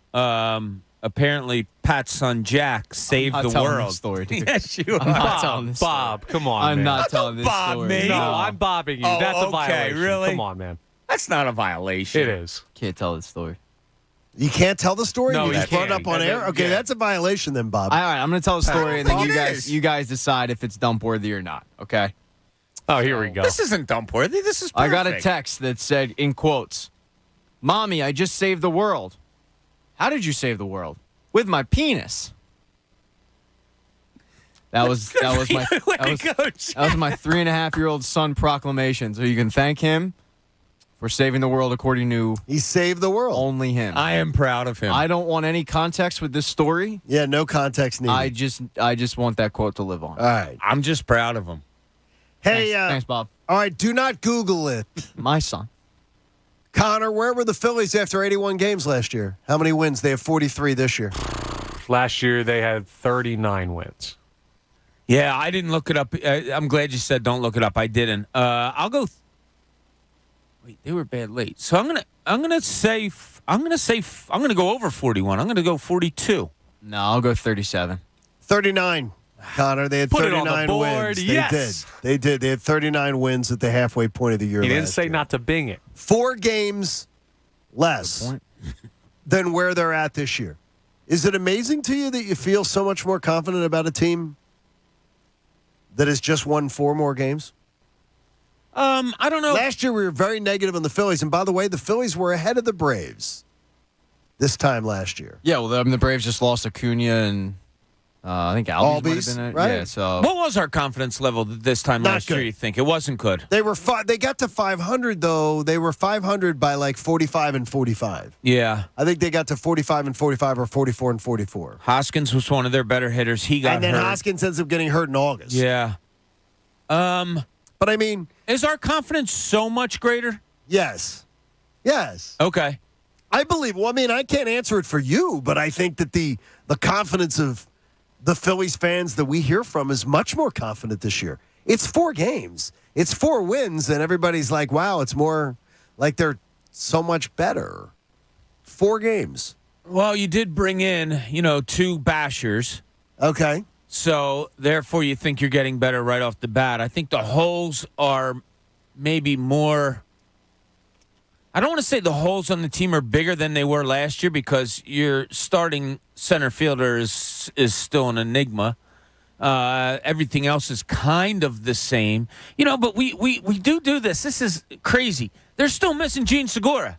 Their second best overall player, they're still missing, and we don't bring that up at all. So it probably is a little bit crazy to your point, John, that we are so confident in this team. But I still think that they're going to go 47 and 34 and win 90. But when's Segura coming back?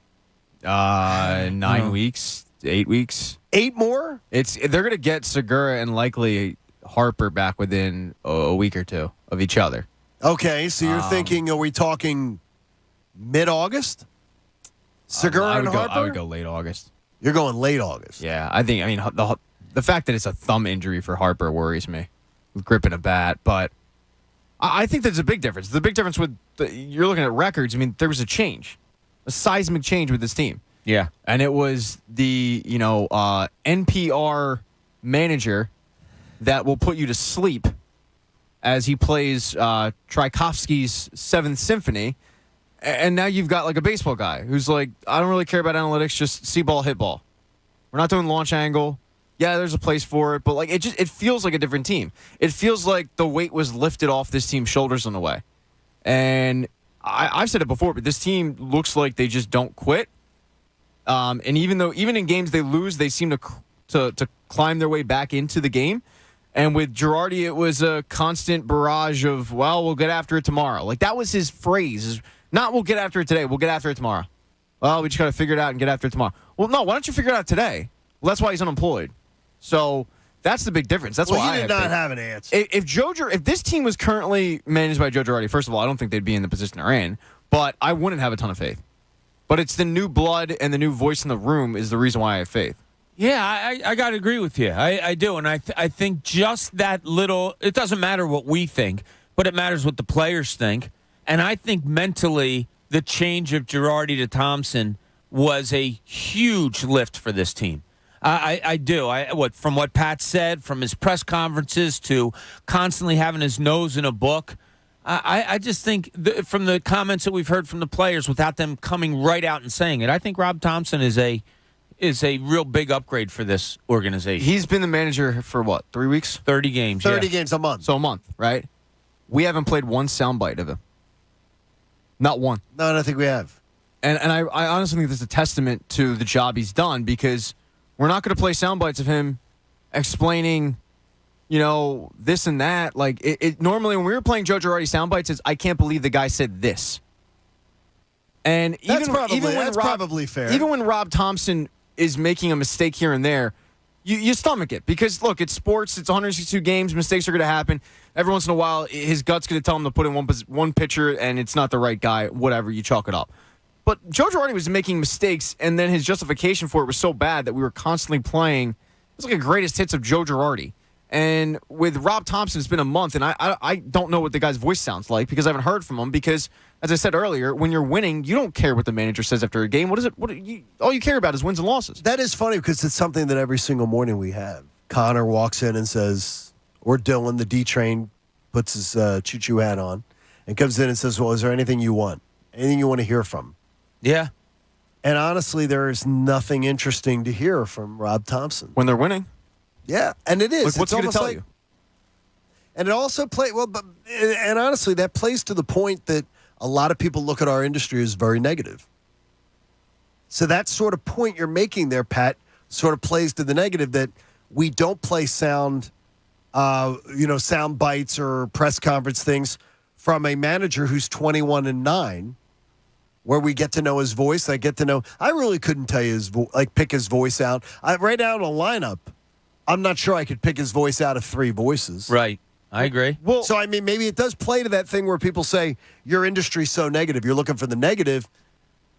No, I don't think necessarily. I mean, I hear what you're saying. I think it's more so, especially like with the Eagles, we're hypersensitive of post-game pressers and press conferences and blah, blah, blah. Yes, absolutely. Right, but the reality is, I'm only speaking for me. When they win, I don't care what the coach has to say.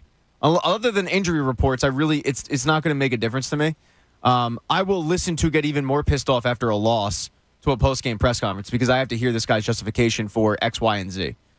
With baseball, it's 162 games, so your explanation for one loss is fine. When you start stringing together stupid decisions, combining that with a losing streak or losing series, then I'm going to need a justification for why it's happening. And that's why I'll start to go, I got to hear what this guy has to say. But other than that, like if you're winning series, if you're winning games, if you're having the month that they just did, I don't need to hear from you. Because what's going to be asked where it's a pressing question, where it's a question on my mind? I don't have one. But when they're losing, I have a lot of questions. You need to explain yourself. I still think it's funny, though, the way that you guys, earlier on in the show today, and I put it down in my notes because I always will write down things and say maybe we revisit this. But the idea of that you guys made it out like a baseball manager's just So they just fill up the lineup card. Yeah, Like, I don't want compared to to- know about him. I don't really care about it. Yeah, 162 games. What do I need to hear something every game? Do I need to hear something in 10 games? No. But the idea that they just sort of. I'm not saying he's not doing anything. No, I just don't need to hear from him as much as I do the other coaches. He's doing a lot. He's doing a whole lot. I don't think it's as simple as filling up a lineup card. I think Joe Girardi was simply filling up a lineup card. I think Rob Thompson is managing a lot of personalities in that locker room, and all I need to know about Rob Thompson is he's resonated with that group with Father's Day, with what happened there. So I'm good. Yeah, but he's like the conductor of the train. How often do you think about the conductor of the train when you're on it? He's doing a bunch of stuff up there. He's driving the train. Tickets. The D train wants you to know when you're on his train. It's going to be a hell of a ride. You best have a ticket. Woo woo. So the D train says. Or you can bribe him with a York peppermint patty. Hey, the beach, the boardwalk, the boat on the bay, Bet Parks has got you covered when you're down the shore. Download at betparks.com. You got to be 21 and in New Jersey. Gambling problem, call 1-800-GAMBLER. Pat has a scary thing. There really is a scary situation to talk about. This is Pat's point of view. Here's Pat. The Flyers have a goaltending prospect named Ivan Fedotov. Yes. Plays over in Russia. He's arguably the best young Russian goalie in the KHL. He played for them for the World Juniors. I think he might have played for them for the Olympics, too. And he wanted to come over. Big kid. He's like 6'8". He's a moose. Yeah. Talented. Not going to really get a lot of playing time because of Carter Hart, but, you put him in Lehigh Valley, and he doesn't want to play in the KHL. I don't blame him. So normally in this situation, there's a contract buyout. Guy comes over. It's really that simple. No, not in this situation. Because the owner of the team, which I think is CSKA Moscow, is personal friends with Vladimir Putin and was pissed off that he was losing his franchise goaltender. So he made Putin put this kid into the army and station him for at least a year. So this kid had dreams of coming over to NHL, and now he's going to be in the equivalent of like Alaska. Some podunk Russian outpost working for the Army because they claim that this team was a national team and you have to have military service. But it seems to be just made up for him because the owner was pissed off that he was losing him. And this is a scary precedent that Russia is setting with their players. You've got Russian players in the NHL now who aren't going back home for fear that if they do go back home for the offseason, they're going to be put into mandatory military service because they dared leave for a better life and more money in the NHL. It's also going to affect, draft stock of Russian players. We're going to go back to, the days of Alexander Mogilny trying to, find a way out, and Sergei Fedorov and all those trying to find a way out of Russia and defect. But this is a scary precedent. Yeah. And it really, I understand it really only affects hockey because there aren't any Russian football players coming over. And, Right. And basketball, maybe one or two. But, it's scary that this is going on, and it's on the heels of the Brittany Griner stuff, but it's... Well, I'll tell you, the Brittany Griner story, though, to me is another one. That the story with this young man, though, it has been implemented hundreds of times, though. But as you say, Pat, it is done haphazardly. It's not like it's been done hundreds of times in Russian history that they have enforced it, but they selectively are choosing to enforce it on him. They haven't enforced it on every single player on the team. Yeah, there's a really, really good documentary called Red Army. There's a few, but Red Army is really good, and it goes into Slava Fetisov, right? And how basically that entire Russian team was signed, right? I'm sorry, we're drafted, and they weren't told. And then a few of them found out they were drafted, and a few of them wanted to come over, but it was like, well, no, you're in the Army, like you're doing the service to your country. So it was a battle of, well, do I defect and leave my family and know there's going to be repercussions, or do I just stay and work 11 months and just be a hockey player? Well, the one thing I heard this morning on ESPN Overnights, they were covering the Brittany Griner story. And ESPN has gotten to the point now where I think they editorialize on coverage of sports stories. Every time they referred to Brittany Griner's thing, they referred to her as a hostage. Yeah, you know what? Did you hear it too? I even said something. And I it's heard it not last night. That's no, she's not a hostage. She's not being held against her will. And She's they being held referred to because her of a in broken law. this report. ESPN had a report, and they kept saying, Brittany Griner, hostage, hostage. She's not a hostage. Do you know that if you get arrested in Russia, 99.3% of the time you're convicted? You don't even 1% of the time you don't get off of the crime. When they charge you with something, That seems fishy. you are convicted. I think it seems like it's Yeah, a it little, seems a little fishy. Little fishy.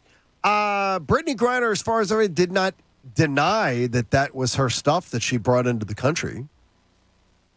It's illegal there. Yeah, I think it's getting a lot of pop because it's Brittany Griner and it's a minimal amount and it is illegal, but it's kind of like one of those. Like she didn't. We're really keeping her for maybe a year because of that low level. I can't believe the White House by is the that letter involved of with their by the letter of their law. Yeah, but I think it sucks too. But the letter of their law, when you go to a foreign country, you sure as hell follow the laws of the country. You definitely should. There's the. But she's there's not the a stories, hostage. There's the stories of like going to North Korea and you're not supposed to take pictures of propaganda or Right, anything or like whatever that. it is. Yeah, and look, I'm not as well versed on it as probably you two. It seemed like it was, the letter of the law is 35 miles per hour. So by the letter of the law, when I go 37, I'm breaking it. But it just seems controlled substances are It different. seems like the punishment's not really fitting the crime. I get you. I agree with you. Yeah. But here, she's not a hostage. ESPN is referring to her as a hostage. Yeah, well, she is ESPN's not always been- She is not a hostage. So they literally are skewing the story and editorializing into the story and making it something that's untrue. That is completely untrue. Yeah. Well, the not funny part, but the weird part of it was they're using the word hostage, and then they're saying her trial continues tomorrow. You don't get a trial if if you're a you're a hostage. hostage. You're a prisoner. Yeah. Because you broke a law of another country that you should have known before going to that country. You should have known that you can't do that. And you broke the law of that country. And she didn't in any way claim, I'm being set up. Someone put this stuff in this isn't mine. I think they're making it like the story, like it from my vantage point, it seems like they're making her out to be this drug kingpin. No. They look at everybody with that. And then it's like it's Any a minimal foreigner. amount. It is. It's ridiculous. There's a really good documentary It called. seems extreme. It's as I think absurd. we can There's a good all- documentary called Ganja Queen about a woman who went to a third world country, which Russia isn't third world, but they went to a third world country and their boogie board bag was stuffed with weed, like tons of it. And it was like she was sent to life in prison in this third world country. And the documentary goes into whether it was hers or not, but it gives you an idea of, some of these countries take that stuff really They do. serious. Oh yeah, I watch that show Drug Smuggler a lot. Oh my gosh. And it's amazing. You'll see these people that'll grab packages from, like they'll give them some money, somebody will, and they don't know, and it gets open and boom, sentenced to 6 years in jail. Now this is a lady that's like walking through an airport and somebody offered her money to say, hey, can you take this with you? They should know better, no question about it. Yeah, but when you're But broke I mean, as hell. exactly. My Right, I don't care. But I got a problem with it. And first of all, I hope she comes home. And I hope that it gets done. Yeah, me too. But the idea that she's not a hostage, this is ridiculous. And ESPN should not be editorializing and falsely reporting on a story of that because they have an agenda. And whatever the agenda is, I'm not even sure what it is. Nobody thinks that Brittany Griner is being treated fairly. No. Like nobody thinks. But by their law of the land, she's being treated like every single other Russian gets treated. 99.3% conviction rate. You don't think they're making an example of her? Oh, I absolutely think they love being able to lord it over Yeah, that's her. what I was getting at. Absolutely, I do. But guess what? They have by the letter of the law, they've also got the right to do that. So I was listening to a podcast where they talked about hockey players in the KHL and how they literally will handle police. And it happened to Evgeny Malkin, where when Evgeny Malkin came over here, they literally get pulled over by the police and they just hand him rubles. So when Evgeny Malkin came over his rookie year, he got pulled over by the cops and he tried to hand him money.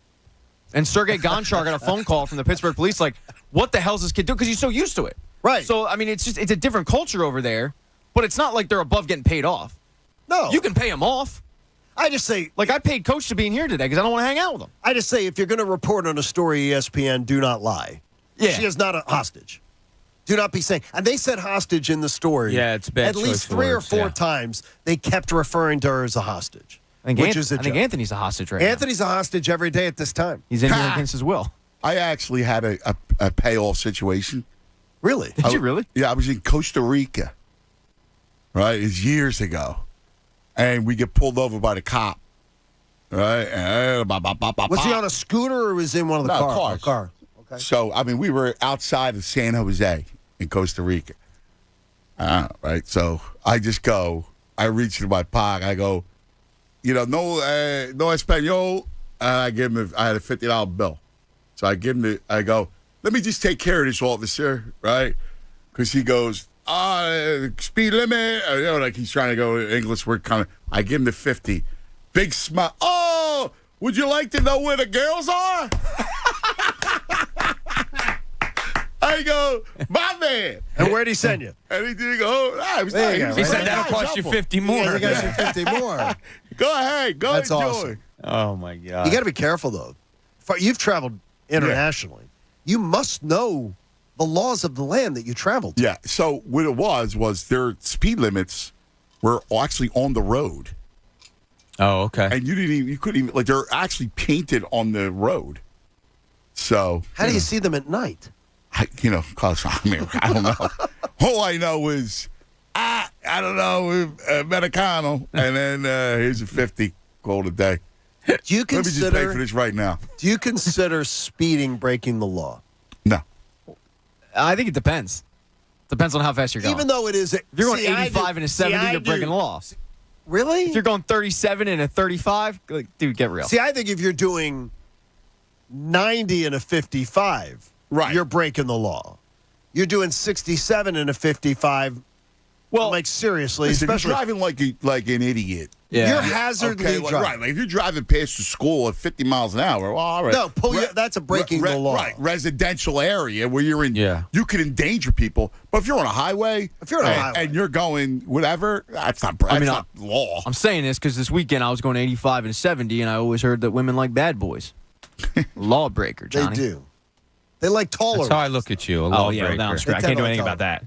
I mean, limb lengthening is a thing. He's but. got Cuz Radio coming your way next. Always look forward to good to see you, too. Support life-saving cancer research. Join us and our generous partner, Pierce Phelps, Bryan Heating and Air Conditioning Dealers. Make your donation today to the AACR, the American Association for Cancer Research, because cancer research saves lives. We appreciate you being a part of the show. Bob, enjoy some downtime. Jamie returns tomorrow. We'll be back at 6 on the John Kincade Show. Have a great day, everybody. The John Kincade Show on 97.5 The Fanatic, Philadelphia. Hey, it's Cuz. Don't be that guy with the T-shirt on in the pool this summer. With NJ Diet, it only takes 40 days to lose a contractually guaranteed 20 to 40-plus pounds. NJ Diet is unlike any other weight loss program. They use your hair, saliva, and blood work, along with bioenergetic scans, to personalize supplements that will target your hormonal imbalances, which gets your body